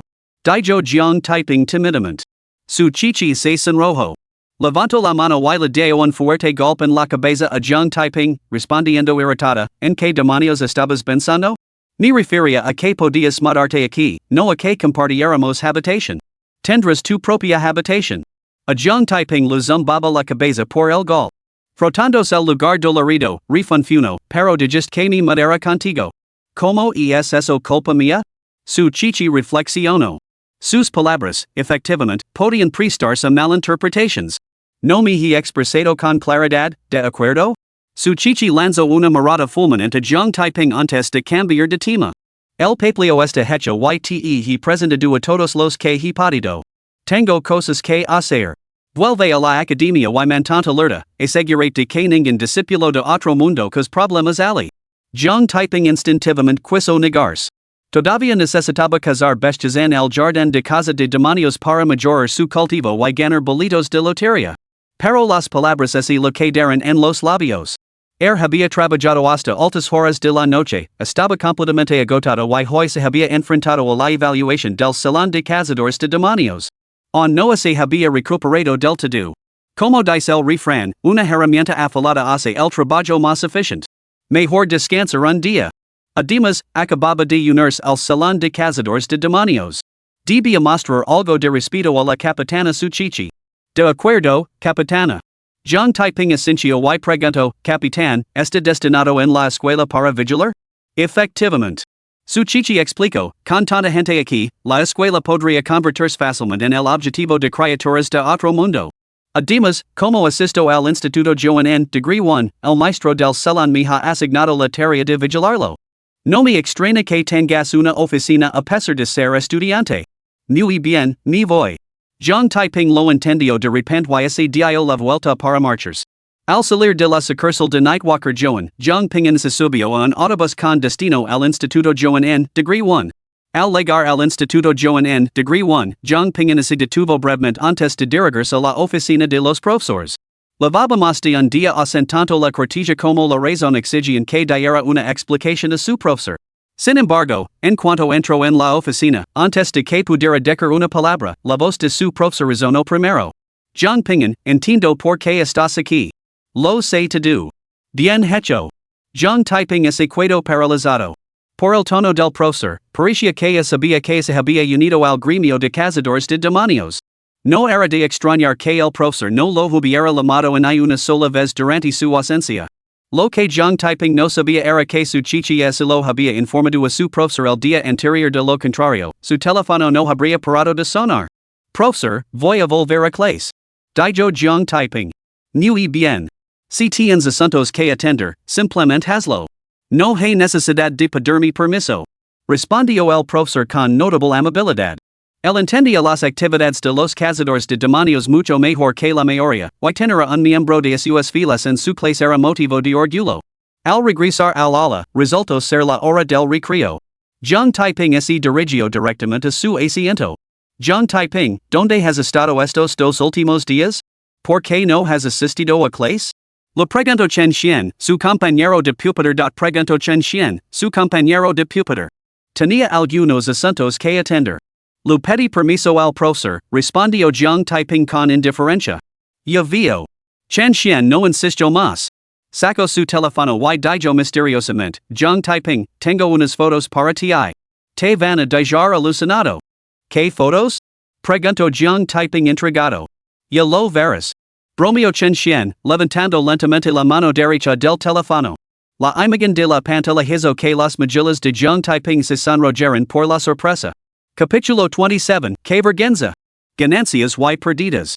La foto mostraba un Callahan estrecho. Un cadáver yacía tendido en él, mientras que un hombre de mediana edad estaba encaramado en el tejado del Callahan. Trepar por una pared había una figura vestida con un traje de Spider-Man. John Taiping, mira el traje de este hombre. ¿Está escalando la pared, no así parece una araña? Preguntó Chen Xian. Sí. Asintió John Taiping. Aquí tienes otra fotografía. Chen Xian deslizó la pantalla, revelando otra imagen ante los ojos de John Taiping. La fotografía mostraba una azadi. Un hombre de mediana edad corría delante, mientras que la figura vestida de Spider-Man detrás de él tenía la palma extendida. Se podía ver un hilo distintivo de seda de araña saliendo disparado de su mano. John Taiping se quedó completamente sin palabras. Había supuesto que alguien simplemente lo había visto, pero nunca imaginó que alguien hubiera tomado una foto y capturado el detalle crucial en el momento preciso. Maldita sea, qué sincronización tan perfecta. ¿Has visto ese hilo de telaraña? Preguntó Chen Xian. Sí. John Taiping volvió a asentir. Parece una araña, puede lanzar telarañas y está persiguiendo a esas criaturas de otro mundo otra vez. Chen Xian dijo, le he puesto el nombre de Spider-Man. ¿Crees que le queda bien? Lo queda bien. A John Taiping se le crispó la boca sin poder evitarlo. Spider-Man se había ganado ese nombre precisamente por esa razón en su vida pasada, como no había ser el adecuado. Cuando adquirió el traje de Spider-Man, supuso que él era el único que conocía ese apodo en esta vida. No esperaba que, por algún giro del destino, el nombre de Spider-Man resurgiera. Estas 2 fotos se subieron a internet, pero así borraron rápidamente. Por suerte, acción rápido y las guard. Chen Xian en audio, John Taiping, dime, ¿no es impresionante? Con más de 10 años de soltería perfeccionando tus reflejos, ¿cómo no había ser impresionante? Bromeó John Taiping. No me refería a eso. Chen Xian aclaró, te estoy preguntando si Spider-Man es impresionante. John Taiping se sintió divertido y exasperado a la vez. Spider-Man era él. Preguntarme si soy impresionante a la cara. ¿Cómo se supone que voy a responder a eso? John Taiping, te estoy haciendo una pregunta. Insistió Chen Xian. Impresionante. John Taiping se sintió bastante incómodo. Elogiarse a sí mismo de esa manera le resultaba francamente vergonzoso. Yo también creo que es bastante impresionante. Chen Xian suspiró. Es una pena que solo sea una foto. Me encantaría ver a Spider-Man en persona. John Taiping miró a Chen Xian con expresión de total desconcierto. Joven, Spider-Man está sentado justo a tu lado, pero no te das cuenta. John Taiping, ¿te gustaría ver a Spider-Man en persona? Volvió a preguntar Chen Xian. John Taiping no sabía cómo responder, pero permanecer en silencio le resultaba incómodo. Solo pudo asentir con la cabeza. Ding dong. En ese momento, sonó el tambor y el profesor entró rápidamente en el aula. Zhang Taiping dio un suspiro de alivio. Por fin, Zhen Xian dejaría de acosarlo con preguntas de lo contrario, su vergüenza habría alcanzado un punto crítico. El profesor comenzó la clase, pero Zhang Taiping no prestaba atención. Sus pensamientos se desviaron hacia la píldora chi blood. Zhang Taiping metió la mano en el bolsillo, concentró su mente y una píldora chi blood de baja calidad se materializó en su palma. Efectivamente, Zhang Taiping había almacenado la píldora chi blood en el inventario de su sistema. Echó un vistazo a Chen Xian, luego observó a su alrededor y, tras confirmar que nadie lo observaba, se metió la píldora en la boca. En un principio, había pensado tomar directamente una píldora chi blood de alta calidad, pero tras pensarlo un momento, cambió de opinión. La píldora se disolvió al instante al entrar en contacto con su lengua, aunque su sabor era algo amargo y desagradable. Zhang Taiping invocó el sistema de lotería multiverso, sin perder de vista la interfaz mientras se concentraba en sentir los cambios dentro de su cuerpo. Sin embargo, por mucho que se esforzara, no detectó ningún cambio en sí mismo. El valor de chi sangre en la interfaz del sistema permaneció sin cambios, y el líquido de la píldora disuelta pareció entrar en su cuerpo sin más efecto. ¿Podría ser que aún no se haya absorbido? Zhang Taiping esperó pacientemente, pero incluso después de media hora, nada cambió. ¿Podría ser que la píldora de chi sangre no me sirva? Frunció el seno Zhang Taiping. Su cambio de planes de última hora se había debido precisamente a esta preocupación al fin y al cabo, su cultivo dependía de su talento divino para devorar y absorber la energía vital de sus enemigos. Pero en ese momento, solo había sido un pensamiento pasajero. Después de pensarlo un momento, Zhang Taiping preguntó mentalmente, ¿sistema de lotería de los 10,000 reinos, la píldora chi blood no me sirve? Efectivamente. No solo la píldora chi blood, sino que cualquier técnica de artes marciales que no hayas obtenido a través de tus sorteos de lotería tampoco te servirá. Zhang Taiping es quedó sin palabras. Le dolía el corazón mientras protestaba, sistema de lotería de los 10,000 reinos, ¿por qué no me lo dijiste antes?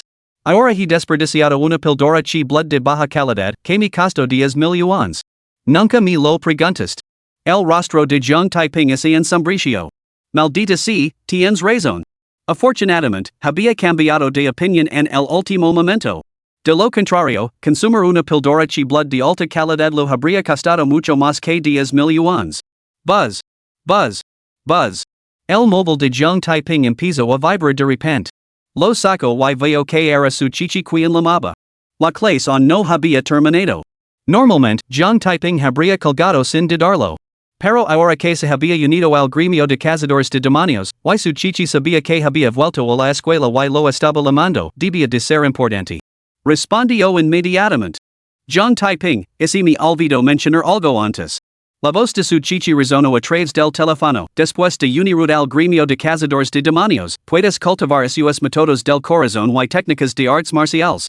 Cuando tengas tiempo, via la biblioteca de escrituras del cuarto piso y selecciona algunos métodos del corazón y técnicas de artes marciales. Ah, entendido.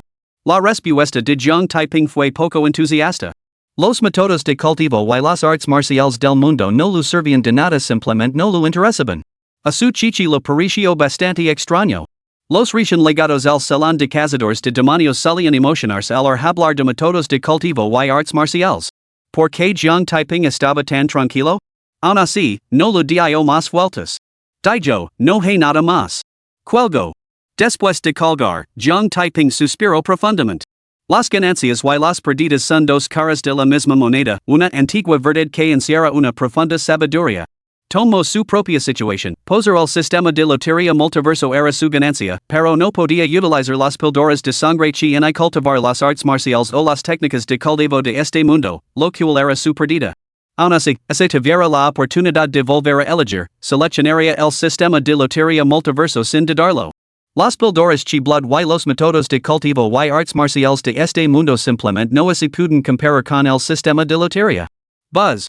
Buzz. Buzz. El teléfono de Zhang Taiping comenzó a vibrar de nuevo. Lo sacó y vio que era su chichi llamando una vez más. ¿Qué está pasando? Acaba de colgar y ahora vuelve a llamar. ¿Se ha olvidado de algo más? Zhang Taiping estaba algo exasperado, pero respondió a la llamada de todos modos. Inmediatamente, la voz ansiosa de su chichi se escuchó a través del teléfono. Zhang Taiping, hemos recibido información de que dos forasteros se dirigen hacia la primera escuela secundaria de Juan. Y es probable que estén planeando un ataque. Parecen ser cultivadores de rango y, aunque los detalles no están claros. Ten cuidado. Llegar ali lo antes posible. Los ojos de Zhang Taiping se iluminaron de repente. Había estado lamentándose por no poder avanzar en su cultivo ese día, lo que significaba que no ganaría ningún billet de lotería. Pero entonces apreciaron el BD experiencia y el dispensador de billetes de lotería, prácticamente entregados en su puerta.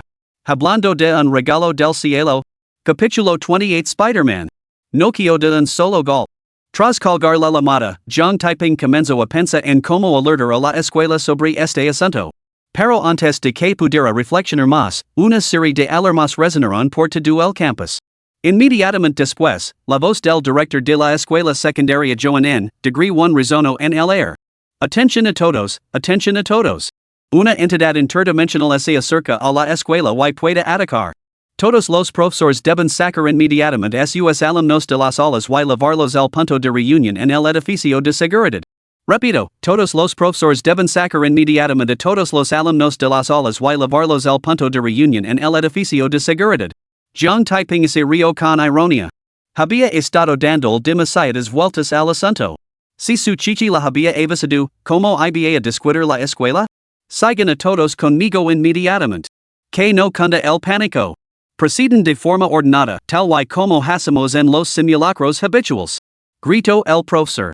Dica esto, el profesor se dirigió a zancadas hacia la salida. Los alumnos se levantaron rápidamente y abandonaron el aula de forma rápida y ordenada, siguiendo a su profesor hacia el edificio de seguridad. Zhang Taiping se quedó rezagado al final de la fila. No rompió filas inmediatamente, sino que esperó el momento adecuado para marcharse. Cuando pasaron por los baños del bloque de aulas, Zhang Taiping se escabuló de la fila y se dirigió hacia ellos. Zhang Taiping, ¿qué estás haciendo? Vuelve aquí. Gritó Chen Xian. Zhang Taiping se sintió bastante molesto. Había esperado deliberadamente hasta llegar a los baños para romper filas, para que nadie se diera cuenta, pero este tipo, Chen Xian, tuvo que ir y gritar como un loco, alertando a todo el mundo. ¿Qué clase de asunto era ese? Aunque estaba frustrado, Zhang Taiping se apresuró a explicar, me duele el estómago. Necesito ir al baño. ¿En qué estás pensando, yendo al baño en un momento como este? Aguantad y ven aquí. Exclamó Chen Xian, completamente sin palabras. Chen Xian, más vale que te deprisa y nos alcances. Intervino el profesor. Chen Xian dudó un momento antes de acelerar el paso para reunirse con el grupo. El profesor asintió con la cabeza a Zhang Taiping antes de alejarse con el grupo. Zhang Taiping entró en el baño. Eco un vistazo para confirmar que estaba vacío y se puso su traje de Spider-Man triple por la ventana trasera y subió a la azotea del edificio de la escuela. Oculto entre las tejas, observó los movimientos de la escuela. Mientras tanto, los profesores llevaban a los alumnos de todas las clases al edificio de seguridad. Todo el mundo estaba tenso, pero la evacuación se llevó a cabo de forma ordenada. Para garantizar la seguridad de los alumnos, la escuela realizaba simulacros de emergencia semanales. Los alumnos estaban muy acostumbrados a evacuar rápidamente las aulas, y ahora se hacían evidentes los beneficios de la práctica regular. El edificio de seguridad era una estructura amplia y baja construida con un coste considerable. Su fortificación podía soportar un ataque con toda la fuerza de un practicante de rango D, lo que proporcionaba un refugio seguro para los alumnos en situaciones de crisis. Sin embargo, la notificación de su chichi había llegado demasiado tarde. Antes de que todos los alumnos pudieran entrar en el edificio de seguridad, dos figuras vestidas con túnicas negras se materializaron en las puertas de la escuela. Saltaron por encima de la entrada y se abalanzaron rápidamente hacia la multitud de alumnos. Esta imagen hizo que los rostros de los profesores y alumnos que aún se encontraban fuera del edificio de seguridad se volvieran cenicientos. Que no cunda el pánico. Entrad todos rápidamente en el edificio de seguridad. Gritó el director. Eviten aglomerarse, solo les ralentiza. Corren todos. Rápido. Los profesores gritaban órdenes para mantener el orden mientras los alumnos acaban a correr. Sin embargo, muchos permanecieron fuera del edificio, mientras los intrusos de otro mundo se acercaban rápidamente. Dada la situación, era imposible que todos los alumnos alcanzaran un lugar seguro antes de que llegaran los intrusos. Pero eso no era lo peor. En medio del pánico y el miedo, un alumno comisió un error. Sus piernas se doblaron y se derrumbó en la entrada del edificio de seguridad. Los alumnos que venían detrás, desprevenidos, tropezaron con el chico quedo. Uno tras otro, cayeron como fichas de dominó, amontonándose en la entrada hasta bloquearla por completo. Los que están detrás, deténganse. Ayúdenlos a levantarse rápidamente. El profesor gritó de inmediato y luego se apresuró a ayudar a los alumnos quedos. Demasiado tarde. El director, de pie junto al edificio de seguridad. Miró hacia atrás a la multitud de alumnos que aún estaban fuera. Una expresión resuelta endureció a sus rasgos mientras gritaba, todo el personal de seguridad, síganme. Bloqueen esos dos canales. Con eso, el director cargó contra los dos discípulos de otro mundo, seguido por los guardias de seguridad, apretando los dientes. En ese momento, una figura saltó desde el rascacielos detrás de los dos discípulos. Agarrándose un hilo de seda de araña, se balanceó rápidamente hacia ellos, impulsado por el hilo adhesivo que se aferraba al edificio. Esa figura no era otra que Jiang Taiping, vestido con su traje de Spider-Man. Al percibir los niveles de cultivo de los discípulos de otro mundo, notó que sus fluctuaciones de energía vital eran ligeramente más fuertes que las suyas. Enfrentarse a ellos de frente no sería prudente, por lo que no actuó de inmediato. En cambio, corrió hacia el rascacielos detrás de ellos antes de lanzar su ataque. Maldita sea, Spider-Man. Una voz lina de asombro resonó entre los estudiantes. Las palabras provenían de Chen Xian, que aún no había entrado en el edificio de seguridad. Los estudiantes y profesores bloqueados fuera de la puerta levantaron la vista inmediatamente, y entonces una mirada de alegría salvaje se extendió por sus rostros. Aunque las fotos de Spider-Man matando a los discípulos de otro mundo que se subieron a internet se habían eliminado rápidamente, la fanfarronada de Chen Xian ya se había extendido por toda la primera escuela secundaria de Joan. No solo lo sabían los estudiantes, sino que incluso los profesores y el director habían oído los rumores. Todos, Spider-Man ha venido a salvarnos. Exclamó Chen Xian emocionado. Cierra la maldita boca. Resonó inmediatamente la voz del profesor. Chen Xian se quedó paralizado. No había dicho nada malo, así que ¿por qué la mandaban calar? Pero rápidamente se dio cuenta, los dos discípulos de otro mundo estaban de espaldas a Spider-Man y no se habían percatado de su llegada. Si gritaban de alegría, ¿no alertarían a los dos intrusos? Con ese pensamiento, Chen Xian se caló de inmediato y pidió en voz baja a sus compañeros cercanos que también guardaran silencio. El director y numerosos guardias de seguridad también vieron a Spider-Man, lo que les hizo dar un suspiro de alivio colectivo. Seguid avanzando. El director gruñó, continuando su avance hacia los dos discípulos de otro mundo, aunque redujo el ritmo. Necesitaba llamar su atención, creando una oportunidad para que Spider-Man atacara. Pero estas dos series de otro mundo no eran fáciles de manejar. Aunque no habían oído el murmullo emocionado de Chen Xian, se dieron cuenta de que la multitud de estudiantes y profesores atrapados fuera del edificio de seguridad los miraba fijamente a la espalda, algunos incluso tomando fotografías. Esto les hizo darse cuenta de que algo no iba bien, y giraron la cabeza rápidamente. Pero en ese mismo momento, Jiang Taiping había llegado. Cortados el cuello. Una orden tajante resonó en la mente de Jiang Taiping. Al mismo tiempo, una daga religiosa se materializó en su mano derecha. Agarrándola al revés, atacó a la velocidad del rayo, apuntando a la garganta de uno de los discípulos de otro mundo. Los dos discípulos, que acababan de darse la vuelta, ni siquiera se dieron cuenta de lo que estaba pasando cuando un destello de acero frío pasó ante sus ojos. SSSH. Acompañado por el sonido del acero perforando la carne, Jiang Taiping cortó limpiamente la garganta de uno de los discípulos.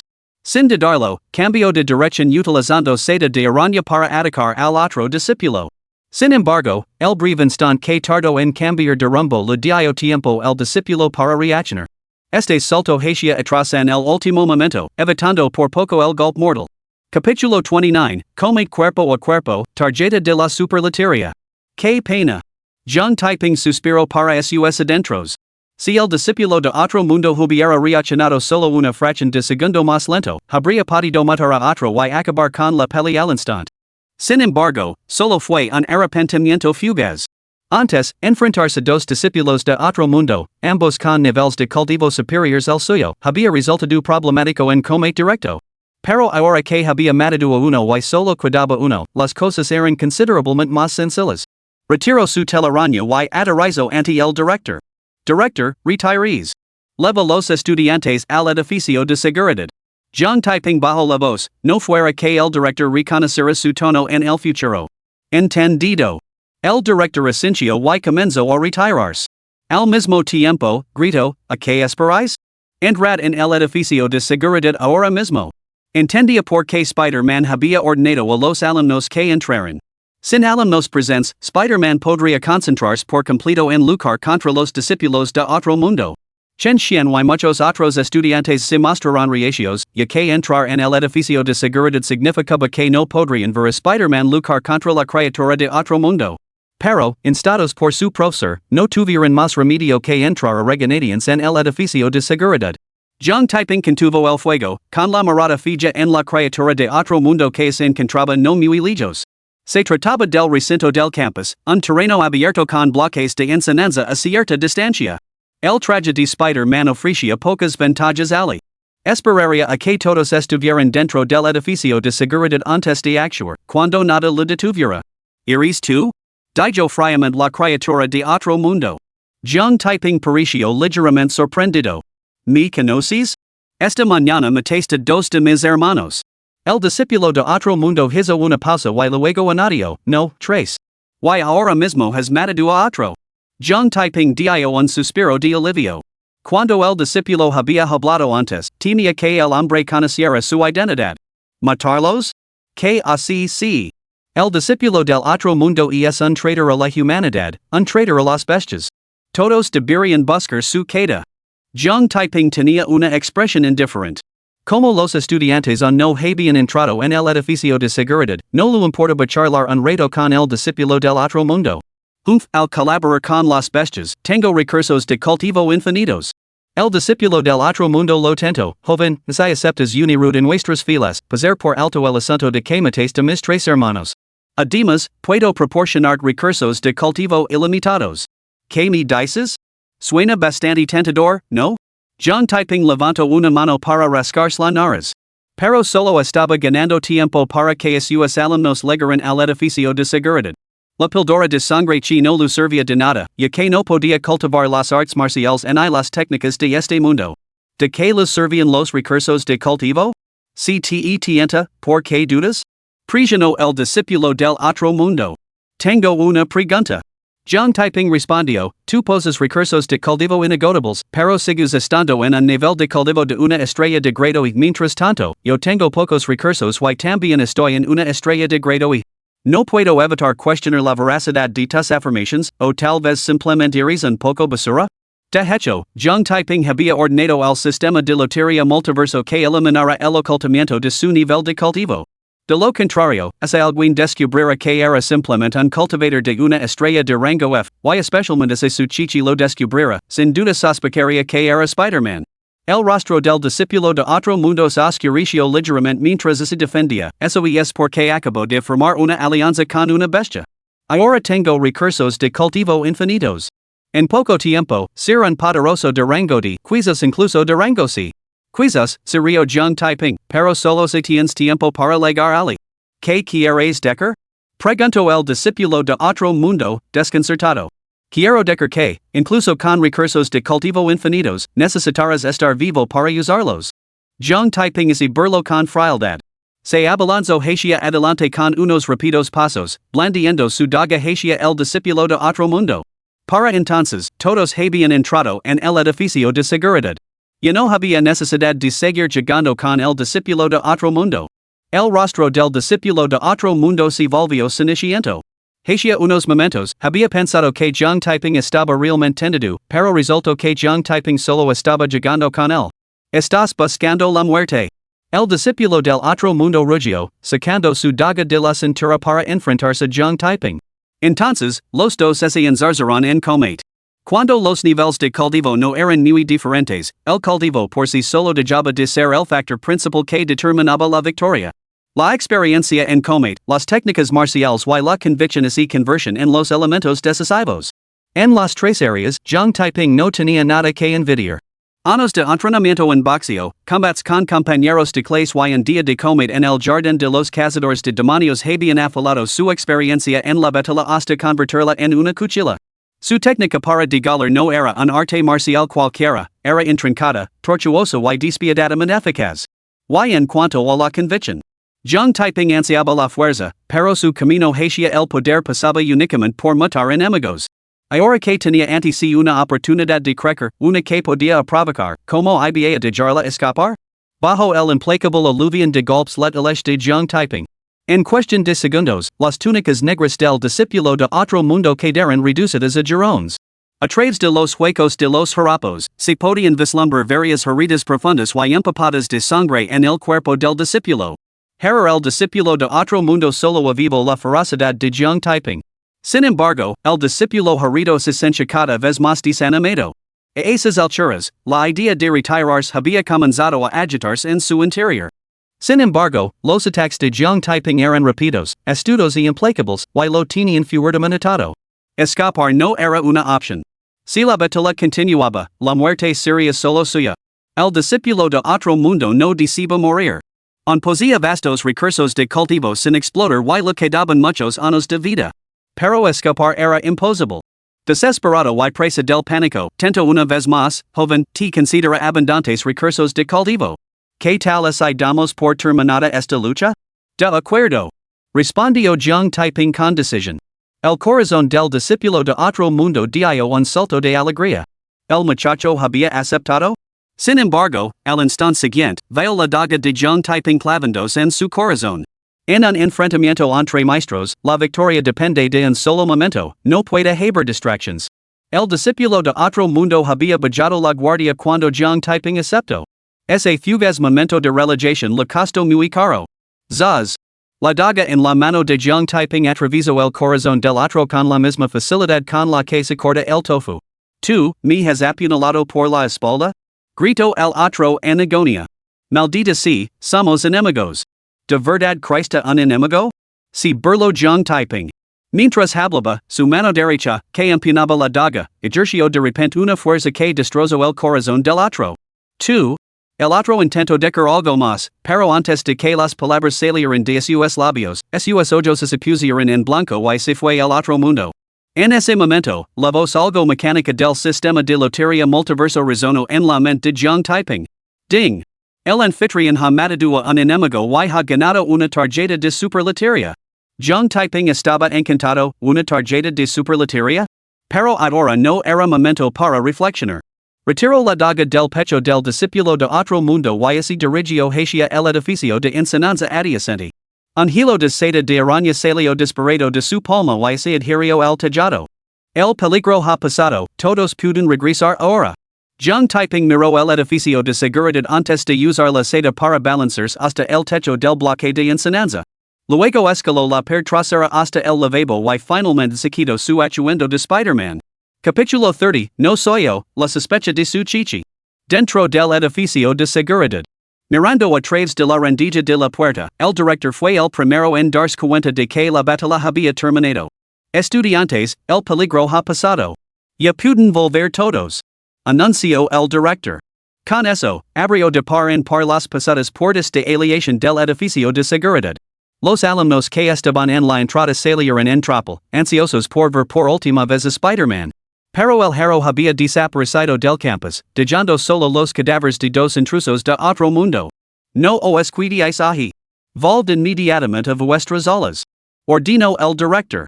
Los estudiantes, con caras llenas de pesar, se apresuraron a ir a sus respectivas aulas. Qué oportunidad tan esplendida para acercarse a Spider-Man y la habían perdido. Muchos de ellos incluso habían esperado pedirle un autógrafo a Spider-Man. Jiang Taiping, que se había escondido en el baño, oyó el alboroto fuera y salió. Caminó con confianza entre la multitud, dirigiéndose hacia las aulas.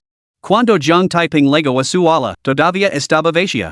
Pero al poco tiempo, sus compañeros de clase comenzaron a regresar poco a poco.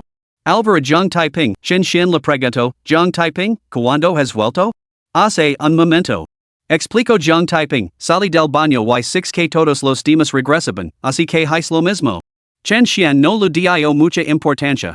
Bromeo, no te dolía el estómago antes y después, sino justo después de que sonara la alarma. No te habrían asustado esos discípulos de otro mundo, ¿verdad? Por supuesto que no. John Taiping y defendió, y me encontraba un poco mareado antes de eso. Probablemente solo si una intoxicación alimentaria. Solo bromeaba. Chen Xian se río entre dientes. ¿Acaso no te conozco? Eres muy valiente, ¿cómo podrías asustar de esas criaturas de otro mundo? Y es una pena que te hayas perdido la aparición de Spider-Man antes, cuando acabó con dos de ellos. Fue genial. ¿Aparicio Spider-Man? Fingió ignorancia John Taiping. Sí, incluso lo hice varias fotos. Te las voy a enseñar. Chen Xian sacó su teléfono y le mostró las fotos a John Taiping. Después de ver todas las fotos, Chen Xian le preguntó, ¿te ha impresionado? ¿Ha sido increíble? A John Taiping lo empezó a doler la cabeza. Alabarse a sí mismo le resultaba totalmente vergonzoso, pero no pudo evitar hacerlo. Ay, me vuelve a doler el estómago. John Taiping se agarró el vientre y se excusó apresuradamente. No solo Chen Xian alababa a Spider-Man, sino que otros compañeros de clase hacían lo mismo. Aunque escucharles hablar con entusiasmo sobre Spider-Man le resultaba increíblemente satisfactorio, tener que alabarlo él mismo le parecía totalmente extraño. Si se quedaba más tiempo, se sentiría abrumado por la vergüenza. Solo podía usar los dolores de estómago como excusa para escabularse.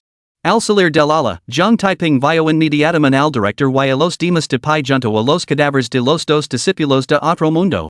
Después de pensarlo un momento, John Taiping bajó las escaleras y se acercó al director y a los demás. Al ver llegar a John Taiping, el director le preguntó, Joven Jiang, ¿qué hacemos con los cadáveres de los discípulos de otro mundo? Director, los cazadores de demonios llegaron en breve. Deje que ellos se encarguen, respondió John Taiping. Muy bien, asintió el director. Momentos después, dos coches se detuvieron frente al Instituto Joan First High School. Uno era el Ferrari de su chichi. 5 figuras salieron de los vehículos y se dirigieron rápidamente hacia la entrada del instituto. Los 5 vestían uniformes negros idénticos y tenían el rostro parcialmente oculto por máscaras. Aunque John Taiping no reconoció a los individuos, identificó el vehículo de su chichi y se apresuró a salir a su encuentro. John Taiping, ¿dónde está el discípulo de otro mundo? Exigió una figura enmascarada. Capitán? John Taiping se detuvo al reconocer la voz de su chichi. Soy yo. Su chichi insistió, te he preguntado dónde está el discípulo del otro mundo. Muertos. Ahí tirados. John Taiping señaló 2 cadáveres en el suelo, no muy lejos detrás de él. Al arresto, su chichi y los otros 4 miraron instintivamente en esa dirección y se quedaron paralizados. De camino hacia Ali, también que los discípulos del otro mundo causaron numerosas bajas en la primera escuela secundaria de Joan. Sin embargo, para su sorpresa, cuando llegaron, los 2 discípulos ya habían sido asesinados. Mientras tanto, John Taiping estaba examinando a su chichi de arriba abajo. Su uniforme, presumiblemente el atuendo de comet de los cazadores de demonios, parecía consistir en una chaqueta y unos pantalones de cuero, pero le quedaba tan ajustado que dejaba al descubierto cada cava de su figura excepcionalmente voluptuosa. En verdad, lo que debía ser generoso era generoso, lo que debía ser esbelto era esbelto, y lo que debía ser alegre era alegre. Al salir de su aturdimiento, su chichi se dio cuenta de que John Taiping la miraba fijamente, y no precisamente en los lugares más apropiados. John Taiping, ¿qué miras con esos ojos de perro? Espidó su chichi, sonrojada por la vergüenza y la irritación. Capitán, estaba comprobando su número de serie. John Taiping permaneció completamente imperturbable. Justo encima del pecho izquierdo de su chichi estaban bordadas las letras S28, lo que significaba que era la 28ª talentosa de niveles en unirse al gremio de cazadores de demonios. Su chichi lanzó una mirada fulminante a John Taiping antes de preguntar, ¿lo mataste? Yo no, lo hizo Spider-Man. Negó John Taiping con rotundidad. Su chichi y los demás se quedaron paralizados de nuevo. ¿Quién era Spider-Man? Como se percibira su confusión, el director se apresuró a acercarse. Sacó su teléfono móvil, abrió una imagen y declaró, él lo hizo. Spider-Man es el nombre que le dieron los estudiantes. Su chichi y los demás lo entendieron de repente. Habían visto la foto de Spider-Man, aunque las imágenes que circulaban por internet habían sido eliminadas por Nightwalker. Spider-Man. Es un nombre bastante apropiado. Murmuró su chichi, y luego preguntó, Director, ¿dónde está Spider-Man ahora? Se marchó después de matar a 2 discípulos de otro mundo. Explicó el director. Su chichi frunció el seno. Esa misma mañana, la rama Joan de Nightwalker había enviado agents para investigar a Spider-Man, pero parecía haber desaparecido sin dejar rastro. Ahora había reaparecido de repente, había matado a dos discípulos de otro mundo y había vuelto a desaparecer. Al momento siguiente, se volvió bruscamente para mirar a Jiang Taiping, pero rápidamente apartó la mirada. Esta mañana, fue Jiang Taiping quien lo informó de los dos discípulos de otro mundo asesinados. Eso significaba que Jiang Taiping había estado presente. Ahora, Spider-Man había matado a dos más, y Jiang Taiping estaba presente de nuevo. ¿No era esto una coincidencia demasiado grande? No pudo evitar sospechar que Spider-Man era Jiang Taiping. Después de todo, él había negado obstinadamente haber usado un ladrillo para matar a esos discípulos de otro mundo. El corazón de Jiang Taiping dio un vuelco. Su chichi lo había mirado de repente, ¿podría ser que esa pequeña pícara sospechara de él? Sin embargo, aunque albergaba esos pensamientos, por fuera se mantuvo completamente sereno, sin delatar el más mínimo indicio de inquietud. ¿Todos, qué hacemos con los cadáveres de estos dos discípulos de otro mundo? Preguntó el director. Su chichi lo pensó un momento, luego miró a las pocas personas que le seguían y declaró, «Levad los cadáveres de estos dos discípulos de otro mundo. Tengo algo que hacer y no volveré todavía». «Sí, capitana», respondió el grupo al unísono. Dos de ellos levantaron un cadáver y se dirigieron hacia la salida de la escuela. Su chichi se volvió hacia el director. «Director, cuénteme exactamente cómo Spider-Man mató a esos dos discípulos de otro mundo». «Por supuesto». El director respondió, relatando con gran detalle cómo Spider-Man había matado a los discípulos de otro mundo. Su chichi asintió y luego se volvió hacia Jiang Taiping. «Tú vienes conmigo». Dica esto, se dirigió a grandes zancadas hacia el edificio de la administración. Capítulo 31, El adorador sexto sentido, malas noticias. Bang! En el momento en que Jiang Taiping entró en la oficina de su chichi, la puerta se cerró detrás de él con un fuerte empujón. Inmediatamente después, su chichi inmovilizó a Jiang Taiping contra la pared, presionando su mano firme contra la pared junto a su cabeza. «Capitán, me está besando contra la pared otra vez». Jiang Taiping dijo timidamente, «Esto no es intimidante en absoluto, solo resulta bastante sugerente». Las mejillas de su chichi se sonrojaron. Tras pensarlo un momento, retiró la mano derecha de la pared junto a la cabeza de él. «Habla». Su chichi se dejó caer en el sofá, adoptando una expresión que gritaba interrogatorio, confusa y seras indulgent, resiste y afronta las consecuencias. «Capitán, ¿qué quiere exactamente que diga?» Preguntó Jiang Taiping, completamente desconcertado. «¿Sigues haciendo el tonto?» Su chichi miró a Jiang Taiping con aire. Suelta lo. ¿Eres Spider-Man? Oyala lo fuera, pero, sinceramente, no fui yo. Jiang Taiping protestó con auténtica angustia. «Capitán, no dijo que esos dos discípulos de otro mundo eran de Rango y? Yo solo soy de Rango F sin tenderles una emboscada, ¿cómo podría haberlos matado?» Su chichi se quedó paralizada de repente. Se había obsesionado con la presencia de Jiang Taiping y había pasado por alto su nivel de cultivo. Según el director, Spider-Man podía defenderse de los discípulos de otro mundo en combate directo, lo que demostraba que era el menos de Rango y Jiang Taiping solo era de Rango F, realmente no parecía él. Pero ¿por qué seguía estando tan segura de que Spider-Man era Jiang Taiping? Hay que admitir que la intuición de una mujer es realmente formidable, incluso las pruebas irrefutables luchan por disipar sus suspecas. «Capitán, ¿por qué llevan todos máscaras? ¿Temen las represalias de los discípulos de otro mundo?» Cambió de tema Jiang Taiping. ¿Qué represalias? Declaró su chichi con altivez. «Desde el momento en que me uní al gremio de cazadores de demonios, nunca he temido la venganza de los discípulos de otro mundo». Entonces, ¿por qué llevan todos máscaras? Insistió Jiang Taiping, desconcertado. Su chichi reflexionó un momento antes de responder. «Tus compañeros de clase son bastante fanáticos de Spider-Man, ¿no?» Jiang Taiping no entendió por qué su chichi le preguntaba eso, pero reconociendo la verdad, asintió con la cabeza.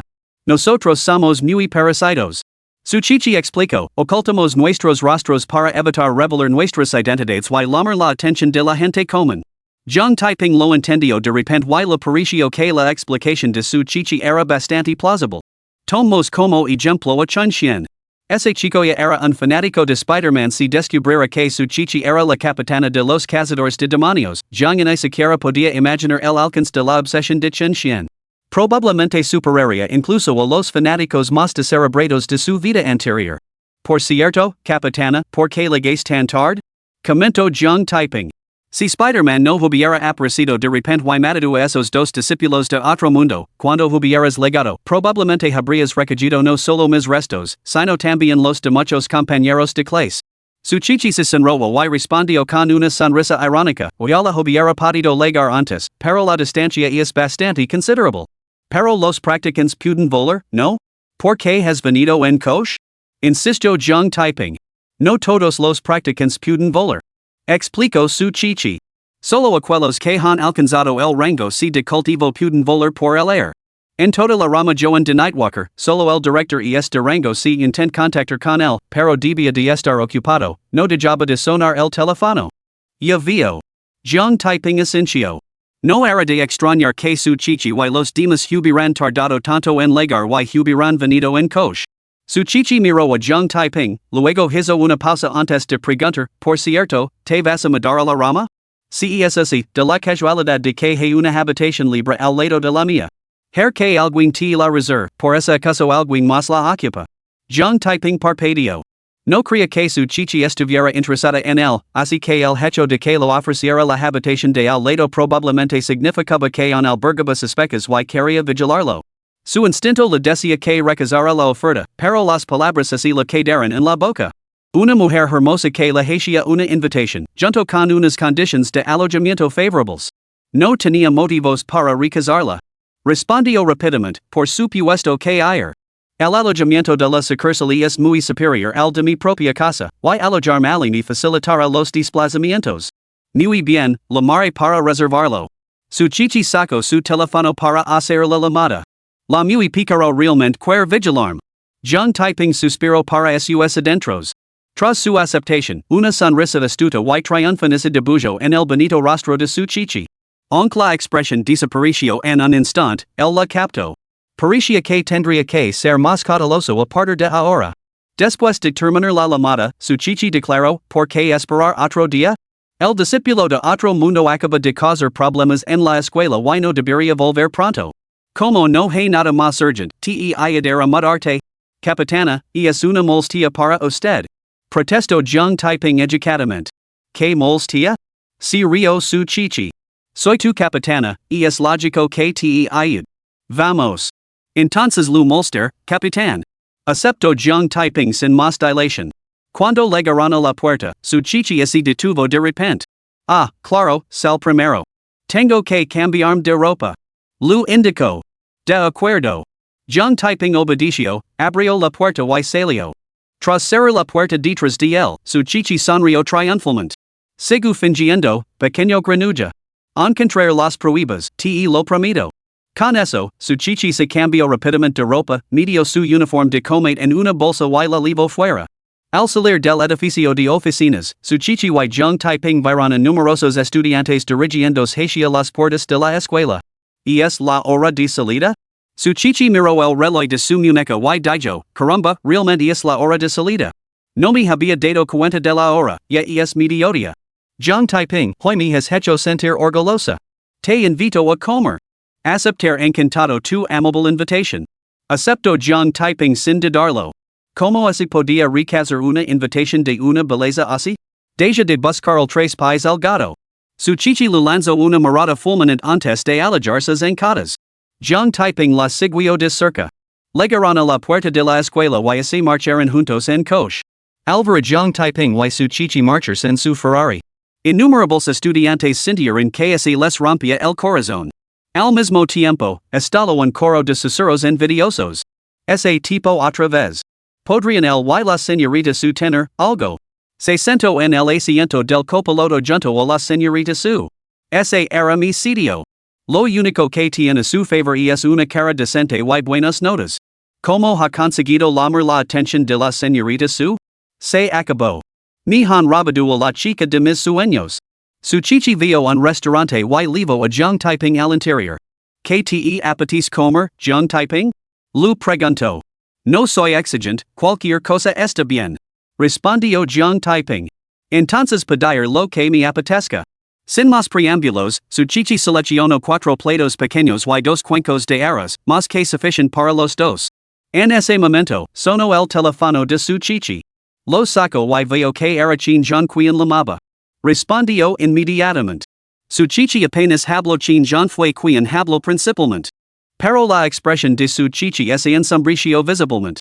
Después de colgar, dudo antes de decker, John Taiping, tengo malas noticias. Capítulo 32, Reglas no escritas. ¿Quieres echarme de los cazadores de demonios? Al oír las palabras de su chichi, John Taiping no mostró ninguna sorpresa. En el momento en que veo que su expresión es ensombrícia, se dio cuenta de que algo probablemente no había salido bien. ¿Qué pasa? Preguntó John Taiping. Te conciernen. Susurró su chichi. Según las normas, cuando los nuevos reclutas se unen a los cazadores de demonios, debe informarse nivel por nivel hacia arriba. Primero al cuartel general provincial de Nanshan y, desde allí, al cuartel general de la Nación Dragon. Pero tu expediente se ha quedado retenido en el cuartel general provincial de Nanshan.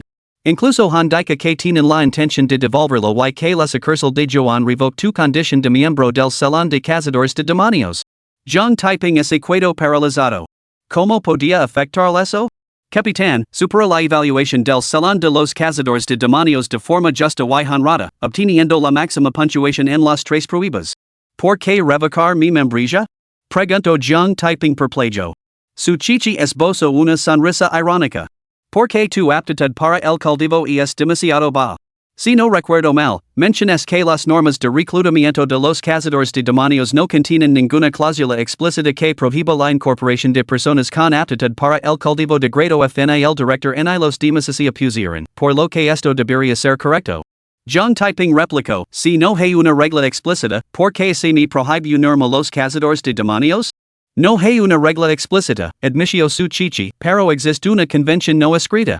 Los cazadores de demonios nunca reclutan a personas con aptitud para el cultivo de grado F. De lo contrario, dado el tiempo que llevan existiendo los caminantes nocturnos y el número de practicantes de grado F que hay entre ellos, ¿cómo podrías haber convertido en el miembro de rango F1? Ya veo. John Taiping frunció el seno, confundido. Si existe tal regla no escrita, ¿por qué se me permitió realizar la evaluación de los cazadores de demonios? Para ser sincera, fue por mi culpa. Simplemente no pude encontrar a nadie con aptitud para el cultivo, así que tuve que dejar que tu ocuparas la plaza. Al fin y al cabo, alguien con poca aptitud es mejor que nadie. En aquel entonces, nunca imaginé que pasarías la evaluación de los cazadores de demonios. Su chichi esbozó una sonrisa irónica. Probablemente, el director te permitió participar por deferencia hacia mí. En aquel entonces, seguramente nunca imagino que aprobarías la evaluación, y mucho menos que destacarías con puntuaciones perfectas en las tres etapas. John Taiping sintió una olida de vergüenza. ¿Había tenido pura suerte? Entendió perfectamente lo que su chichi quería decir. Su chichi era uno de los pocos genios de la ciudad de Joan, de toda la provincia de Nanshan y incluso de Tudulangua, y poseía un talento para el cultivo de grado S, y los genios, por regla general, siempre recibían un trato especial. Capitán, ¿qué dijo el ministro? Preguntó John Taiping. El director defendió su caso con firmeza y consiguió que la sede provincial de Nanshan revocara temporalmente su decisión. No pude comunicarme con él antes porque estaba hablando por teléfono con ellos. Su chichi continuó, sin embargo, solo es una revocación temporal. La sede provincial enviará a alguien para poner de prueba. Si pasas la prueba, te convertirás en miembro del gremio de cazadores de demonios. Si fallas, tu membresía será revocada. Uf. John Taiping exhaló profundamente. Realmente no desea revelar su talento para el cultivo. Si la revocaban inmediatamente su membresía en el cuerpo de cazadores de demonios, no tendría más remedio que revelar más cosas.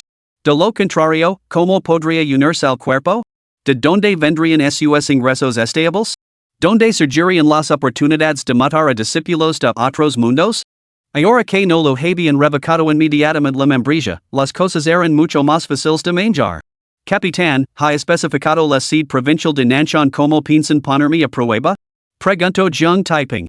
No. Respondió su chichi. Pero una cosa es segura, no será nada parecido a la prueba a la que te has enfrentado hoy. El ministro ha declarado que la sede provincial no tolerará a nadie con talento de cultivo de grado F dentro de los cazadores de demonios. Y es probable que su prueba sea excepcionalmente dura. Ya ver lo dura que es. John Taiping se rió entre dientes. Nunca me echaron de los cazadores de demonios. Ni lo sunan. ¿De dónde viene esa confianza? Su chichi lo miro con asombro. Capitán, usted dijo lo mismo antes. ¿Qué pasó entonces? Replicó Jiang Taiping. Su chichi se quedó paralizada. El resultado? Había sido humillada por completo. Lanzó una mirada penetrante a Jiang Taiping, con los ojos brillando de sospecha. Hace tiempo que sospechaba que él ocultaba algo, y ahora sus dudas solo se habían intensificado. Al sentir su mirada, Jiang Taiping se dio cuenta de que sus palabras podrían haber sido imprudentes. Rápidamente cambió de tema. Capitán, ¿ha mencionado la sede de la provincia de Nanshan cuando llegaron los refuerzos? No hay una fecha concreta, pero no debería tardar mucho, respondió su chichi. Parece que tendremos que reforzar nuestra fuerza visible, suspiró Jiang Taiping para sus adentros.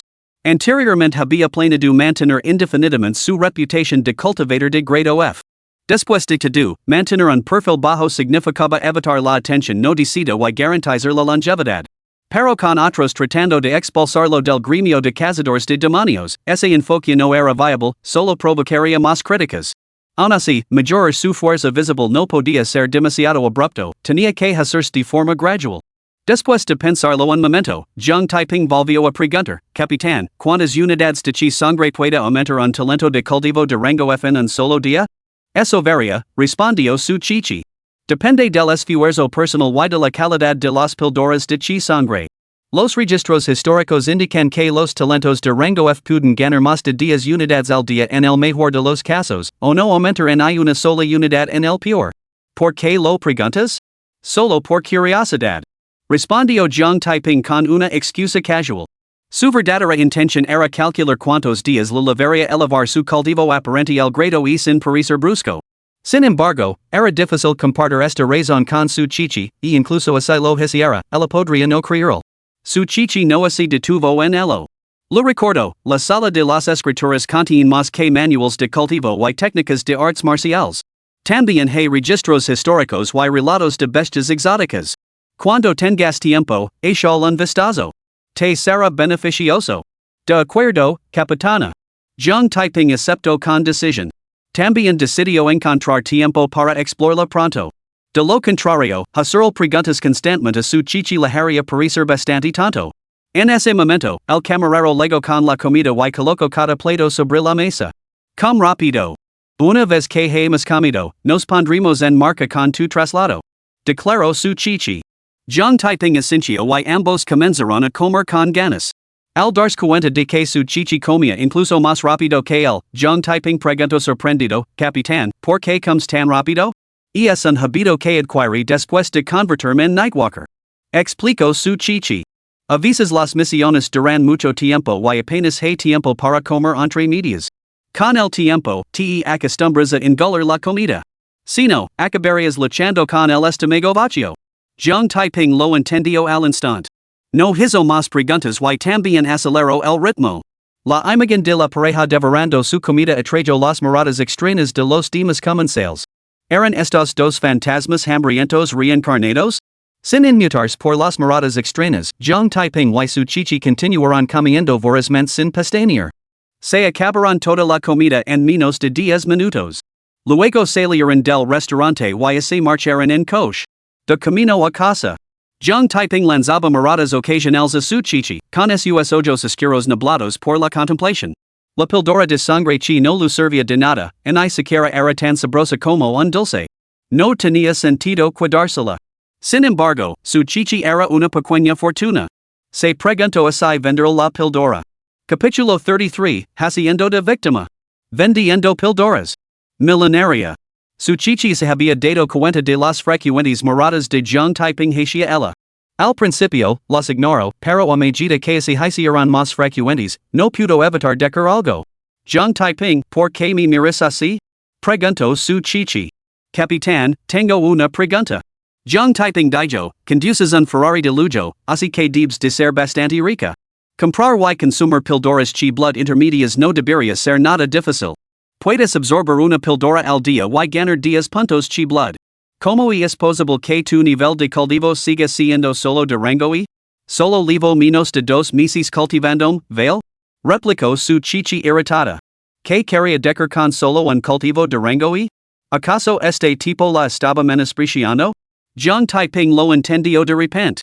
Menos de dos meses, calcula más lo basandonos en dos meses. 10 puntos de chi blood al día suman solo 600 puntos. Capitán, ¿tiene ante usted un método para aumentar rápidamente su cultivo? ¿Lo interesa? Pregunto Jung Taiping. Cuénteme más. Dijo su chichi con curiosidad. Tengo esta píldora de chi sangre de alta calidad, vera. Explico Jung Taiping. Si es la vendo, podría aumentar su chi sangre en 100 unidades diarias. Su chichi se sintió tendida, pero rápidamente descartó la idea. Jung Taiping, ¿te das cuenta de lo que estás proponiendo? Lu reprendió su chichi con severidad. Las píldoras de chi sangre de alta calidad son extremadamente raras. Nadie vendería una. Consumirla podría impulsar al rango y en poco tiempo. ¿Cómo podrías deshacer de ella? Capitán, sé lo que hago. Jung Taiping respondió con una sonrisa irónica, como has dicho, solo es una posibilidad de alcanzar el rango y, no una certeza. Y actualmente estoy en un cultivo de rango F de aproximadamente 2 estrellas. Si tomo una píldora de sangre chi de alta calidad y sigo sin alcanzar el rango y, sería un desperdicio. Además, ando corto de dinero. Necesito comprar un coche y un piso. No puedo seguir llamando a taxis para cada misión, no? Se pierde demasiado tiempo esperándolos. Y tampoco puedo seguir alquilando un lugar indefinidamente. Pero nada de eso importa. La verdadera pregunta es si seguir en el gremio de cazadores de demonios. Y si me revocan la membresía. Si tengo un piso, al menos mi vida no será tan sombría después. Su chichi se quedó sin palabras, porque el razonamiento de Jung Taiping tenía mucho mérito. Después de reflexionar un momento, sugirió, quizás no deberías vender las píldoras de sangre chi de alta calidad. Si te faltan fondos, puedo prestar el dinero. Jung Taiping sintió una mezcla de gratitud y culpa. Su gratitud provenía del evidente deseo de su chichi por las píldoras, pero también de su moderación al persuadirlo de que no las vendiera, junto con su oferta de un préstamo. La culpa se debía a que su súplica anterior había sido un intento de hacerse pasar por víctima ante ella. Capitán, no puedo prestar dinero. Jung Taiping respondió, el coste de un coche y una casa no es una suma insignificante. Si permanezco en el gremio de cazadores de demonios, podría devolvértelo. Pero si me revocan la membresía, ¿cómo diablos voy a pagar una deuda así? No sugieres que, si me revocan la membresía, simplemente debería abandonar la deuda. Tu dinero no cayó del cielo y, aunque no tengo un centavo, todavía poseo algo de dignidad, nunca aceptar caridad. No intentes disuadirme. Debo vender estas píldoras de vitalidad de alta calidad. Si tú no las quieres, así las venderá otra persona. Al ver la postura firme de Jung Taiping, su chichi dejó de insistir, sabiendo que seguir discutiendo sería inútil. ¿A qué precio piensas venderlas? Preguntó su chichi. 2 millones. Declaró Jung Taiping. Algunos podrían argumentar que una píldora chi sangre de alta calidad, que aumenta 100 puntos chi sangre, solo debería valer 1 millón, basándose en los precios de las píldoras de baja y media calidad. ¿Estaba Jung Taiping siendo francamente codicioso al pedir 2 millones? En absoluto. Tomamos como ejemplo a su chichi. Ella podía absorber una píldora chi blood al día. Tomar una píldora de alta calidad le proporcionaba 100 puntos chi blood adicionales al día, mientras que consumir una píldora de calidad media significaba que tardaba 10 días en ganar los mismos 100 puntos. Como dice el refrán, una ventaja inicial conduce a una ventaja duradera. A los ojos de los cultivadores, una diferencia de tiempo de 9 días completos tenía un valor incalculable. Además, las píldoras chi blood de alta calidad no están a la venta, solo se conceden por contribuciones significativas a los nightwalkers. Como dice el refrán, la rareza genera valor. 2 millones? 5 millones se venderían fácilmente. Jung Taiping tenía la intención original de pedir 5 millones, pero sintiéndose culpable y conmovido, cedió y ofreció un gran descuento. Ni lo puedo. Declaró su chichi con decisión. A Jung Taiping no le sorprendió en absoluto la decisión de su chichi. 2 millones por una sola píldora de chi y sangre de alta calidad?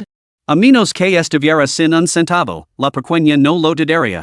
Capitana, me quedan 9 píldoras de chi y sangre de baja calidad. ¿Lo gustaría comprarlas también? Preguntó Jung Taiping. Su chichi se quedó paralizada, con evidente asombro. Entonces, Jung Taiping, no vas a quedarte en esa cara con las píldoras chi blood de baja calidad, ¿verdad? En absoluto. Quiero las de calidad media. Respondió Jung Taiping. Su chichi dio un suspiro de alivio. Si hubiera sido tan tocano como para no consumir ni siquiera las píldoras básicas, ella habría estado tentada de dar una buena paliza. Muy bien, las cambiar por las de calidad media. Declaró su chichi. Capitán, no hay necesidad de molestarse. Jiang Taiping se negó rotundamente. No tengo forma de vender las píldoras chi blood básicas. Dame el dinero y las compraré yo mismo en el gremio de comerciantes Joan. Bien, las píldoras básicas cuestan 10,000 cada una. Solo tengo nu, así que con 80,000 debería batar. Afirmar que necesitaba píldoras intermedias era solo una excusa. Incluso si cambiaba a las intermedias, ¿no seguirían siendo inútiles? Muy bien. Su chichi no lo pensó dos veces. Sacó su teléfono, pulsó unas cuantas veces y dijo, el dinero ha sido transferido a tu cuenta. Inmediatamente después, el teléfono de Jiang Taiping vibró con una nueva notificación. Sacó su teléfono para comprobarlo, era una confirmación de depósito del Banco Nightwalker. Que nina rica. Más de 2 millones transferidos así como así. Caramba, ahora somos millonarios. Jiang Taiping murmuró con asombro antes de preguntar, Capitán, ¿no eran 2,800,000? ¿Por qué envías 2,900,000? Podría vender las píldoras chi blood de baja calidad por 10,000 cada una.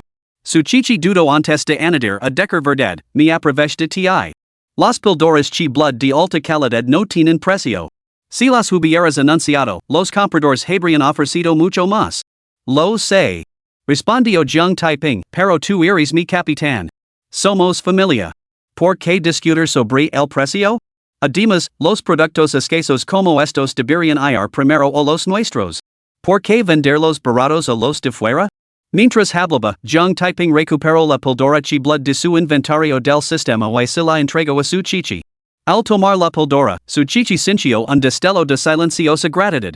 Después de todo, Jiang Taiping sabía cómo mostrar su agradecimiento, no había sido en vano que ella hubiera defendido su caso contra Jiang Manner. Jiang Taiping, no olvides comprar la píldora chi blood intermedia lo antes posible. Lo recordó su chichi. Tantos asigus en los cazadores de demonios como si no, lo más importante es que avances en tu cultivo. Capitana, lo hair. Afirmó Jiang Taiping con decisión, y añadió, ya he tomado una píldora de sangre y chi de baja calidad y no la he absorbido por completo. Su chichi asintió con la cabeza, sin decir nada más, y condujo hacia la casa de Jiang Taiping. Sin embargo, antes de que hubieran recorrido mucha distancia, de repente sintió que algo no iba bien. Capítulo 34, Mantener una puerta trasera abierta. Una verdadera revelación. Esto no tiene sentido. Comentó su chichi. Jiang Taiping, durante la cena estabas decidido a echarme del gremio de cazadores de demonios, en hablar. Ahora te estás dejando una puerta trasera? ¿Dónde está tu confianza? Capitana, la confianza es una cosa, pero tener un plan B no es mala idea. Explicó Jiang Taiping. Siempre tienes algo que decir. Su chichi frunció los labios. Sentía que algo no cuadraba, pero no conseguía averiguar qué era. Su chichi y Jiang Taiping volvieron a hablar durante el trayecto. Llegaron a la casa de Jiang Taiping. Su chichi lo entendió de repente. Sabía que Jiang Taiping vivía en un barrio marginal, pero no se había dado cuenta de que residía en un sótano. No era de extrañar que estuviera tan desesperado por comprar un piso, si ella estuviera en su lugar, también lo estaría. Sin darse cuenta de las cavilaciones de su chichi, Jiang Taiping estaba ocupado haciendo las maletas. Después de recoger algunas cosas, dijo, Capitán, estoy listo. ¿Nos vamos? Pero. Jiang Taiping, ¿te mudas y solo te llevas unas pocas prendas? Exclamó su chichi sorprendida. Capitán, la sucursal tiene todos los muebles y suministros que necesitamos. No tiene sentido llevar demasiado. Jiang Taiping añadió, además, tu coche no cabría mucho más. Y es cierto. Su chichi asintió. Aun así, deberías lavar toda tu ropa. Seguro que no piensas volver, ¿no? Capitán, aunque es un piso alquilado, me he encarenado con él después de vivir aquí durante años. Jiang Taiping explicó, la sucursal ofrece alojamiento, pero no es mi hogar. Conservar este lugar significa que puedo volver cuando quiera. Además, es posible que tenga que mudarme de la sucursal en unos días. Como quieras. Su chichi no insistió más. Sabía que Jiang Taiping se refería al juicio enviado por la CID de la provincia de Nanshan. Lo que ella no sabía era que sus palabras eran solo una excusa para sus excursiones nocturnas. Por supuesto, sus salidas nocturnas no eran por placer, sino para perfeccionar sus arts marciales. Tomamos como ejemplo las técnicas de monta en espada.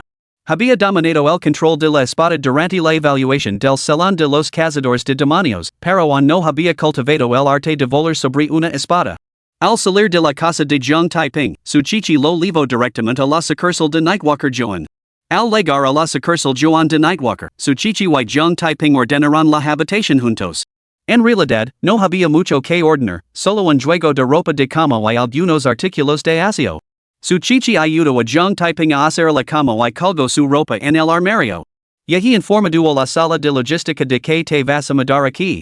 Su chichi declaró, a partir de ahora, esta habitación es tuya. Acceda ella utilizando tu huella dactilar y el escáner de iris. Muchas gracias, capitán. Agradeció Jiang Taiping. ¿No dijiste que somos familia?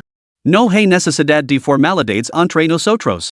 Su chichi negó con la cabeza y preguntó, ¿cuáles son tus planes ahora? Nada urgent por ahora. Tengo intención de visitar la sala de las escrituras. Respondió Jiang Taiping. Muy bien. Los objetos que se encuentran en la sala de las escrituras solo pueden verse en el recinto y no deben sacarse de él. Si necesitas alguna aclaración, ponte en contacto conmigo. Ahora me voy. Dica esto, su chichi se dio la vuelta y se marchó. Jiang Taiping hizo lo mismo y tomó el ascensor hasta la cuarta planta, donde se encontraba la sala de las escrituras. Al llegar, desbloqueó la puerta principal con su huella dactilar y el escáner de iris antes de entrar.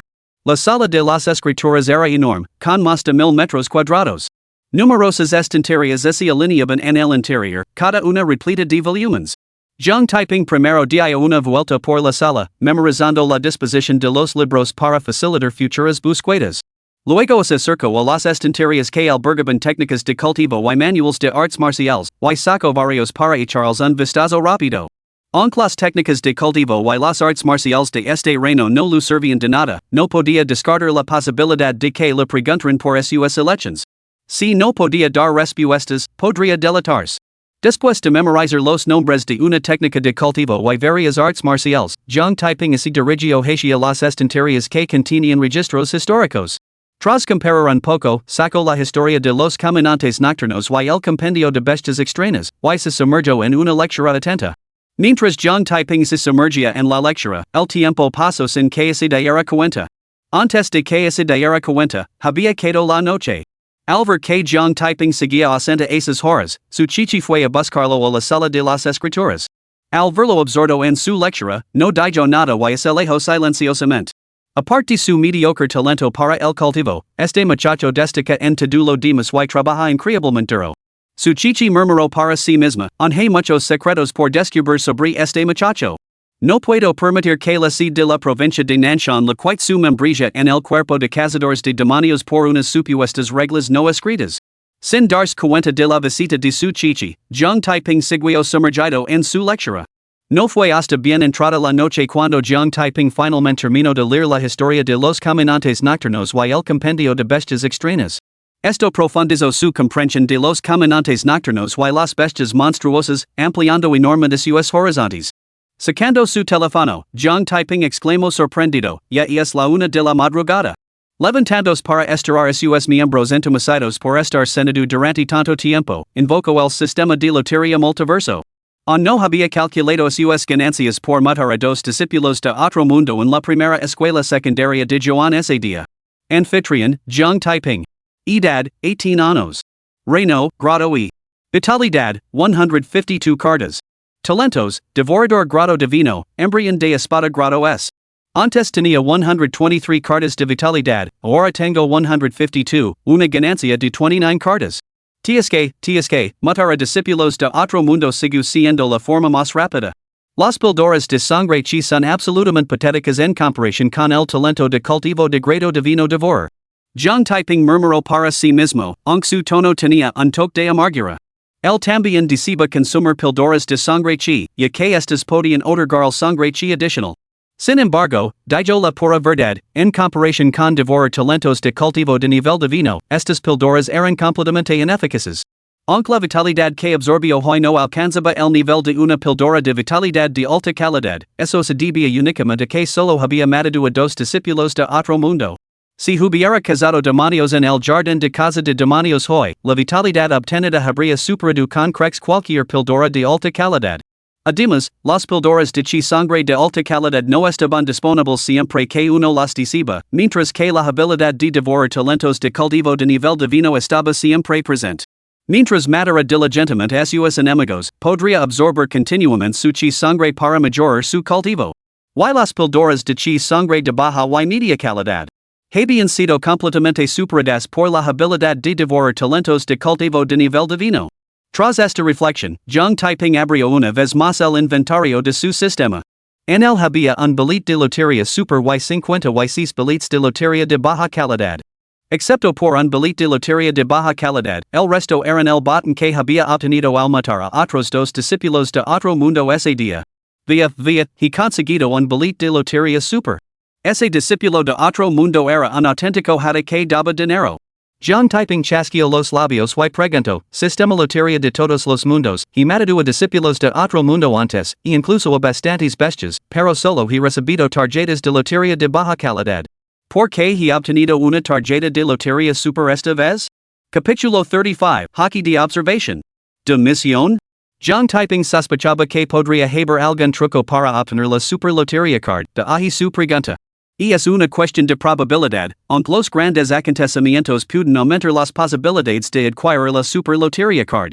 Anfitrión, al salvar hoy a toda la escuela y evitar una gran catástrofe, has aumentado tus posibilidades de obtener la super lotería card. Los ojos de Jiang Taiping se iluminaron. Su sospecha era correcta, realmente había un truco. Sistema de lotería de todos los mundos, realiza el sorteo con la supertarjeta de lotería. La expectación llenó las mejillas de Jiang Taiping. La supertarjeta de lotería garantiza una ganancia, garantiza algo bueno. La última vez que la USO obtuvo el talento de cultivo de nivel divino devorar. ¿Qué obtendría esta vez? Comienza el sorteo, consumiendo una supertarjeta de lotería. Ding! Enhorabuena, anfitrión, has ganado el hockey de observación. Mientras el sistema de lotería multiverso hablaba, una avalancha de información inundó la mente de Jiang Taiping, el método de cultivo del hockey de observación. Maldita sea. Jiang Taiping no pudo evitar maldecir, con las mejillas sonrojadas por la alegría desenfrenada. En One Piece, el hockey de observación se encuentra entre las habilidades de apoyo más formidables. El poder del hockey de observación reside en la percepción de horas. Más precisamente, dentro de un cierto rango, permite percibir el peligro, evaluar la fuerza del oponente, detectar objetos más allá de la línea de visión e incluso anticipar los ataques del enemigo. Estas son solo las capacidades básicas del hockey de observación. Si se desarrolla al máximo de su potencial, puede ampliar el alcance de la percepción, otorgar visión de rayos X e incluso leer la mente de los demás y oír las voces de todas las cosas. Sin embargo, estas no eran las habilidades que Jiang Taiping consideraba más formidables. En su opinión, la habilidad más poderosa era la previsión para ver el futuro. A diferencia de predecir el ataque de un oponente, esta previsión permite vislumbrar brevemente los acontecimientos que estaban por suceder. ¿Qué efecto tendría domina tal previsión? Sabiendo lo que sucederá a continuación, conociendo el próximo movimiento del enemigo, podría preparar contramedidas por adelantado y frustrar por completo a sus planes. ¿Cómo podrían luchar entonces? Estarían completamente indefensos. Dica esto, desarrollar la capacidad de previsión dentro del hockey de observación no es tarea fácil. Sin embargo, en el momento en que obtuvo este poder, Jiang Taiping decidió desbloquear esa previsión, sin importar lo difícil que fuera. Entrenamiento. Debo entrenar sin demora. El cansado Jiang Taiping se volvió al instante alerta y enérgico. Reflexionó repetidamente sobre los métodos de entrenamiento del hockey de observación y, una vez que los comprendió, comenzó a experimentar. Flu. Jiang Taiping respiró hondo y concentró sus sentidos para percibir su entorno. Al momento siguiente, una visión ligeramente tierra apareció ante sus ojos. Esta escena mostraba los alrededores de la sala de escrituras en un radio de 10 metros centrado en Jiang Taiping. Todas las estanterías eran claramente visibles, e incluso podía distinguir vagamente los títulos de cada libro que había en ellas. Era como si a Jiang Taiping le hubieran crecido ojos por todas partes, ojos que podían ver a través de objetos salados. De lo contrario, estando entre dos filas de estanterías, solo podría ver las filas de la entera y trasera, no las más lejanas. Para ser más precisos, esta sensación se parecía mucho a activar la vista de Dios en un videojuego. Pero en realidad, no era la vista de Dios en absoluto, sino una proyección visual creada por su canbunchico haki a través de la percepción del aura. Impresionante, realmente impresionante. Esto cambiaría por completo las reglas del juego del escondite. No importa dónde es esconda el oponente, y es totalmente inútil, y es imposible ocultarse. Bah! ¿Cómo se podría usar el canbunchico haki para jugar al escondite? Sería como usar un canon para matar un mosquito. Pero el principio sigue siendo el mismo, dentro de mi rango sensorial, los enemigos no tienen donde esconderse. Además, con la detección de amenazas del canbunchico haki, ¿por qué temer las emboscadas? En el momento en que un enemigo se acerca a menos de 10 metros de mí, lo percibo al instante. Y conozco sus intentions, lo que me permite reaccionar a tiempo. Ya, soy simplemente brillante. Haber desarrollado el haki de observación a este nivel tan pronto en mi entrenamiento. Y esto es solo el comienzo. A medida que continuo mi entrenamiento, mi dominio del haki de observación solo se profundizará. Algún día envolverá toda la nación dragon, no, todo el mundo estará al alcance de mi percepción. ¿No es esa ambición un poco arrogante, un poco exagerada?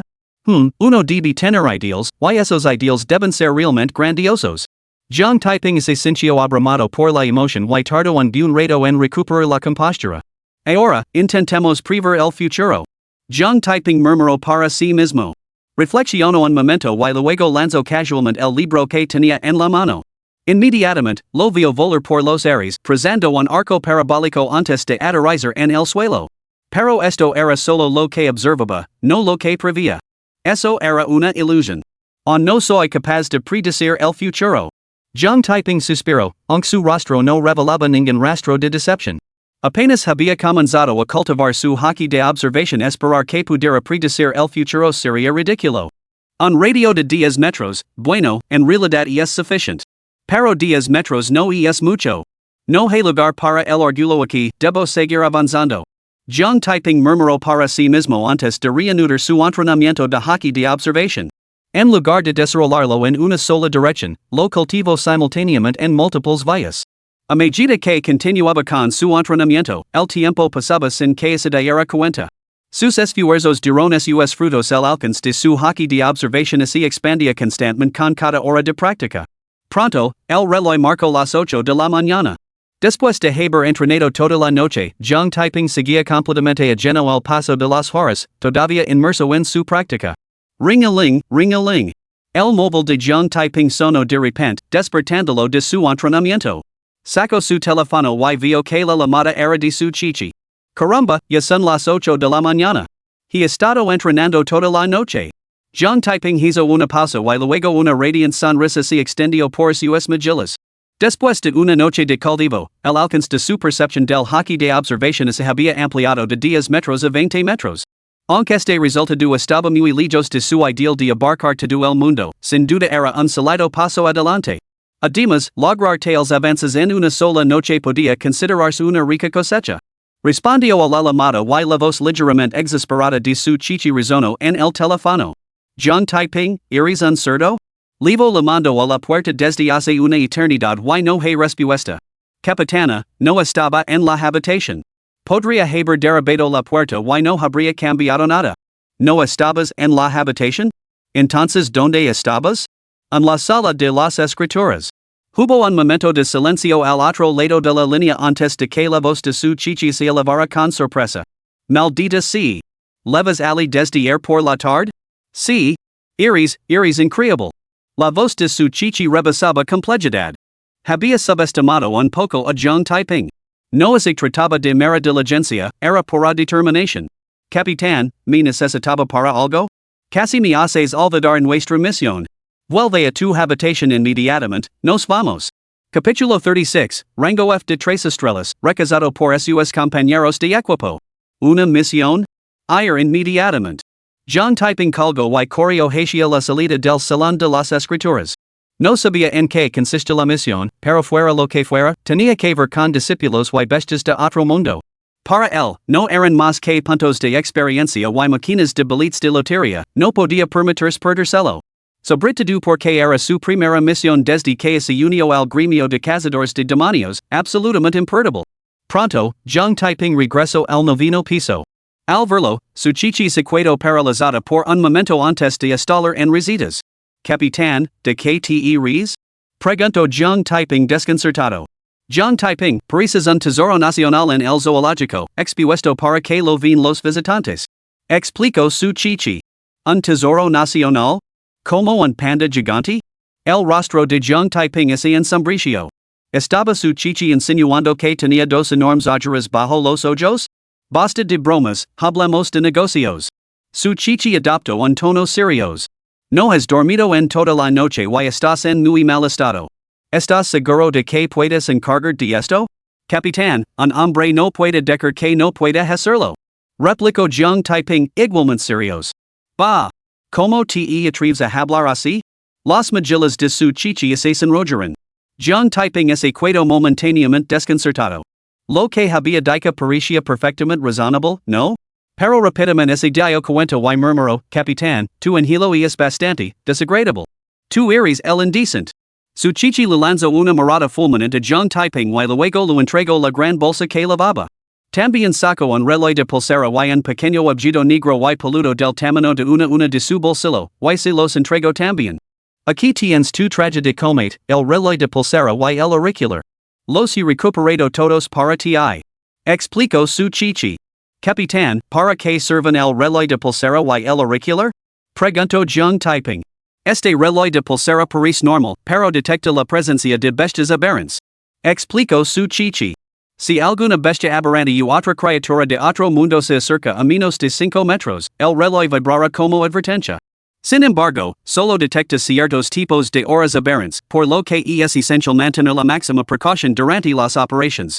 El auricular sirve para comunicarnos durante las operaciones, con un alcance de 5 kilómetros.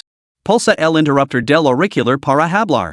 Todavía nos quedan más de 10 minutos antes de la salida. Ponte ahora tu traje de combate y prepárate para salir. Sí, capitán. Jiang Taiping asintió y se retiró a sus aposentos. Rápidamente se puso su traje de combate, se colocó el reloj de pulsera y el auricular, y volvió a aparecer. Al principio se había resistido a lavar el reloj de pulsera, ya que lo consideraba totalmente inútil en comparación con su hockey de observación. Sin embargo, para no despertar las sospechas de su chichi, lo había aceptado a regañadientes. Olvid dar tu arma antes.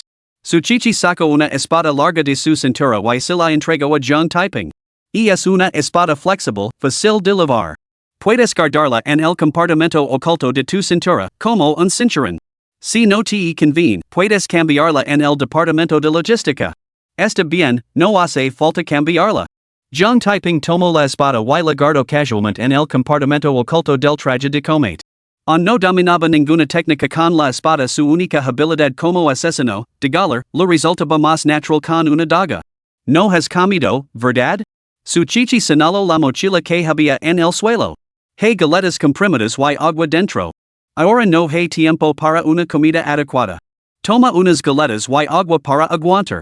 Jiang Taiping no había sentido hambre hasta que su chichi lo mencionó, y de repente su estómago rugió con fuerza. Entonces se dio cuenta de que no había comido nada la noche anterior, y había desayunado esa mañana. De hecho, tengo bastante hambre. Jiang Taiping no intentó negarlo. Cogió una mochila, sacó las galetas y el agua, y empezó a comer. Mientras comía, utilizó su hockey de observación para detectar el nivel de cultivo de su chichi. Descubrió que estaba en el rango E de 9 estrellas, a solo un paso del rango D. Caramba, ¿de verdad has avanzado al rango F de 3 estrellas? Exclamó su chichi sorprendida. ¿Es eso cierto? Respondió Jiang Taiping. Seleccioné una técnica de cultivo del salón de las escrituras y practiqué toda la noche. Sentí que mi fuerza aumentaba, pero nunca imaginé que saltaría el rango F de 2 estrellas y avanzaría directamente al rango F de 3 estrellas. Efectivamente, Jiang Taiping había elevado su nivel de cultivo aparente. Para ser precisos, en su viaje de regreso, había ordenado al sistema de lotería multiverso que enmascarara su cultivo como grado F de 3 estrellas. En un principio, no había planeado saltar directamente al grado F de 3 estrellas, sino avanzar una estrella cada vez. Pero, teniendo en cuenta que la sede de la provincia de la montaña del sur podía llegar en cualquier momento, decidió dar un paso más audaz. Según su chichi, aquellos con talento de cultivo de grado F podían aumentar su chi sangre en más de 10 unidades al día como máximo. Las crónicas del caminante nocturno que había leído lo confirmaban, y aumentar su sangre en más de 10 unidades el día no despertaría sospechas. Tu progreso en el cultivo es bastante rápido. Su chichi murmuró con admiración, con un atisbo de pesar en sus hermosos ojos. Zhang Taiping había mencionado que su cultivo se acercaba al grado F de 2 estrellas. Sin embargo, tras solo una noche de práctica, había ascendido al grado F de 3 estrellas, aumentando su sangre en más de 10 unidades. Esto demostraba claramente el rápido ritmo de cultivo de Zhang Taiping. Lo lamentable era que su talento innado fuera solo de grado F. Capitán, mi halaga. Respondió Zhang Taiping con modestia. Su chichi lo aconsejo, el cultivo requiere equilibrio, no te exiges demasiado. Si, lo tendrá en cuenta, asintió Zhang Taiping. Su chichi no dijo nada más. Eco un vistazo a su reloj de pulsera y veo que faltaban solo unos minutos para la hora de salida. Pulso su auricular y llamó, equipo nuevo de cazadores de demonios, reunance. Al instante siguiente, unas figuras emergeron de las habitaciones circundantes. Zhang Taiping observó a los 7 que salieron. Incluyéndose a sí mismo y a su chichi, eran 9 en total. Los 7 eran jóvenes, apenas 20 años, y todos poseían un cultivo de grado E. 3 tenían números de serie que comenzaban por B, mientras que los 4 restantes tenían números de serie que comenzaban por C. Esto significaba que 3 poseían aptitudes de cultivo de grado B, mientras que los otros 4 tenían talento de grado C. Su chichi presentó brevemente los 7 compañeros de equipo a Zhang Taiping. Él los saludó con una sonrisa, pero ellos respondieron con expresiones indifferentes, casi destinosas. Zhang Taiping no le dio importancia, sabiendo muy bien que menospreciaban su bajo talento para el cultivo. Mi número de serie con prefijo F es bastante llamativo, ¿no? Pero pronto os darías cuenta de que es un privilegio ser mis compañeros de equipo. Murmuró Zhang Taiping para sí mismo. Su chichi se dio cuenta de la indiferencia de los 7 hacia Zhang Taiping. Quería decir algo, pero la hora de partida era inminente y no había oportunidad. Decidió buscar una oportunidad para persuadirlos después de completar la misión. Confirmad que vuestros auriculares funcionan. Ordinó su chichi. Funcionan. Respondieron los 7 al unísono. Funcionan. Los imitó Zhang Taiping. Zhang Taiping coge mi vehículo. El resto procede como de costumbre. En marca. Ordinó su chichi. Con eso, su chichi cogió una mochila y se dirigió hacia el ascensor. Zhang Taiping y los otros 7 la siguieron, mochilas en mano. El ascensor descendió hasta el aparcamiento subterráneo. Su chichi se marchó con Zhang Taiping, mientras que los 7 restantes se dividieron en 2 vehículos y se pusieron en marcha. Capitán, ¿en qué consiste exactamente esta misión? Preguntó Zhang Taiping con curiosidad. Capítulo 37, esto es una trampa. Confía en mí esta vez. Barrer el escondite de los cultistas de otro mundo. Explicó su chichi. Según nuestro informante, hay un escondite de cultistas en la montaña Sunset, al este de la ciudad de Joan. El informante también dijo que se trasladaron esta tarde. Debemos llegar y eliminarlos antes del mediodía. Los ojos de Zhang Taiping se iluminaron. ¿Un escondite? Eso significaba que eran bastantes, ¿no? Capitán, ¿cómo sabía el informante lo del escondite en las montañas del atardecer? El informante es el mismo un seguidor de otro mundo. Explicó su chichi. Después de capturarlo, lo reformamos. Se convirtió en nuestro informante. Zhang Taiping frunció el seno. Los seguidores de otro mundo eran aquellos corrompidos por las bestias, esencialmente traidores a la humanidad. Tales individuos eran fundamentalmente diferentes de los delincuentes comunes. ¿Podían realmente reformarse? Capitán, ¿este informante es confiable? Confiable. Su chichi lo afirmó, nos ha proporcionado varios datos de inteligencia antes, todos los cuales resultaron ser precisos. Eso está bien. Capitán, me siento bastante cansado. Voy a echar una siesta. Despiertem cuando lleguemos. Zhang Taiping no se detuvo más en ello. Si su chichi decía que era fiable, ¿qué más había que pensar? Quizás incluso aquellos contaminados por las bestias podían redescubrir su conciencia. Su chichi se quedó sin palabras. Estaban en una misión y él quería dormir. Pero, recordando que Zhang Taiping no había dormido en toda la noche y que ahora no había nada urgente, se mordió la lengua. Zhang Taiping estaba realmente agotado. Cerró los ojos, se recostó en su asiento y se quedó dormido al instante.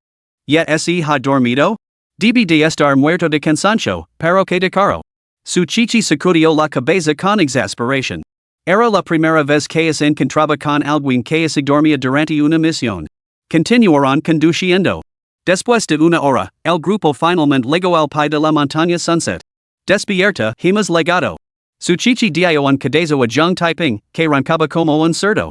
Este se despertó de gol, cogió el agua del compartimento de almacenamiento para echarcila en la cara y despejarse la mente. Zhang Taiping, ¿estás bien? Preguntó su chichi. Capitana, estoy perfectamente. Lo aseguró Zhang Taiping. Bien, baja. Su chichi abrió la puerta y salió, seguida por Zhang Taiping. Los otros 7 miembros del escuadrón 9 de cazadores de demonios bajaron uno tras otro. La carretera termina más adelante. Dejad los vehículos aquí. Cargad con vuestras mochilas y seguid a pie.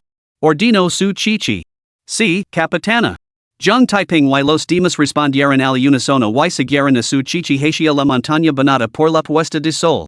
Durante el trayecto, Zhang Taiping utilizó continuamente su haki de observación para sentir los alrededores, pero no detectó ningún signo de animalia. Esto dejó a Zhang Taiping algo desconcertado. Se trataba del escondite de los discípulos del otro mundo, ¿en y siquiera habían puesto centinelas? Después de más de 10 minutos, su chichi, Zhang Taiping y los demás llegaron a la mitad de la ladera. Esa cabana de madera que se ve delante es el escondite de los cultistas del otro mundo. Señaló su chichi. Zhang Taiping y los demás miraron hacia arriba y vieron una cabana de madera a unos 100 o 200 metros de distancia. Dispersos, buscad cobertura, no dejéis que os ven. Instruyó su chichi.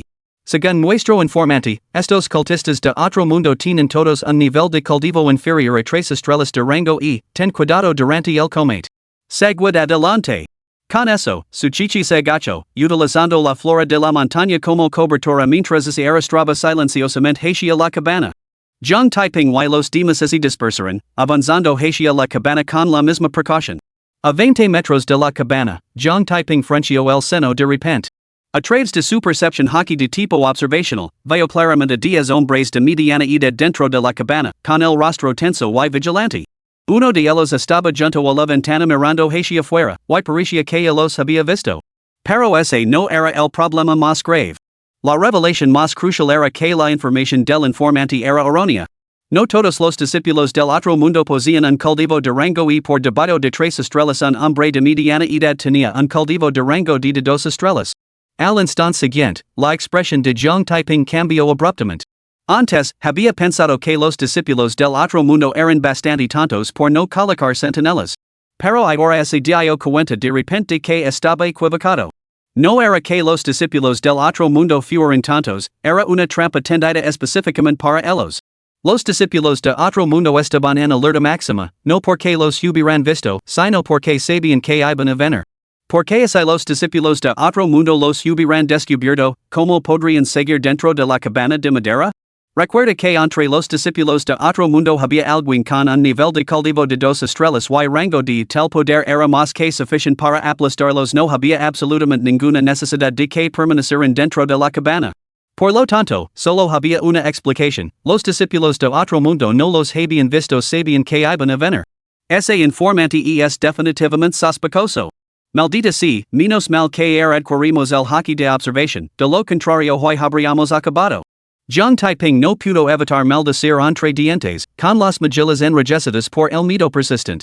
El miembro de más alto rango del equipo 9 de cazadores de demonios era su chichi, que solo poseía un cultivo de rango y de 9 estrellas.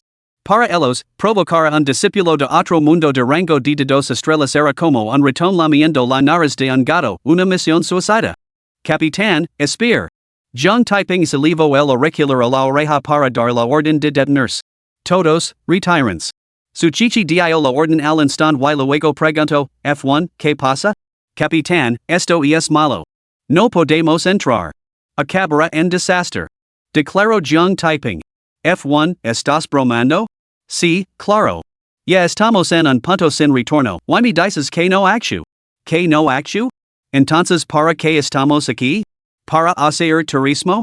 F1, no eres un novato en tu primera misión, huerto de miedo, ¿verdad? Antes de que su chichi pudiera responder, las voces burlonas de los demás crepitaban en el auricular. ¿Has terminado? Sí es así, Calate. La voz de Zhang Taiping era baja y firme. Preguntal al capitán si soy un cobarde. F1 no es un cobarde. La voz de su chichi resonó en el auricular. F1, ¿qué está pasando realmente? Zhang Taiping hizo una pausa y luego respondió, capitán, algo vi muy mal. Si nos movemos ahora, todos acabaremos aquí. No menciono el hockey de observación, ya que nadie sabía que era y cómo funcionaba. F1, las corazonadas no son prohibidas. Dame prohibas que me convencen. Replicó su chichi. Capitana, no puedo proporcionar pruebas concretas. Respondió Zhang Taiping con gravedad, pero mi instinto nunca me ha fallado. Lo ruego que confíe en mí. Si así demuestra que estoy equivocado, dimitir del gremio de cazadores de demonios. Su chichi frunció el seno. Lo que decía Zhang Taiping sonaba bastante místico, pero ella podía ver lo mucho que deseaba permanecer con los cazadores de demonios. El hecho de que hubiera legado incluso a mencionar que esa iría voluntariamente demostraba que no bromeaba. F1, ¿te das cuenta de lo que estás diciendo? Exigió su chichi con severidad. Capitán, sé exactamente lo que estoy diciendo. Por favor, confíe en mí esta vez. Afirmó Zhang Taiping.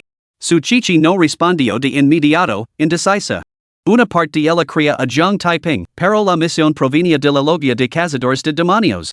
Si no actuaban, ¿cómo iban a informar? Después de deliberar un poco, su chichi preguntó, F1, si no actuamos, ¿qué sugieres que hagamos? Capítulo 38, la alegría se convierte en tristeza, el triunfo no dura en un minuto. Pedir refuerzos. Zhang Taiping expuso su propuesta con decisión y luego preguntó, Capitán, ¿qué nivel de cultivo tiene el maestro de la secta? 6 estrellas de rango D. Entonces convoca al maestro del salón. Declaró Zhang Taiping. El discípulo de otro mundo era de 2 estrellas de rango D Chao Shan, de 6 estrellas de rango D, sería suficiente. F1, estamos bastante lejos del centro de la ciudad. El maestro del salón no llegará a tiempo. Replicó su chichi. Entonces convoca al ministro. Zhang Taiping replicó, el director puede volar. Llegará en un santiamén. Su chichi se quedó en silencio por un momento. Muy bien.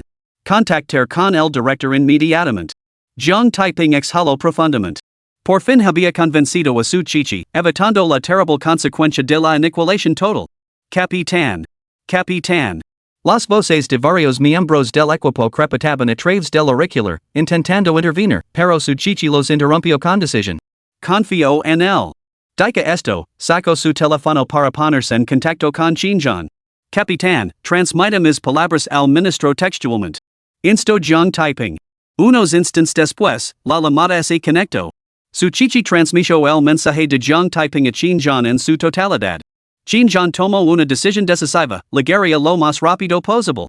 Esto no era porque confiara en Zhang Taiping, sino porque, aunque hubiera la más mínima posibilidad, tenía que venir a verlo por sí mismo. De lo contrario, si las palabras de Zhang Taiping resultaban ser ciertas, la sala de cazadores de demonios sufriría pérdidas inmensas, especialmente la pérdida de su chichi, una de sus pocos genios con talento de cultivo de grado S. Tras colgar la llamada, su chichi anunció, el ministro dice que vendrá inmediatamente. Que todo el mundo se cuide donde está. Los 7 miembros del equipo 9 de cazadores de demonios estaban completamente descontentos, pero con su chichi dando la orden, no tenían derecho a objetar.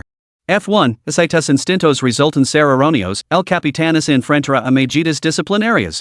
Comentó alguien. Calate. Su chichi replicó, conozco a F1 mejor que cualquiera de vosotros. No es de los que exageran. Además, yo soy la capitana. Soy responsable de vuestra seguridad. Aunque solo haya una mínima posibilidad de que F1 tenga razón, no arriesgar vuestras vidas.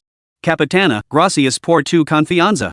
Dijo Zhang Taiping, pronto te darás cuenta de que has tomado la decisión correcta. Esperemos que así sea.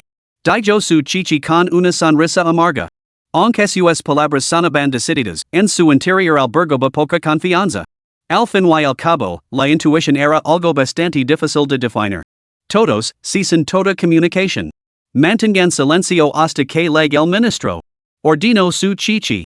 A continuación, Zhang Taiping, su chichi y los demás miembros del equipo 9 de cazadores de demonios permanecieron inmóviles entre la maleza. Unos minutos más tarde, el móvil de su chichi vibró. Lo cogió y vio que la llamada era de Xinjiang. Respondió inmediatamente. Chichi, he legado. Estoy cerca de ti. Inicia el asalto. Entendido, ministro. Su chichi lo confirmó antes de colgar. El ministro ha legado. Equipo nuevo de cazadores de demonios, a mi orden, inician el asalto total. Con eso, su chichi se puso de pie de insulto y corrió hacia la cabana de madera. Antes, había instado a la precaución para evitar que el discípulo de otro mundo escapara se era detectado. Ahora que Chin John había legado, con este poderoso personaje de rango se present, no había necesidad de temer que los seres de otro mundo escaparan. Zhang Taiping y el resto del equipo nuevo de cazadores de demonios siguieron su ejemplo, cargando hacia la cabana de madera. Pronto, Zhang Taiping, su chitsu y los demás llegaron a un claro abierto frente a la cabana. En ese mismo momento, la puerta de la cabana se abrió de par en par y varias figuras salieron rápidamente. Al ver al hombre de mediana edad que los lideraba, su chichi y los demás miembros del equipo nuevo de cazadores de demonios se quedaron paralizados por la sorpresa, todos excepto Zhang Taiping. No podían percibir su nivel de cultivo, lo que significaba que era el menos de rango de. Esto confirmaba sin lugar a dudas la advertencia de Zhang Taiping, se hubieran lanzado un ataque precipitadamente, bien podrían haber encontrado aquí su fin. Al darse cuenta de esto, su chichi sintió una olita de pánico. Afortunadamente, había decidido confiar en Zhang Taiping de lo contrario, y habría sido su fin. Los rostros de los otros 7 miembros del equipo 9 de cazadores de demonios también estaban marcados por el miedo, mezclado con un toque de vergüenza. Hace solo unos momentos, todos habían dudado de Zhang Taiping, pero él les había salvado la vida. No solo ellos, sino incluso Qin Zhan, oculto en las sombras, sintió una olita de pánico. Vaya, vaya. No es esta la encantadora su, del noveno escuadrón de cazadores de demonios de la rama Joan de Nightwalker? Exclamó el hombre de mediana edad, con voz tenida de alegría. El rostro de su chichi se puso mortalmente pálido. Ahora se daba cuenta de que la información era errónea y, lo que era peor, había visto el informante. Ese informante la observaba con satisfacción presumida. Claramente, la información errónea no había sido un desquito, había sido deliberada. Esto significaba que los cazadores de demonios habían sido engañados. Monkey, la señorita su te está mirando, parece que se ha dado cuenta. Comentó el hombre de mediana edad. Monkey era el informante que su chicho había mencionado. Hermano mayor y que se ha dado cuenta. Ya es demasiado tarde. Monkey se rió entre dientes. Bien hecho. El hombre de mediana edad soltó una carcajada y esperaba atrapar a algunos peces pequeños, pero nunca imaginó que atraparíamos a la belleza más brillante de la rama Joan. Después de divertirme un rato, te dejaré intentarlo. Gracias, hermano tigre. Exclamó Monkey emocionado, hace mucho que me gusta. Nunca pensé que podría disfrutar de sus encantos. Ya. Seguim, tigre, y te hartarás. Declaró con orgullo el hombre de mediana edad. Su chichi ignoró al hermano tiger y miró a Monkey con frialdad. ¿Por qué? Porque seguir a las bestias significa un futuro, por eso. Rugió Monkey entre risas. Si no tienes remordimientos, ¿por qué nos proporcionaste información precisa? Presionó su chichi. Si no os hubiera dado una muestra del botón, ¿habríais quedado en la trampa? El hermano tigre soltó una carcajada. Cambiar a unos cuantos don Nadia por todo tu escuadrón. ¿No crees que es un buen trato? El rostro de su chichi se puso ceniciento. Al principio, se mantuvieron cautelosos, pero las sucesivas pistas de Monkey resultaron tan precisas que bajaron la guardia, convencidos de que se había arrepentido de verdad. No esperaba que esto fuera una trampa meticulosamente planeada desde hacía mucho tiempo. Su belleza, a la voy. El hermano tigre rugió, cargando directamente contra su chichi. En ese mismo instante, una figura cayó en pecado desde el cielo, aterrizando ante su chichi. Y esa figura no era otra que Qin Zhan. Qin Zhan? Al ver a Qin Zhan, la expresión del hermano tigre cambió drásticamente. Su primer instinto fue huir como un loco. ¿Crees que puedes escapar de mí? Qin Zhan se burló con frialdad y levantó la mano para agarrar ligeramente al hermano tigre. Una fuerza invisible lo inmovilizó al instante, impulsándolo hacia Qin Zhan antes de aterrizar a sus pies. Ministro Qin, he cometido un error. Me doy cuenta de mi error. Suplicó el hermano tigre. Cambiar de bando y lo ayudar a luchar contra las bestias.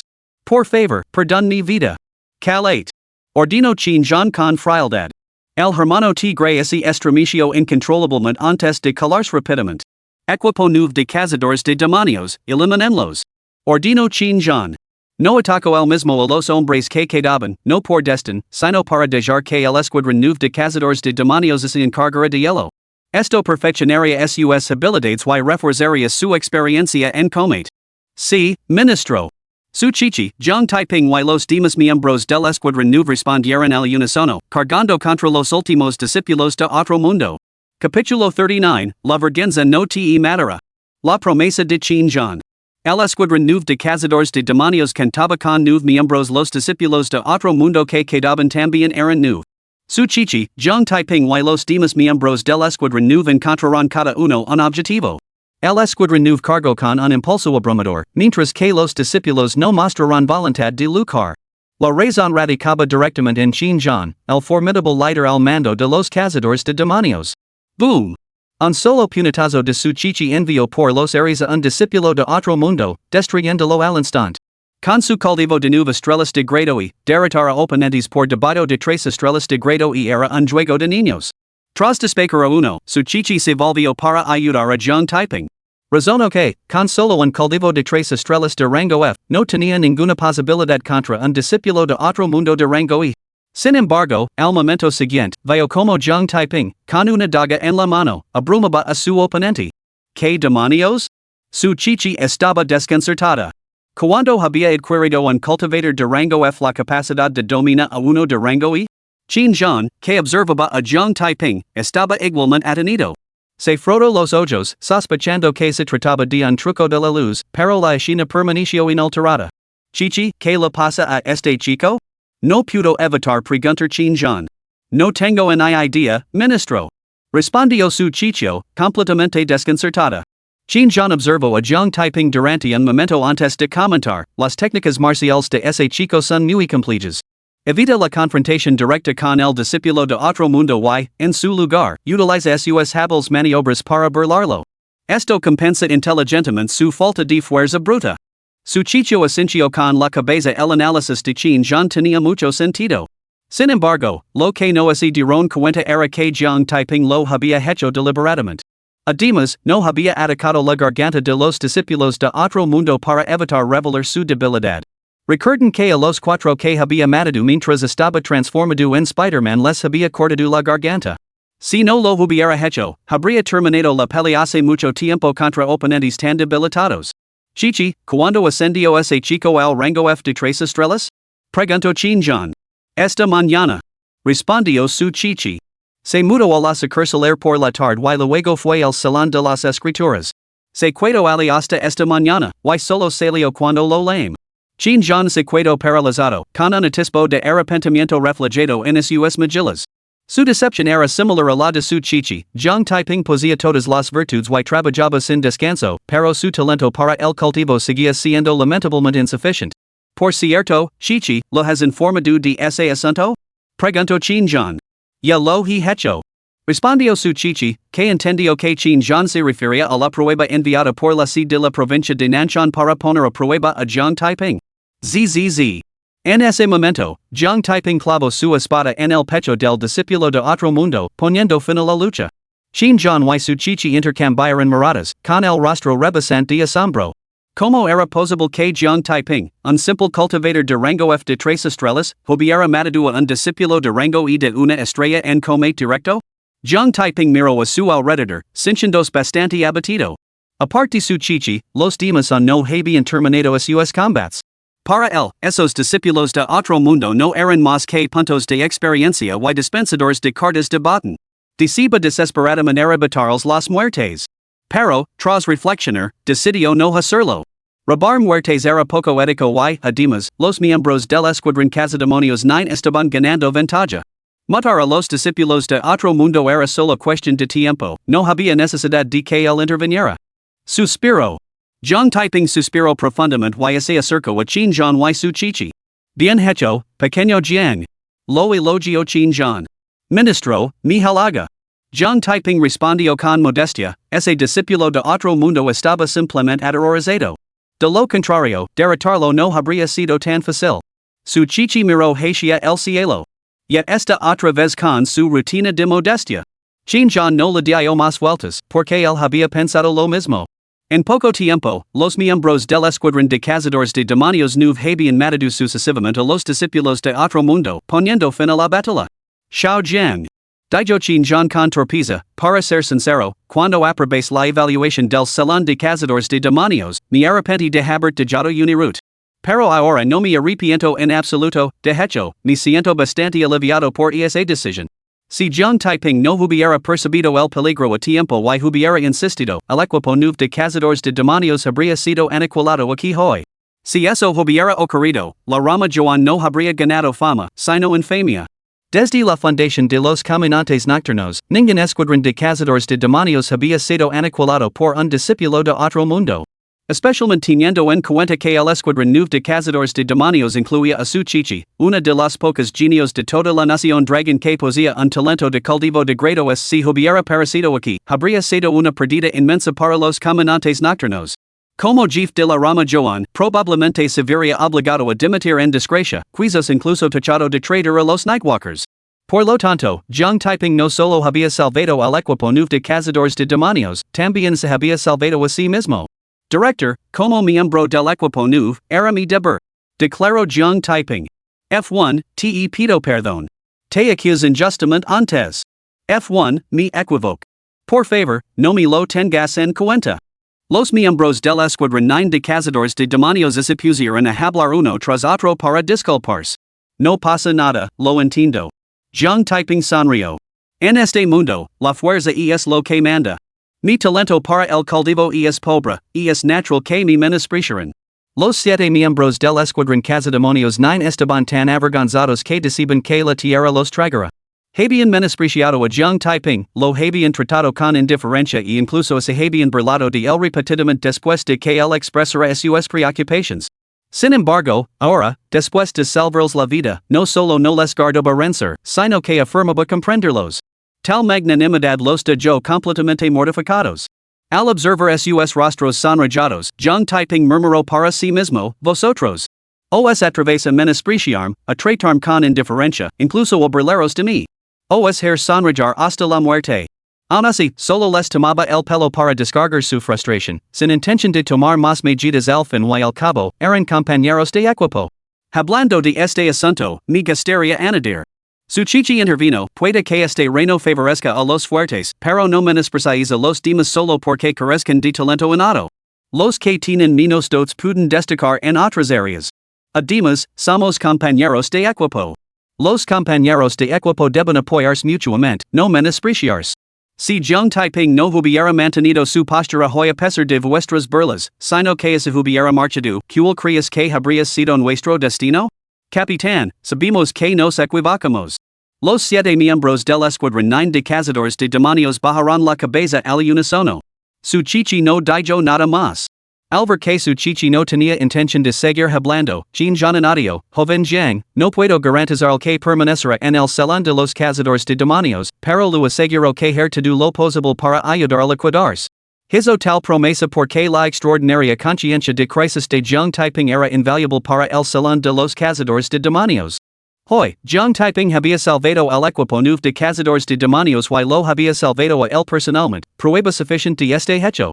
Esto también había hecho que la estima que Jinjan sentía por Jiang Taiping se disparara. Muchas gracias, ministro.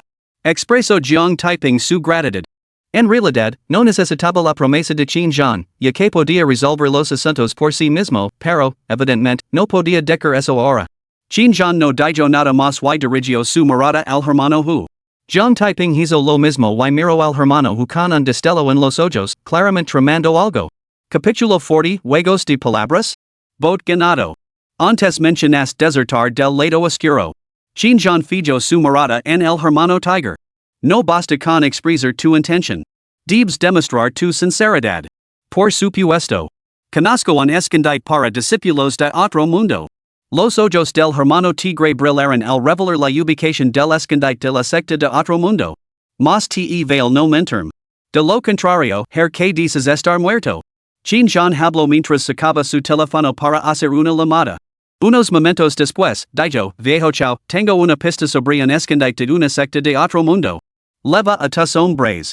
La expresión del hermano Tigre se ensombrició de repente. Había inventado apresuradamente una ubicación para engañar a Jinjan, sin anticipar que este llamaría inmediatamente a Chaoshan para enviar a sus hombres. Si chao shan ligaba, no si descubriría su mentira al instant? Chin. Ministro Chin, espir. El hermano Tiger Solto, acabó de recordar que los cultistas ya han evacuado ese escondite. Viejo chao, espera. Te la mare en breve. Chin Jean Calgo sin decker nada más. Volviendos hacia el hermano Tiger, lo dijo friamente, esta es tu última oportunidad. Aprovechala. No me deceptions. Recuerda mis palabras, esta es tu última oportunidad. Sí. El hermano Tiger se daba profusamente mientras revelaba otro escondite. Chin Jean sacó su teléfono para volver a llamar, pero al ver que la expresión del hermano Tiger no cambiaba, lo guardó de nuevo en su bolsillo.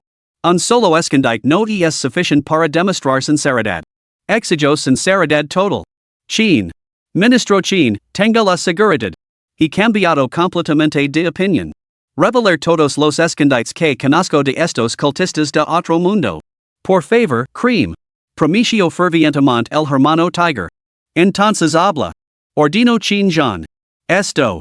El hermano Tiger dudo. Chin. Ministro Chin, si permite no matarme, si lo dire. Regatir conmigo es tu sinceridad? La voz de Chin Jean se volvió gelida. No olvides que ahora eres un prisionero. Tu vida está en mis manos. No tienes derecho a regatir. Solo tienes una opción, ofrecerme suficiente sinceridad para convencerme. Ministro Chin. El hermano Tigre intentó seguir hablando, pero Chin Jean lo interrumpió antes de que las palabras salieran de su boca. ¿Es usted incapaz de entenderme? En cuanto pronunció esas palabras, Chin Jean levantó el pie derecho y pisoteó la pierna derecha del hermano Tigre. Crack. Un crujido seco resonó cuando la pierna derecha del hermano Tigre se rompió. Ah. Inmediatamente, un grito espeluznante, como el de un cerdo al ser sacrificado, brotó de la boca del hermano Tigre. ¿Debo repetirlo? Exigió Chin Jean. El hermano Tigre dudó, temiendo que Chin Jean lo traicionara después de conocer la ubicación de todos los escondites del otro mundo. Así que tu sinceridad era solo una farsa. Muy bien, entonces. Nuor. Chin Jean no le dio tiempo a Tiger Brother para reflexionar. Su pie se lanzó hacia adelante, apuntando directamente al cráneo de Tiger Brother. Al ver esto, Tiger Brother soltó, hablar. El pie derecho de Chin Jean se detuvo a pocos centímetros de la cara de Tiger Brother, pero se mantuvo en equilibrio. Habla, ordino. Tiger Brother recitó rápidamente varios escondrijos de cultos de otro mundo. ¿Solo estos pocos? No hay sinceridad. Suspiró Chin Jean.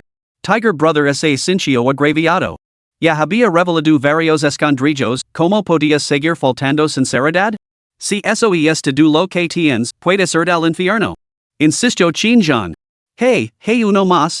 Este escondrijo tiene muchos cultistas de otro mundo. El hermano Tigre reveló otro escondite. Yo pregunto, tú respondes. ¿Es tu sinceridad? Exigió Chin Jean con frialdad. Chin. Ministro Chin, lo dice todos los escondites que conozco. El hermano Tigre estaba al borde de las lágrimas. Hay una pizca de sinceridad. Puede ser al infierno. Chin Jean habló, preparándose para pisotear el cráneo del hermano Tigre una vez más. Chin. Ministro Chin, de verdad que no hay más. Lo juro por Dios. Balbució incoherentemente hermano Tigre. Chin Jean se detuvo y levantó el pie derecho del cráneo de hermano Tigre. Lo advirtió, voy a pedir refuerzos para verificar estos escondites inmediatamente.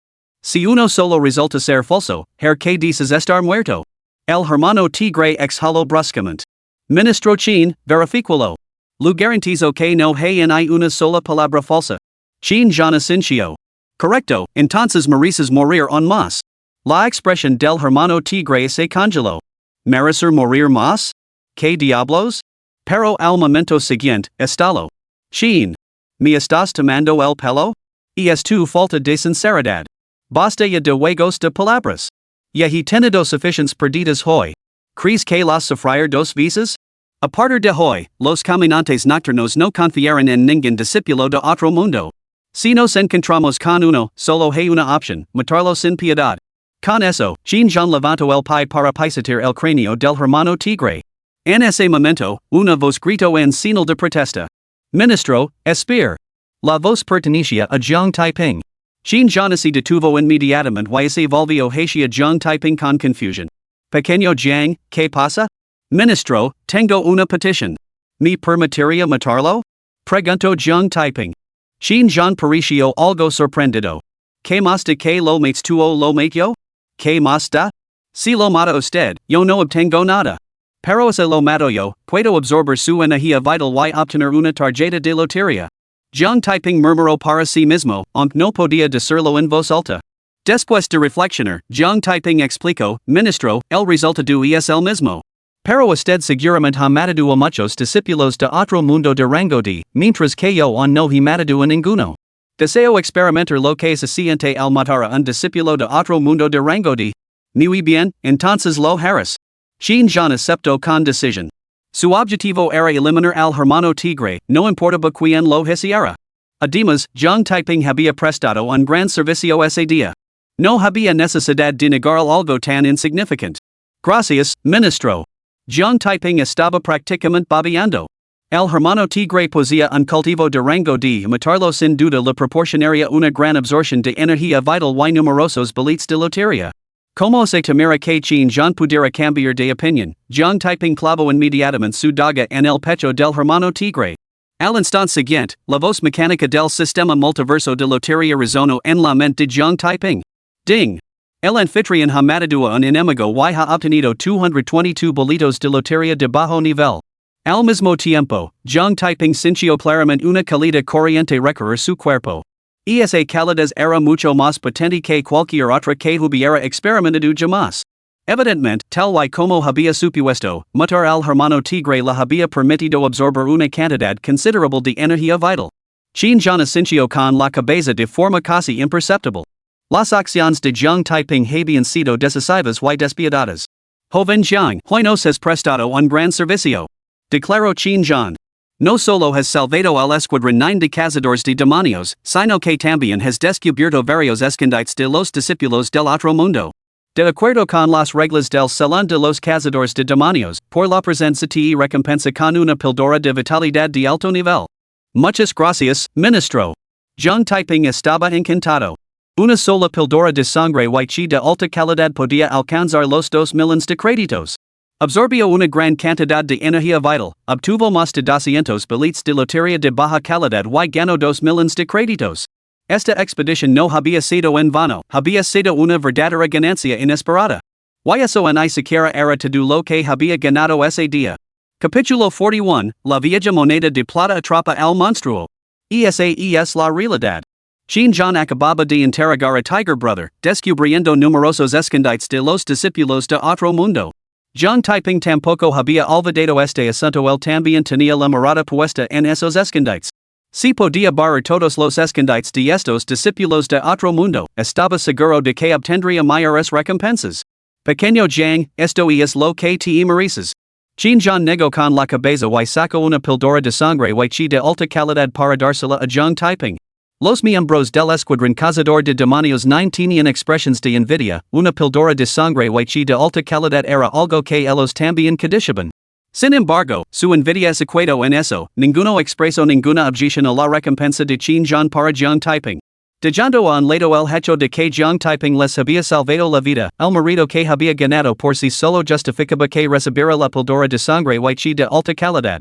Jiang Taiping aceptó la píldora, la guardó en su bolsillo y luego la almacenó en el inventario de su sistema. No se detuvo en más cortillas con Xin Jean y se volvió hacia su chichi. ¿Capitán? ¿Qué pasa? Preguntó su chichi.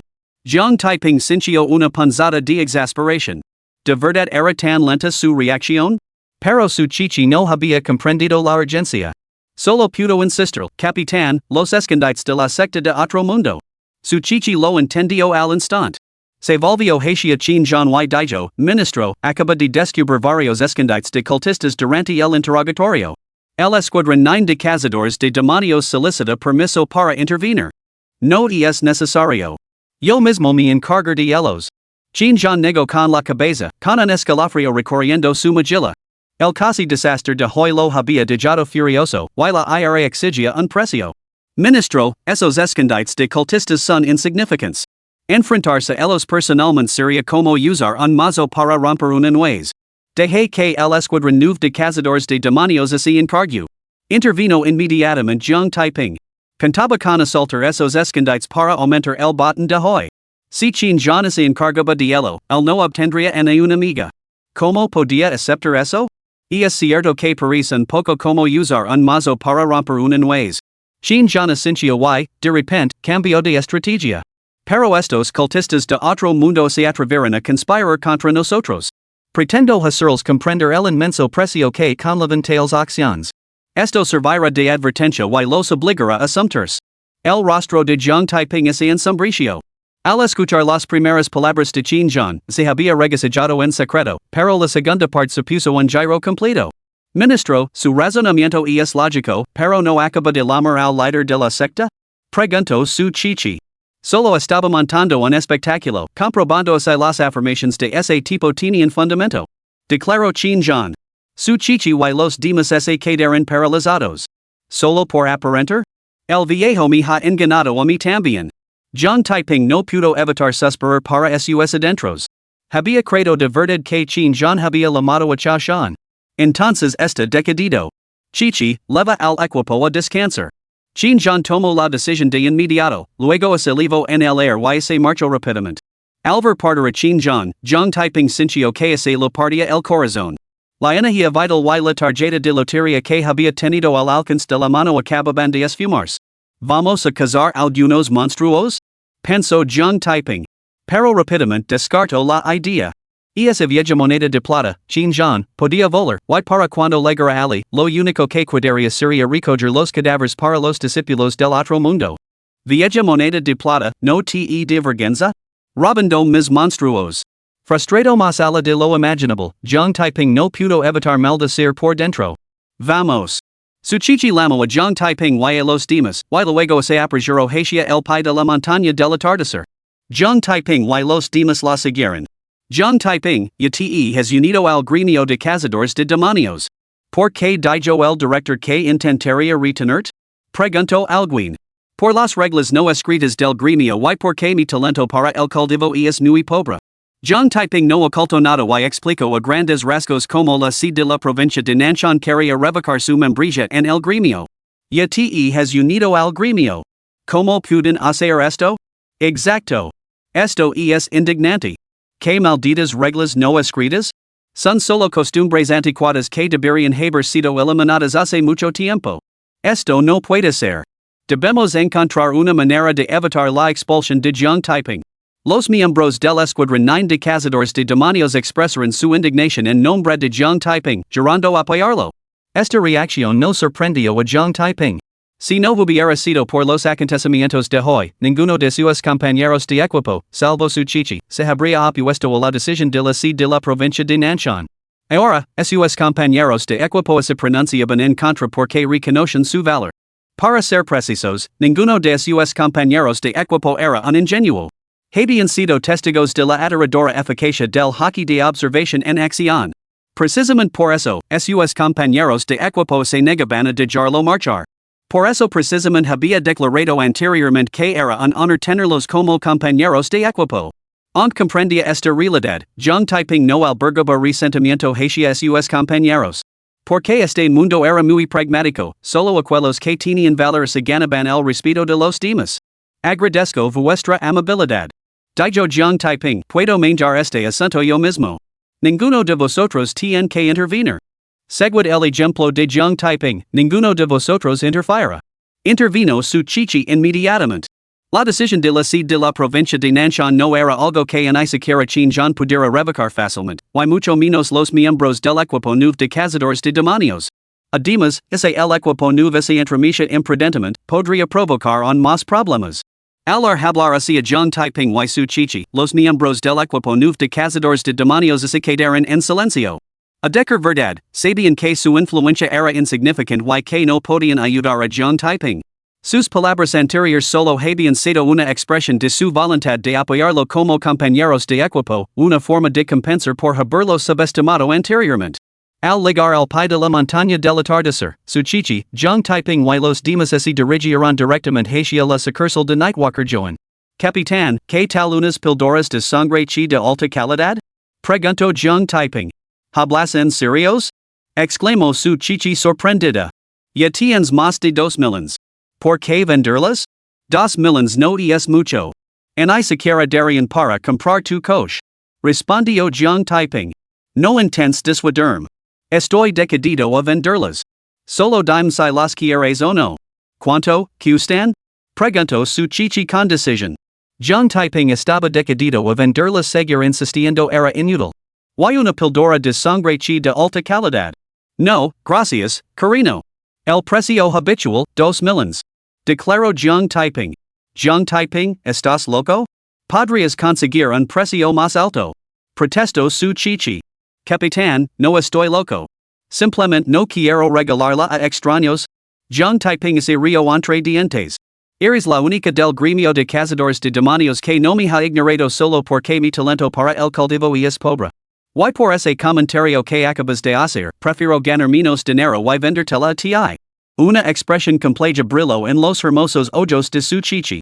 Ella simplemente creía que todos merecían el mismo trato, independientemente de su talento para el cultivo, algo totalmente normal para ella. No esperaba ganarse la gratitud de Jiang Taiping. Pues bien, no me andar con ceremonias. Su chichi sacó su móvil y rápidamente transfirió 2 millones de yuans a Jiang Taiping. Jiang Taiping lo entregó la píldora chi blood de alta calidad a su chichi y dijo, Capitana, voy a dormir un poco más. Su chichi se quedó sin palabras, este tipo es iba a dormir otra vez? No sabía que, esta vez, Jiang Taiping no iba a dormir, sino que tenía la intención de calcular las ganancias del día. Capítulo 42, Tres ascensos consecutivos. La lotería es mortal. Invocando el sistema de lotería multiverso. Anfitrión, Jiang Taiping. Edad, 18. Reino, grado E. Vitalidad, 401 cartas. Talentos, Devorar grado divino, Embrión de espada grado S. 401 cartas? Eso es un aumento enorme de 249 cartas. Jiang Taiping abrió los ojos de par en par y sus mejillas se sonrojaron de alegría. Antes de la misión, su vitalidad era de 152 cartas. Durante la misión, excluyendo al hermano tigre, al que apuñaló hasta la muerte, solo había matado a un discípulo de otro mundo de rango y una estrella. Según su experiencia previa, matar a un discípulo de otro mundo de rango y de una estrella le reportaba más de 10 puntos de chi sangre. Esto significaba que apuñalar al hermano tigre le había reportado la asombrosa cifra de más de 230 puntos. Todas esas enrigas para arrebatar el monstruo al viejo moneda de plata han valido la pena. Mi cultivo ha dado un salto de una estrella de rango y a 4 estrellas de rango y un salto de 3 estrellas. Y es un aumento enorme. Este monstruo bien valió la pena la lucha. Jiang Taiping estaba fuera de sí por la emoción. Aún así, sabía que tales asesinatos con salto de nivel eran excepciones raras, imposibles de replicar. Pero con su cultivo de esperantos, ahora podía cazar bestias de nivel superior en el jardín de casa de demonios. Matar bestias de nivel superior rendía mucha más absorción de vitalidad que las de nivel inferior, por lo que este repentino aumento de poder trajo considerables beneficios. Jiang Taiping, ¿no ibas a dormir? La voz de su chichi resonó de repente. ¿Por qué tienes los ojos como pelotas de ping-pong y pareces tan emocionado? Al arresto, Jiang Taiping se dio cuenta de repente de que su chichi seguía sentada a su lado. Capitana, estoy durmiendo. Jiang Taiping no dio ninguna explicación, simplemente cerró los ojos mientras hablaba. Su chichi tenía una expresión de desconcierto. ¿Podría este tipo estar tan emocionado simplemente porque había ganado 2 millones hoy? Sin embargo, descartó la idea casi de inmediato y volvió a centrar su atención en conducir el vehículo hacia la sucursal de Nightwalker Joan. Jiang Taiping reprimió su emoción y volvió a abrir el inventario del sistema. El inventario contenía 320 tarjetas de lotería. 56 eran de sorteos anteriores, mientras que los 264 restantes eran el botín de hoy. Sistema de lotería de todos los mundos, sintetiza 3 tarjetas de lotería de alta calidad y 2 de calidad media, ordeno mentalmente Jiang Taiping. 3 tarjetas de lotería de alta calidad y 2 de calidad media sintetizadas. 320 tarjetas de lotería de baja calidad consumidas. Jiang Taiping no comenzó inmediatamente el sorteo. Se preguntó si debía calentar primero con los billetes de lotería intermedios o lanzarse directamente al sorteo de alto nivel. Después de pensarlo un poco, Jiang Taiping decidió no calentar con los billetes intermedios y optó por utilizar directamente los billetes de lotería de alto nivel. Sistema multiverso de lotería, triple sorteo con billetes de lotería de alto nivel. Ordeno mentalmente Jiang Taiping. Comienza el sorteo, consumiendo 3 tarjetas de lotería de alto nivel. Gracias por participar. Gracias por participar. Gracias por participar. El rostro de Jiang Taiping es ensombricio al instante. Había sorteado numerosas visas con tarjetas de alto nivel, obteniendo siempre algo cada vez. Esta vez, sin embargo, recibió 3 gracias por participar. Consecutivos. Si no hubiera obtenido anteriormente artículos decentes con estos boletos premium, podría haber sospechado que eran falsos. Ahora, Jiang Taiping lamentaba no haber calentado con boletos de lotería intermedios, pero ya era demasiado tarde para arrepentirse. Hoy tengo muy mala suerte. Suspiro para sus adentros, aprieto los dientes y continuo llegando. Vería hasta qué punto podía llegar su mala suerte hoy. Sistema de lotería de todos los mundos, 2 sorteos consecutivos con tarjetas de lotería intermedias. Declaró Jiang Taiping entre dientes. Comienza el sorteo, consumiendo 2 tarjetas de lotería intermedias. Ding. Enhorabuena, anfitrión. Has ganado la técnica de espada, los inmortales se arrodillan ante la espada. Ding. Enhorabuena, anfitrión.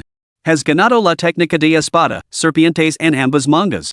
Mientras el sistema de lotería hablaba, 2 flujos de información inundaron la mente de Jiang Taiping. Contenían los métodos de cultivo para las técnicas de espada el inmortal se arrodilla ante una sola espada y serpientes verdes en ambas mangas. Jiang Taiping estaba un poco aturdido. Antes, estaba lleno de expectación, solo para recibir 3 mensajes consecutivos de gracias por participar. Ahora, se había preparado para recibir 2 mensajes más de gracias por participar. Pero había ganado el premio gordo 2 visas seguidas. Sistema multiverso de lotería, ¿te estás burlando de mí? Pero, de nuevo, incluso si se estaba burlando de él, estaba disfrutando muchísimo del viaje. Después de todo, ganar era infinitamente mejor que gracias por participar, especialmente cuando el premio era una técnica de espada. Con esta técnica, las espadas blandas emitidas por el gremio de cazadores de demonios finalmente encontrarían su propósito. Después de un buen rato de desconcierto, Jiang Taiping finalmente volvió a la realidad. Por Dios, este asunto de la lotería es un auténtico asesinato. Tantos altibajos. Cualquiera con un corazón débil no podría soportarlo. Las loterías son puro misticismo. Si esperas demasiado, te decepcionarás. Si no esperas nada, a menudo te llevas sorpresas. Hay que mantener la ecuanimidad en la vida, y lo mismo ocurre con las loterías. Jiang Taiping no pudo evitar suspirar para sus adentros varias veces antes de cerrar la interfaz de la lotería. ¿Debería practicar el cultivo en mi mente? La idea pasó por la mente de Jiang Taiping, pero rápidamente la descartó. Antes, durante la misión, había estado alerta y enérgico, olvidando todo el cansancio. Ahora que la tarea estaba completa, su mente se relajó y el sueño lo invadió al instante, sintiendo la cabeza pesada y confusa. Cultivarse en ese estado sería totalmente inútil, así que descansar era la mejor opción. Ni siquiera preguntó por los usos de las técnicas de espada, el inmortal se arrodilla ante un solo golpe y 2 mangas de serpientes azules del sistema de lotería multiverso. Las técnicas de espada estaban destinadas al combate y a matar enemigos, no había necesidad de preguntar. Además, sabía muy bien que el inmortal se arrodilla ante un solo golpe y 2 mangas de serpientes azules eran los movimientos característicos de Li Chun Gang. Sin embargo, la técnica más formidable de Li Chun Kong era el golpe que parte el cielo. Jiang Taiping esperaba con gran expectación el golpe que parte el cielo. Creía que, con el golpe inmortal de rodillas y las serpientes verdes en las mangas y en su poder, obtener el golpe que parte el cielo era solo cuestión de tiempo. En poco tiempo, Jiang Taiping había quedado en un profundo sueño.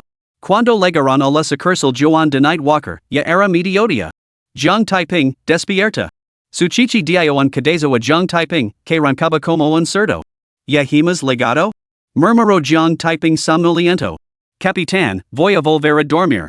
Despiértame si pasa algo. No te exiges tanto. Descansa cuando lo necesites. Su chichi lo reprendió antes de anadir, vuelve a dormir ahora. Veil. Jiang Taiping respondió entre dientes, entrando aturdido con su chichi en el ascensor que iba a la novena planta antes de retirarse a su habitación. Descansa un poco. Yo practicar esta noche. Murmuró Jiang Taiping, dejándose caer en la cama sin siquiera quitarse el traje de combate. Este chico. Ni siquiera dormir la ha impedido practicar. Como de agotado debe de estar? Ha dejado la puerta abierta y todavía leva puesto el traje de combate. Su chichi suspiró y cerró la puerta con indiferencia detrás de Jiang Taiping. No sabía que cuando al hablaba de practicar, no se refería a cultivar su base de cultivo, sino a perfeccionar sus técnicas con la espada y sus arts de monta a caballo. Mientras Jung Taiping roncaba, el tiempo pasaba silenciosamente. En poco tiempo, la tarde había desaparecido y había quedado la noche.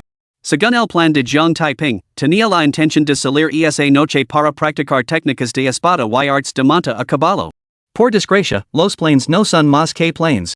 Tras apenas 2 días seguidos de descanso, seguía roncando profundamente. Lo que no sabía era que, mientras dormía, se había producido un incidente importante en la ciudad de Joan. Capítulo 43, la vieja moneda de plata me traiciona, completamente armado. Amanecer. Jung Taiping abrió lentamente los ojos, que tenía bien cerrados. Al momento siguiente, como se recordara algo, se incorporó de un salto y sacó su teléfono móvil del bolsillo. Maldita sea, ya son las 8 de la mañana. Una exclamación de sorpresa escapó de los labios de Jung Taiping. Levantó una mano para darse una palmada en la frente, con una mirada de irritación extendiéndose por sus mejillas. Había planeado salir a escondidas en la oscuridad para practicar sus técnicas con la espada y sus arts de monta a caballo, pero se había quedado dormido. No se había quedado dormido. Había dormido profundamente hasta el amanecer, despertándose de forma natural. ¡Qué desperdicio de toda una noche! Bueno, ya está perdida. No sirve de nada dar vueltas. Jung Taiping suspiró. Se quitó el traje de comete, lo guardó en el almacén del sistema y se dirigió al baño para darse un lavado rápido antes de salir por la puerta. En el momento en que la abrió, un puño de jade le golpeó de lino en el pecho. Jung Taiping se quedó paralizado. Capitán, llegando a Punchy a primera hora de la mañana? ¿Quién ha dicho nada de jugar a Punchy? Su chichi lu lanzó una mirada fulminante. Iba a llamar a la puerta, pero la abriste justo cuando lo hacía. Antes de que pudiera reaccionar, te golpeé. Oh. Jung Taiping preguntó con esperanza, Capitán, ¿ha venido a darme una misión? No. Su chichi dijo, pensé que estaba haciendo tarde, así que vine a despertarte. Caramba, ¿cómo duermes? Leves durmiendo desde ayer por la tarde, 18 horas seguidas. Ni siquiera un cerdo duerme tanto. Es que estaba muy cansado, eso es todo. Jung Taiping cambió de tema, algo incómodo, Capitán, ¿hay alguna misión hoy? No. Y dudo que haya ninguna misión en bastante tiempo. Declaró su chichi.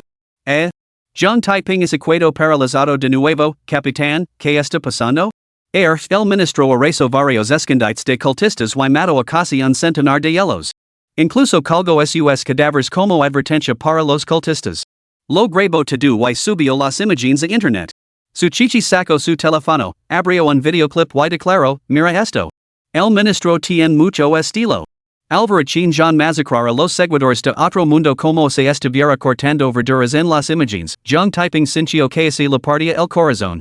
Eran sus mascotas que aumentaban su experiencia y sus extractors de tarjetas de lotería. Todos aniquilados por esa vieja moneda de plata, Chin John. El ministro también lanzó una severa advertencia, no traiciones a las bestias y no crucies su línea.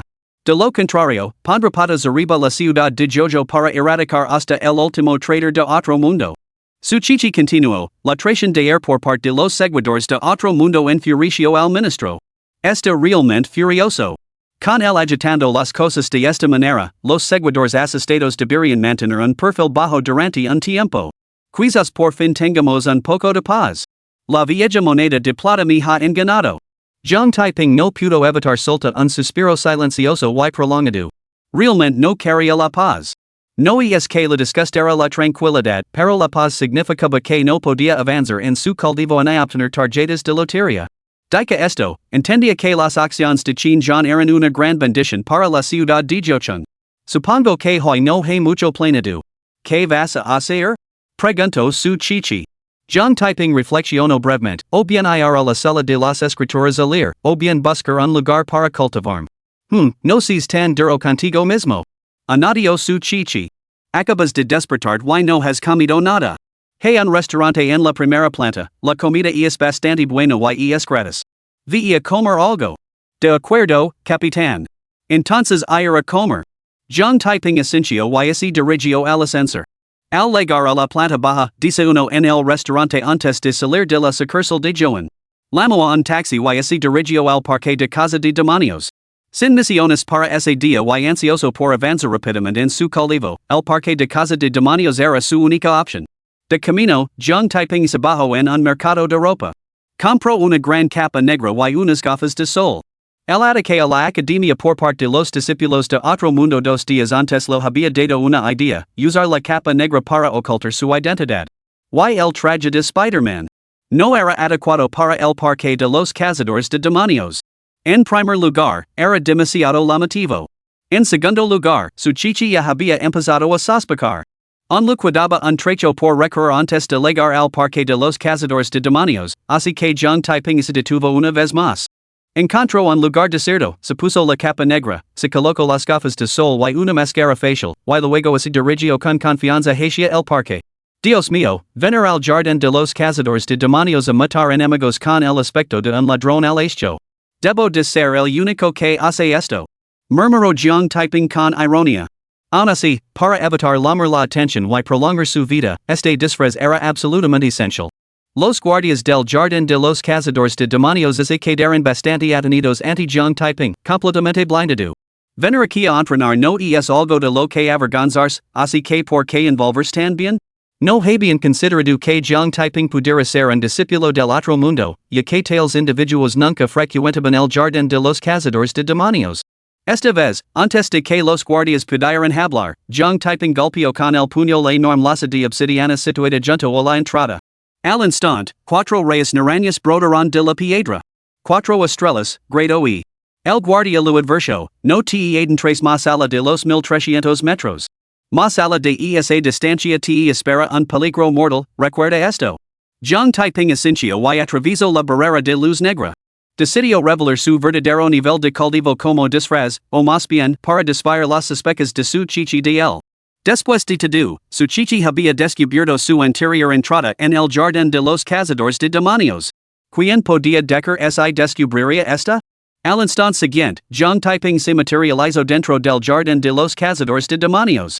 Tras escanear los alrededores para confirmar que no había nadie presente, Jung Taiping se quitó la capa negra, la máscara y las gafas de sol, y se puso su traje de Spider-Man. Volvió a ponerse la capa negra, la máscara y las gafas de sol. El jardín de los cazadores de demonios estaba densamente arbolado. En estas condiciones, el camuflaje del traje de Spider-Man sería máximo. La capa negra, la máscara y las gafas de sol servían para evitar que nadie más en el jardín descubriera su identidad de Spider-Man. Con su disfraz completo, Jung Taiping salió de la zona de seguridad y se adentró en la espesura. Al mismo tiempo, su hockey de observación se disparó, haciendo que una daga se materializara en su mano. Su anterior visita al jardín de los cazadores de demonios había sido la primera y sabía poco sobre sus costumbres. En aquel entonces, poseía cultivo, pero carecía de técnicas marciales. Una daga podría resultar menos eficaz que las manos desnudas, pero ocultarla podría proporcionar el elemento sorpresa en un momento crítico. Sin embargo, esta vez, armado con habilidades marciales y equipo, no había necesidad de tal ocultación. Pronto, unas extrañas bestias intentaron tender una emboscada a Jung Taiping.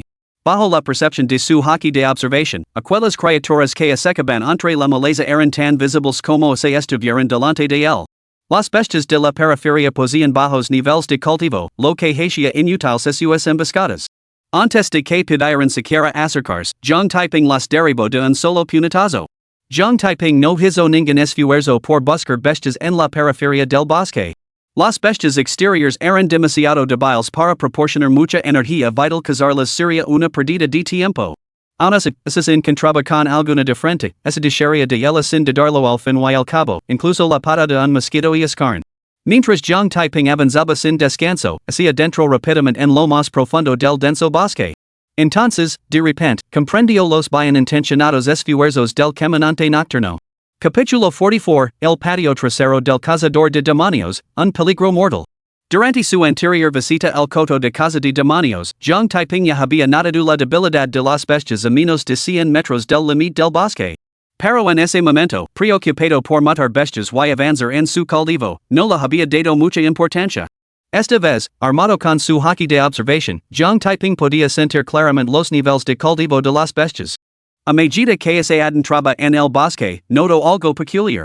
Las bestias que se encontraban aminos de 100 metros del perímetro del bosque tenían todas un nivel de cultivo de una estrella de rango F. Sin embargo, eran miras principiantes en este rango, ya que no poseían más de 13 cartas de chi sangre. Su propio cultivo había sido de 18 cartas durante su visita anterior, por lo que era perfectamente comprensible que encontrara débiles a las bestias. Las bestias en un radio de 100 a 200 metros también poseían un cultivo de una estrella delaware grado F, pero su vitalidad oscilaba entre 13 y 19 unidades. No era de extrañar que los guardias le hubieran advertido que no se aventurara más allá de los 100 metros, para no arriesgar su vida. Las bestias en un radio de 200 a 300 metros eran de 2 estrellas de grado F. Más allá de eso, el cultivo aumentaba una estrella por cada 100 metros adicionales penetrados. Esto significa que las bestias del jardín de los cazadores de demonios poseen divisiones jerárquicas y límites territoriales excepcionalmente claros. Pero eso no es lo más importante. Lo crucial es que estas bestias limitan estrictamente sus actividades dentro de sus zonas designadas. Esto se hace evidente en los casos en que ciertas bestias, con la clara intención de atacarlo, se quedaron inmóviles, esperando hasta que él entrara en sus terrenos de caza específicos antes de lanzar su ataque. Las bestias de menor rango poseen poca inteligencia, su naturaleza es predominantemente sanguinaria y volátil, pero se adhieren estrictamente a sus zonas designadas. Dado que el terreno de caza de demonios fue construido por los caminantes nocturnos, solo puede haber una explicación. No cruzar los límites es un edicto de los caminantes nocturnos, uno que ha sido grabado en el subconsciente de estas bestias. ¿Por qué los caminantes nocturnos establecieron esto?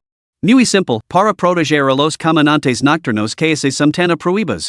Después de todo, el parque de los cazadores de demonios se creó para sus prohibas, no para ser una trampa mortal. Los caminantes nocturnos pueden ser bastante rígidos en ciertos asuntos, como prohibir el acceso al salón de los cazadores de demonios o aquellos con talento de cultivo de grado F. Pero la protección de sus propios miembros es bastante exhaustiva. John Taiping suspiró para sus adentros y se adentró más en el denso bosque. Pronto alcanzó el rango de 1200 a 1300 metros. Dentro de esta zona, las bestias poseían un cultivo de 3 estrellas de grado E, mientras que las que se encontraban más allá de los 1300 metros presumían de un cultivo de 4 estrellas delaware grado E. Esto confirmó la valoración de John Taiping. Los caminantes nocturnos habían confinado deliberadamente a los participantes en la prueba a zonas habitadas por bestias de un cultivo ligeramente inferior al suyo. Esto garantizaba que las pruebas siguieran siendo efectivas y minimizaba las bajas. John Taiping no tenía intención de adentrarse más en el bosque. Aunque matar bestias de nivel superior proporcionaba una mayor absorción de chi y sangre, el peligro era mayor. Además, esas bestias resultaban mucho más formidables, lo que significaba que las ganancias por unidad de tiempo podrían no superar las obtenidas al derrotar enemigos menores.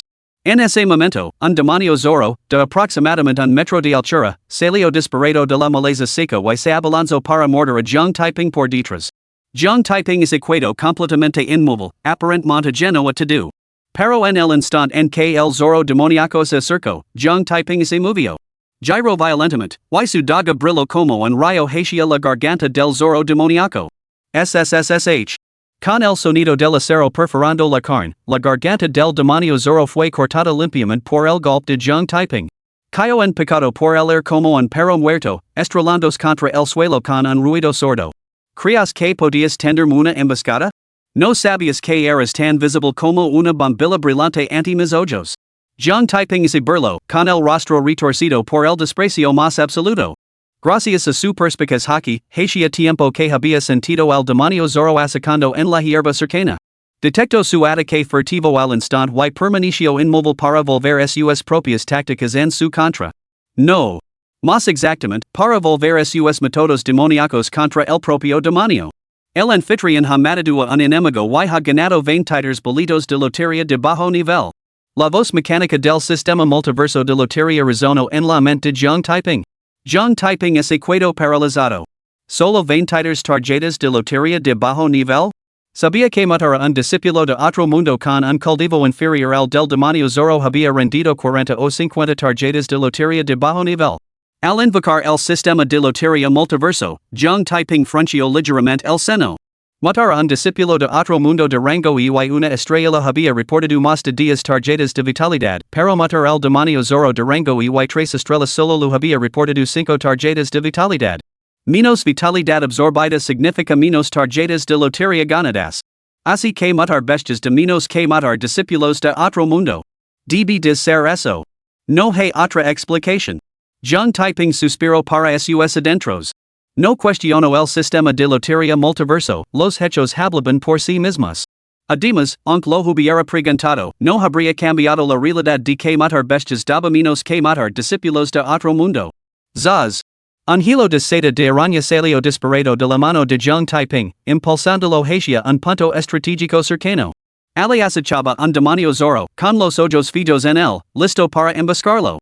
En el instante en que llegó al escondite del demonio zorro, la daga de Zhang Taiping brilló con la velocidad del rayo.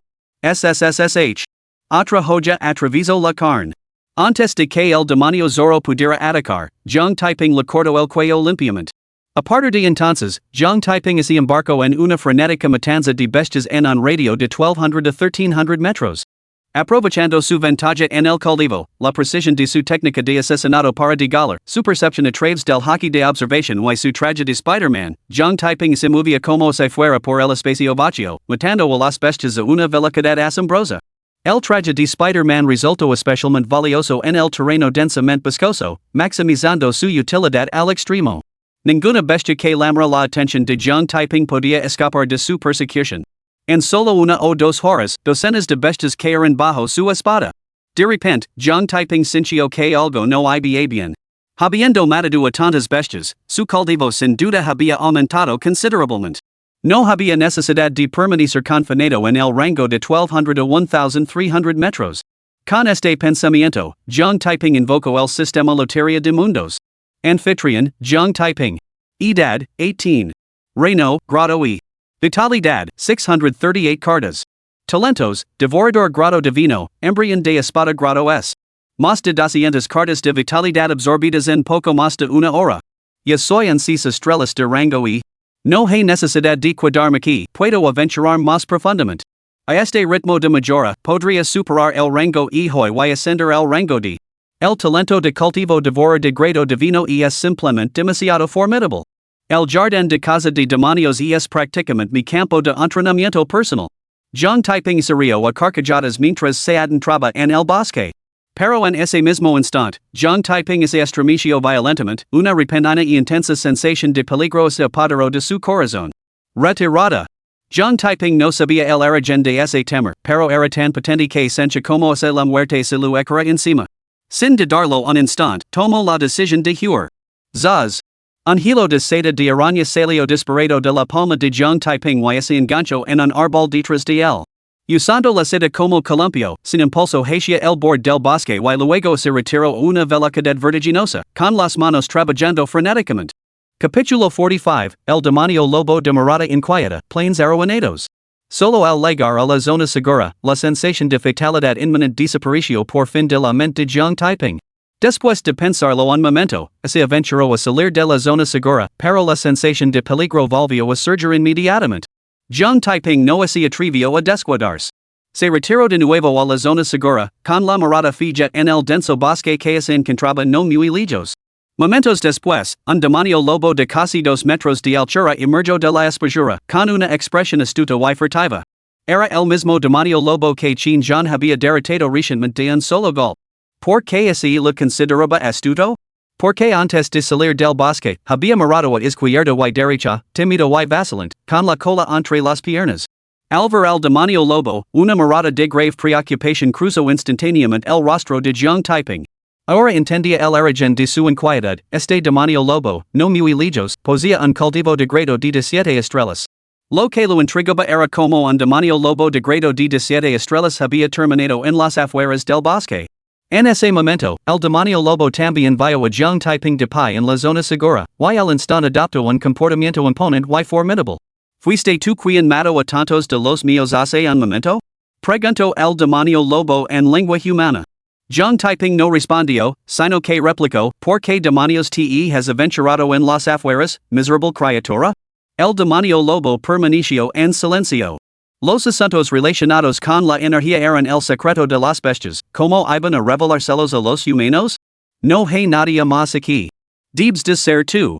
El demonio lobo ordino, vosotros, parasitos bípedos, salid inmediatamente para ser devorados por su majestad el lobo.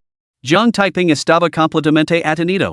Este miserable podía hablar el idioma humano, lo que demostraba cierta inteligencia, pero ¿por qué sus palabras sonaban tan estúpidas?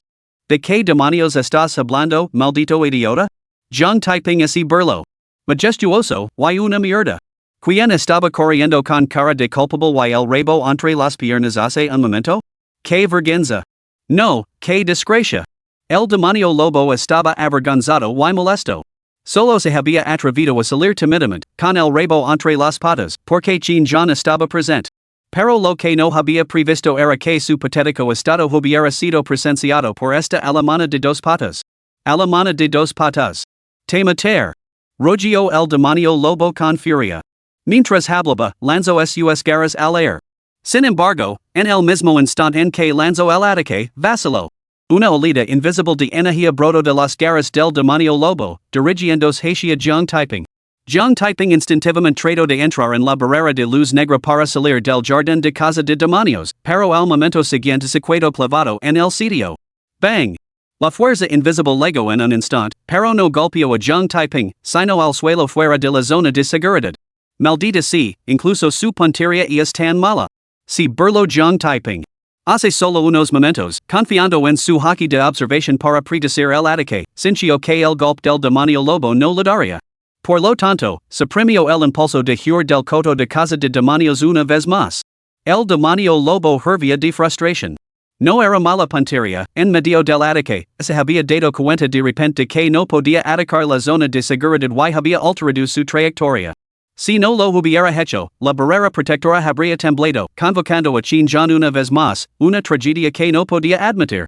Parasitos bípedos. Salid si os a través. A ver si el señor lobo no os despadaza. Gruñó el demonio lobo. Jiang Taiping parpadeó. Este maldito parecía tener miedo de atacar la zona de seguridad. Con ese pensamiento, Jiang Taiping levantó una mano y llamó al demonio lobo con un dedo, burlándose, cobarde. Me quedar aquí mismo y no me moverá. Ven a por mí si te atreves. El demonio lobo estaba a punto de volverse loco. Anhelaba devorar a Jiang Taiping, ese insecto bípedo que se atrevía a provocarlo. Sin embargo, Jiang Taiping permanecía dentro de la zona segura. Incapaz de atacar la zona, el demonio lobo solo podía mirar con impotencia, completamente indefenso. Maldito idiota. Sal de la zona designada y estarás pidiendo la muerte. Jiang Taiping lo amenazó en más, ¿crees que informar inmediatamente al ministro Qin y her que te mate? El demonio lobo no pudo evitar estremecerse violentamente. Sin decir otra palabra, se dio la vuelta y hacia adentro en el bosque. Jiang Taiping se quedó paralizado. ¿Asustado tan fácilmente? Lo que no sabía era que el demonio lobo había sido recientemente derrotado por Qin Zhan, quien la había advertido explícitamente que lo mataría si se atrevía a salir de su territorio designado. Ahora que Jiang Taiping estaba utilizando a Qin Zhan como ventaja, ¿cómo no iba a estar aterrorizado el demonio lobo? Maldita sea, que rata tan cobarde. Que vergüenza para un lobo. Jiang Taiping frunció los labios, salió de la zona segura y hacia adentro con cautela en el bosque. Sin embargo, no había avanzado mucho cuando un rugido estalló desde el interior del bosque. Mata a esa alemana de dos patas por mi ote herpetazos. Jiang Taiping se detuvo, frunciendo ligeramente el seno. Esa voz pertenecía al demonio lobo y, a juzgar por el tono, estaba ordenando a otras bestias que lo mataran. Maldita sea. No se atreve a romper las reglas él mismo, pero ordena a los demás que lo hagan. El desgraciado posee un mínimo de astucia. Jiang Taiping no pudo evitar maldecir en voz alta. Inmediatamente, una sensación de peligro se apoderó de él. Jiang Taiping no perdió tiempo y se retiró decididamente a la zona de seguridad. Poco después, un demonio cerdo de más de un metro de altura salió disparado del bosque y cargó locamente contra Jiang Taiping. Dos estrellas de rango de. Jiang Taiping entrecerró ligeramente los ojos. No abandonó inmediatamente el parque de casa de demonios, sino que se quedó quieto en su sitio. Según la historia de los caminantes nocturnos, la zona de seguridad estaba protegida por restricciones que atacaban activamente a cualquier bestia que entrara en ella. Quería ver si el demonio cerdo se atrevía a entrar en la zona de seguridad. Pronto, el demonio cerdo cargó hasta el borde de la zona de seguridad y, sin detenerse, entró en ella. Maldita sea, no le temo la muerte. Jiang Taiping maldijo en voz alta y entro decididamente en la barrera de luz negra. Aunque la zona de seguridad tenía restrictions, era posible que no mataran al demonio cerdo al instante. Su delgada complexión no podría soportar un solo golpe de una bestia de 2 estrellas de rango D, por lo que era mejor marcharse inmediatamente. Casi al mismo tiempo, el demonio cerdo lanzó un chillido desgarrador. Su cuerpo, de más de un metro de altura, se cubrió instantáneamente de sangre. A continuación, se retiró rápidamente de la zona de seguridad, tambaleándose hacia el bosque. Fuera del parque de casa de demonios, dos guardias notaron inmediatamente el temblor en la barrera protectora. Antes de que pudieran reflexionar más, vieron a Jiang Taiping salir de la pantalla de luz negra. Esto les llevó a creer que la perturbación de la barrera fue causada por la salida de Jiang Taiping. Lo que no se dieron cuenta era que el temblor de la barrera también se debía a la entrada del demonio cerdo en la zona de seguridad. Jiang Taiping no dijo nada y siguió adelante. ¿Deberíamos informar al director? La idea pasó por la mente de Jiang Taiping, pero rápidamente la descartó. Informar de esto revelaría su entrada en los terrenos de casa de demonios, junto con su verdadero nivel de cultivo. Además, informar de ello sería inútil. Con las bestias luchando a muerte para matarlo, las amenazas de Qin por sí solas no resolverían la situación. A menos que Qin lo hubiera estado vigilando constantemente dentro del parque de casa de demonios, pero ¿era eso plausible? Claramente no. Entonces, ¿por qué esa bestia violó las reglas y abandonó su área designada? ¿Y por qué incitó a otras bestias a luchar a muerte contra mí? Esto realmente desconcertaba a Jiang Taiping. No podía comprender que el simple hecho de burlarse del demonio lobo hiciera que este ignorara la vida de los de su propia especie y insistiera en matarlo. Maldita sea. Que el viejo silver coin me traicionaria era bastante, pero ahora hasta una bestia me traiciona. Jiang Taiping maldijo entre dientes. Gracias a la intromisión del demonio lobo, su plan de ascender al rango de hoy se había arruinado. Sin embargo, al momento siguiente, Jiang Taiping pareció comprender algo, y sus ojos se iluminaron de repente. Capítulo 46, Bailando al filo de la navaja. El escondite con el demonio lobo. Se detuvo, esperó un momento donde estaba, luego se dio la vuelta y se dirigió a grandes zancadas hacia la pantalla de luz negra. Los dos guardias del coto de casa de demonios estaban desconcertados. ¿Por qué este tipo regresaba tan pronto después de salir? Pero su deber era impedir que la gente común entrara en el recinto, alertar a los que lo hacían y vigilar la actividad de la barrera. Otros asuntos quedaban fuera de su competencia, por lo que ninguno de los dos lo dijo nada para detenerlo. Atravesando la barrera de luz negra, entró en el jardín de los cazadores de demonios. Una leve sonrisa se dibujó en los labios de Jiang Taiping. De repente se le ocurrió que Qin no podía estar vigilándolo constantemente, en el demonio lobo podía mantener sus ojos fijos en él para siempre. Si esperaba un rato antes de volver a entrar en el jardín, podría reanudar la casa de las bestias monstruosas. Quien hubiera pensado que acabaría librando una guerra de guerrillas con mis enemigos. Esto es continuar con la noble tradición revolucionaria. Jiang Taiping chasqueó los labios y corrió rápidamente hacia el bosque. Ese demonio lobo de mirada inquieta podía descubrirlo en cualquier momento. Tenía que aprovechar la oportunidad antes de que lo hiciera, cazando tantas bestias como fuera posible para aumentar su cultivo. Aunque estaba ansioso, Jiang Taiping sabía muy bien que estaba bailando al filo de la navaja. Un paso en falso y todo habría terminado. Por lo tanto, se mantuvo completamente alerta, con la mente en estado de máxima vigilancia.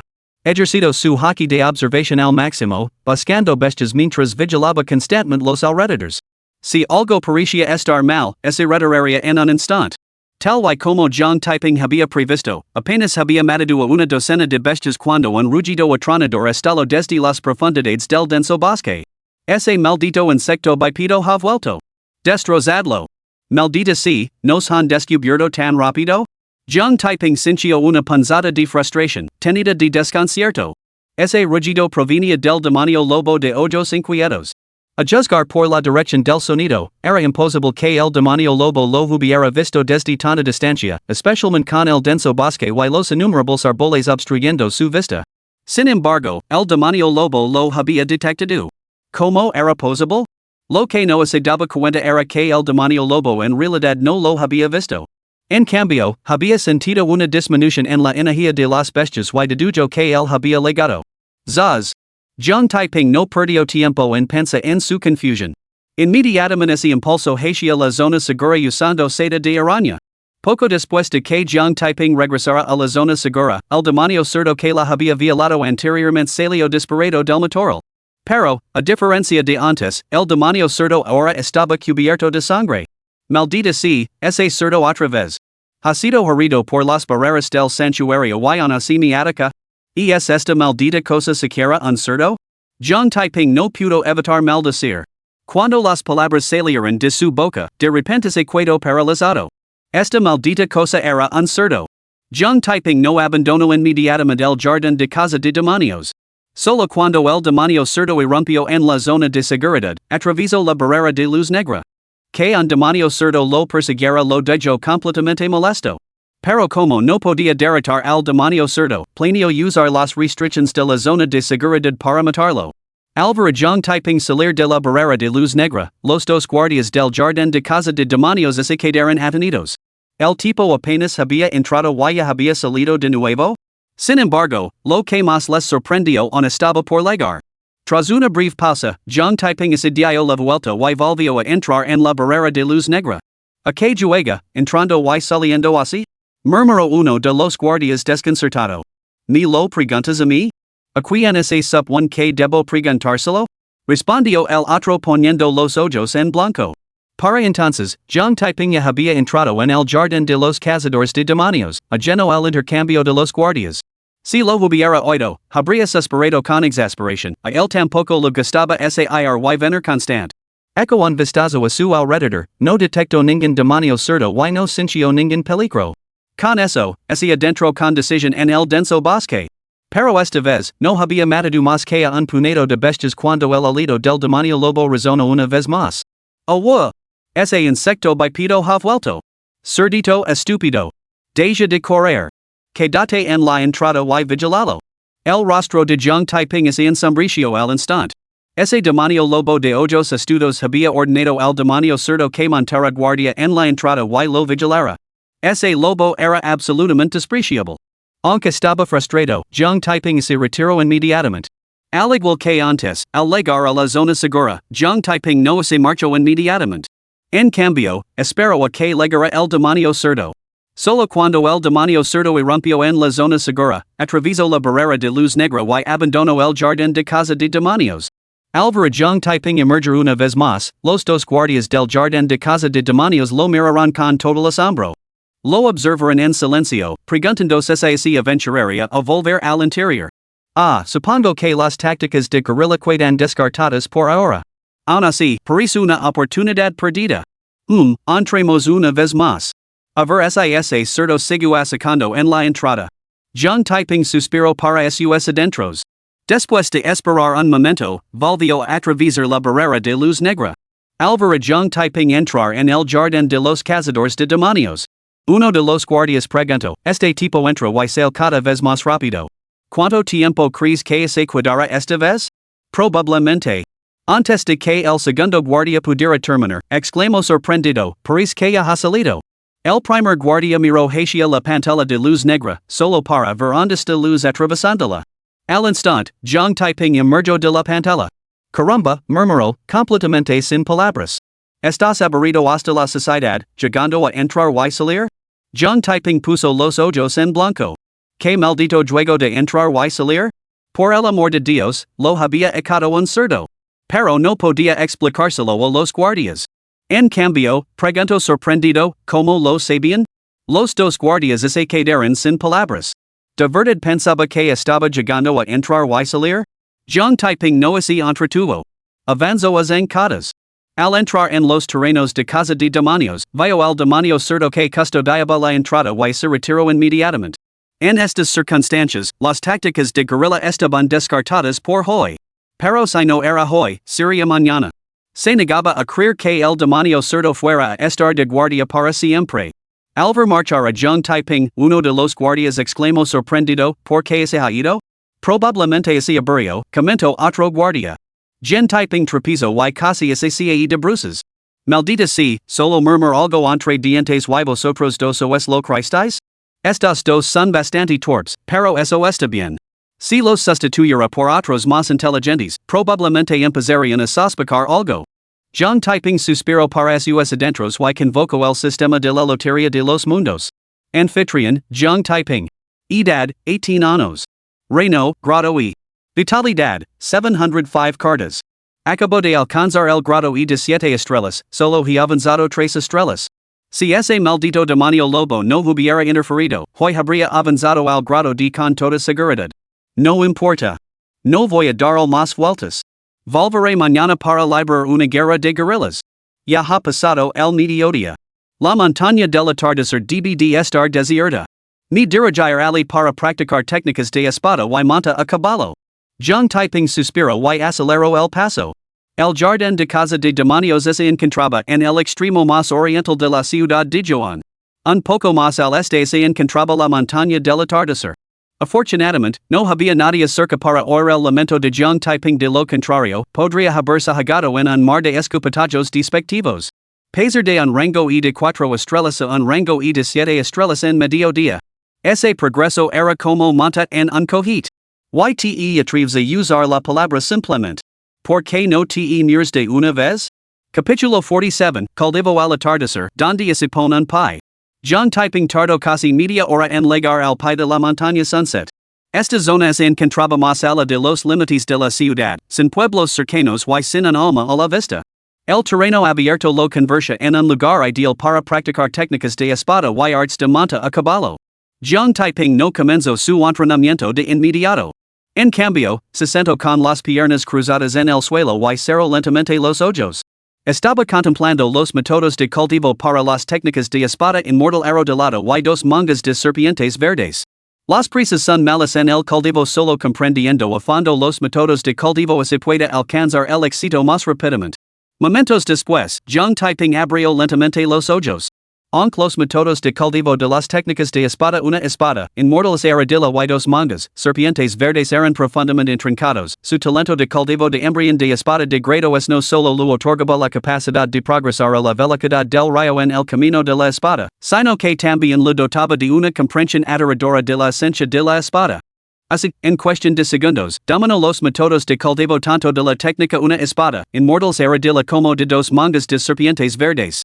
Una espada, inmortales arrodilla y es una habilidad marcial ofensiva de un solo objetivo, que es amplia mejor en el combate uno contra uno. La técnica dos mangas de serpientes azules resultó ser más versátil, adecuada no solo para el combate uno contra uno, sino también para enfrentamientos grupales. John typing se puso de pie, extendió su mano derecha y una espada flexible se materializó en su mano. Esta misma espada era la que la había entregado el gremio de cazadores de demonios. Y esa misma mañana, cuando había guardado su uniforme de combate en el almacén del sistema, también había colocado la espada flexible dentro de sus confines. A continuación, John typing comenzó a cultivar las técnicas de espada inmortales arrodilla ante una sola espada y dos mangas de serpientes verdes. Aprovechando su aptitud para el cultivo de la espada de grado S, John typing dominó ambas técnicas a la perfección en menos de una hora.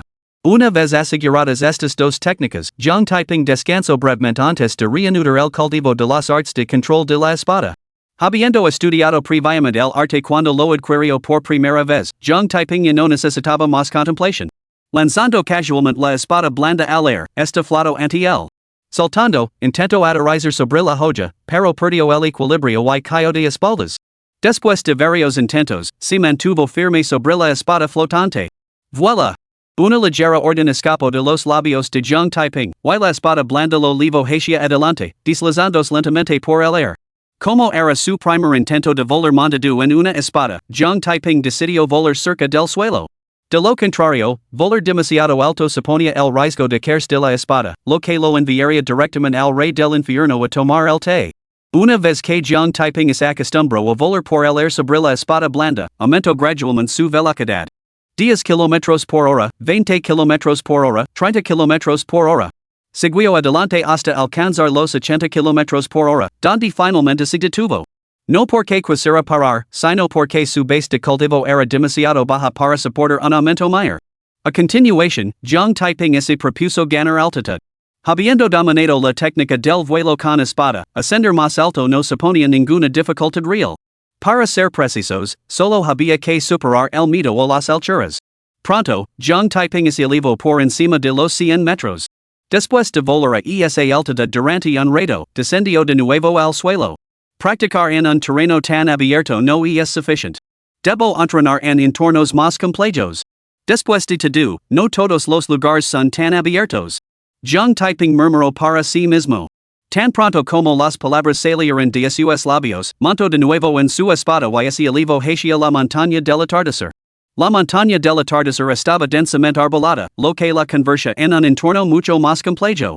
Una vez que pudiera navegar libremente entre los árboles, podría navegar por cualquier lugar. En poco tiempo, Zhang Taiping salió de la montaña, volando una vez más.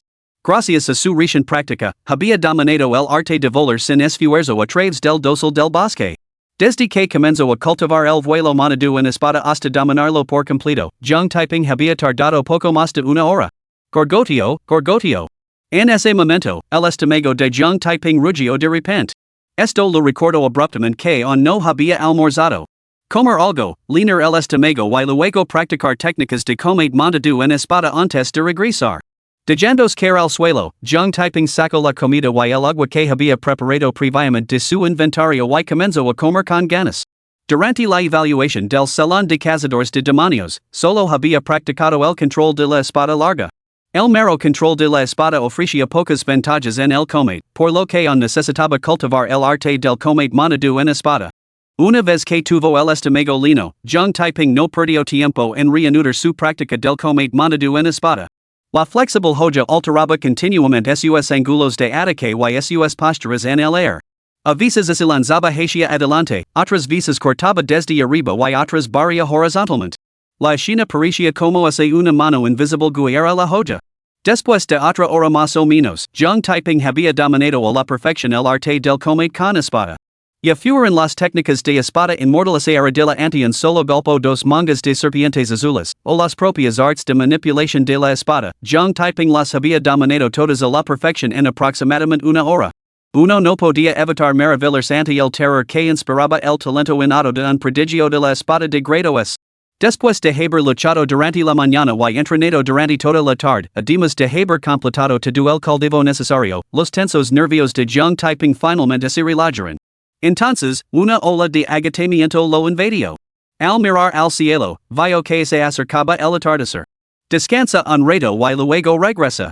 Con eso, Zhang Taiping se tumbó en la hierba, cruzando las piernas mientras se relajaba.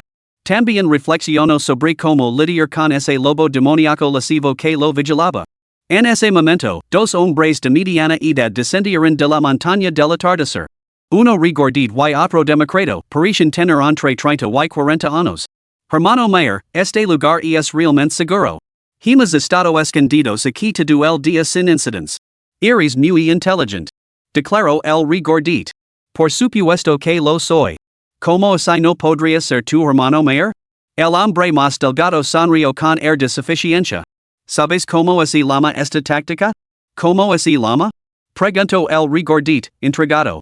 Se llama oscuridad bajo la lámpara. ¿No lo entiendes? Déjame explicártelo. El corpulento continuó, esos merodeadores nocturnos mataron a bastantes aquí ayer. Nunca se les ocurriría que alguien se atrevería a venir aquí ahora.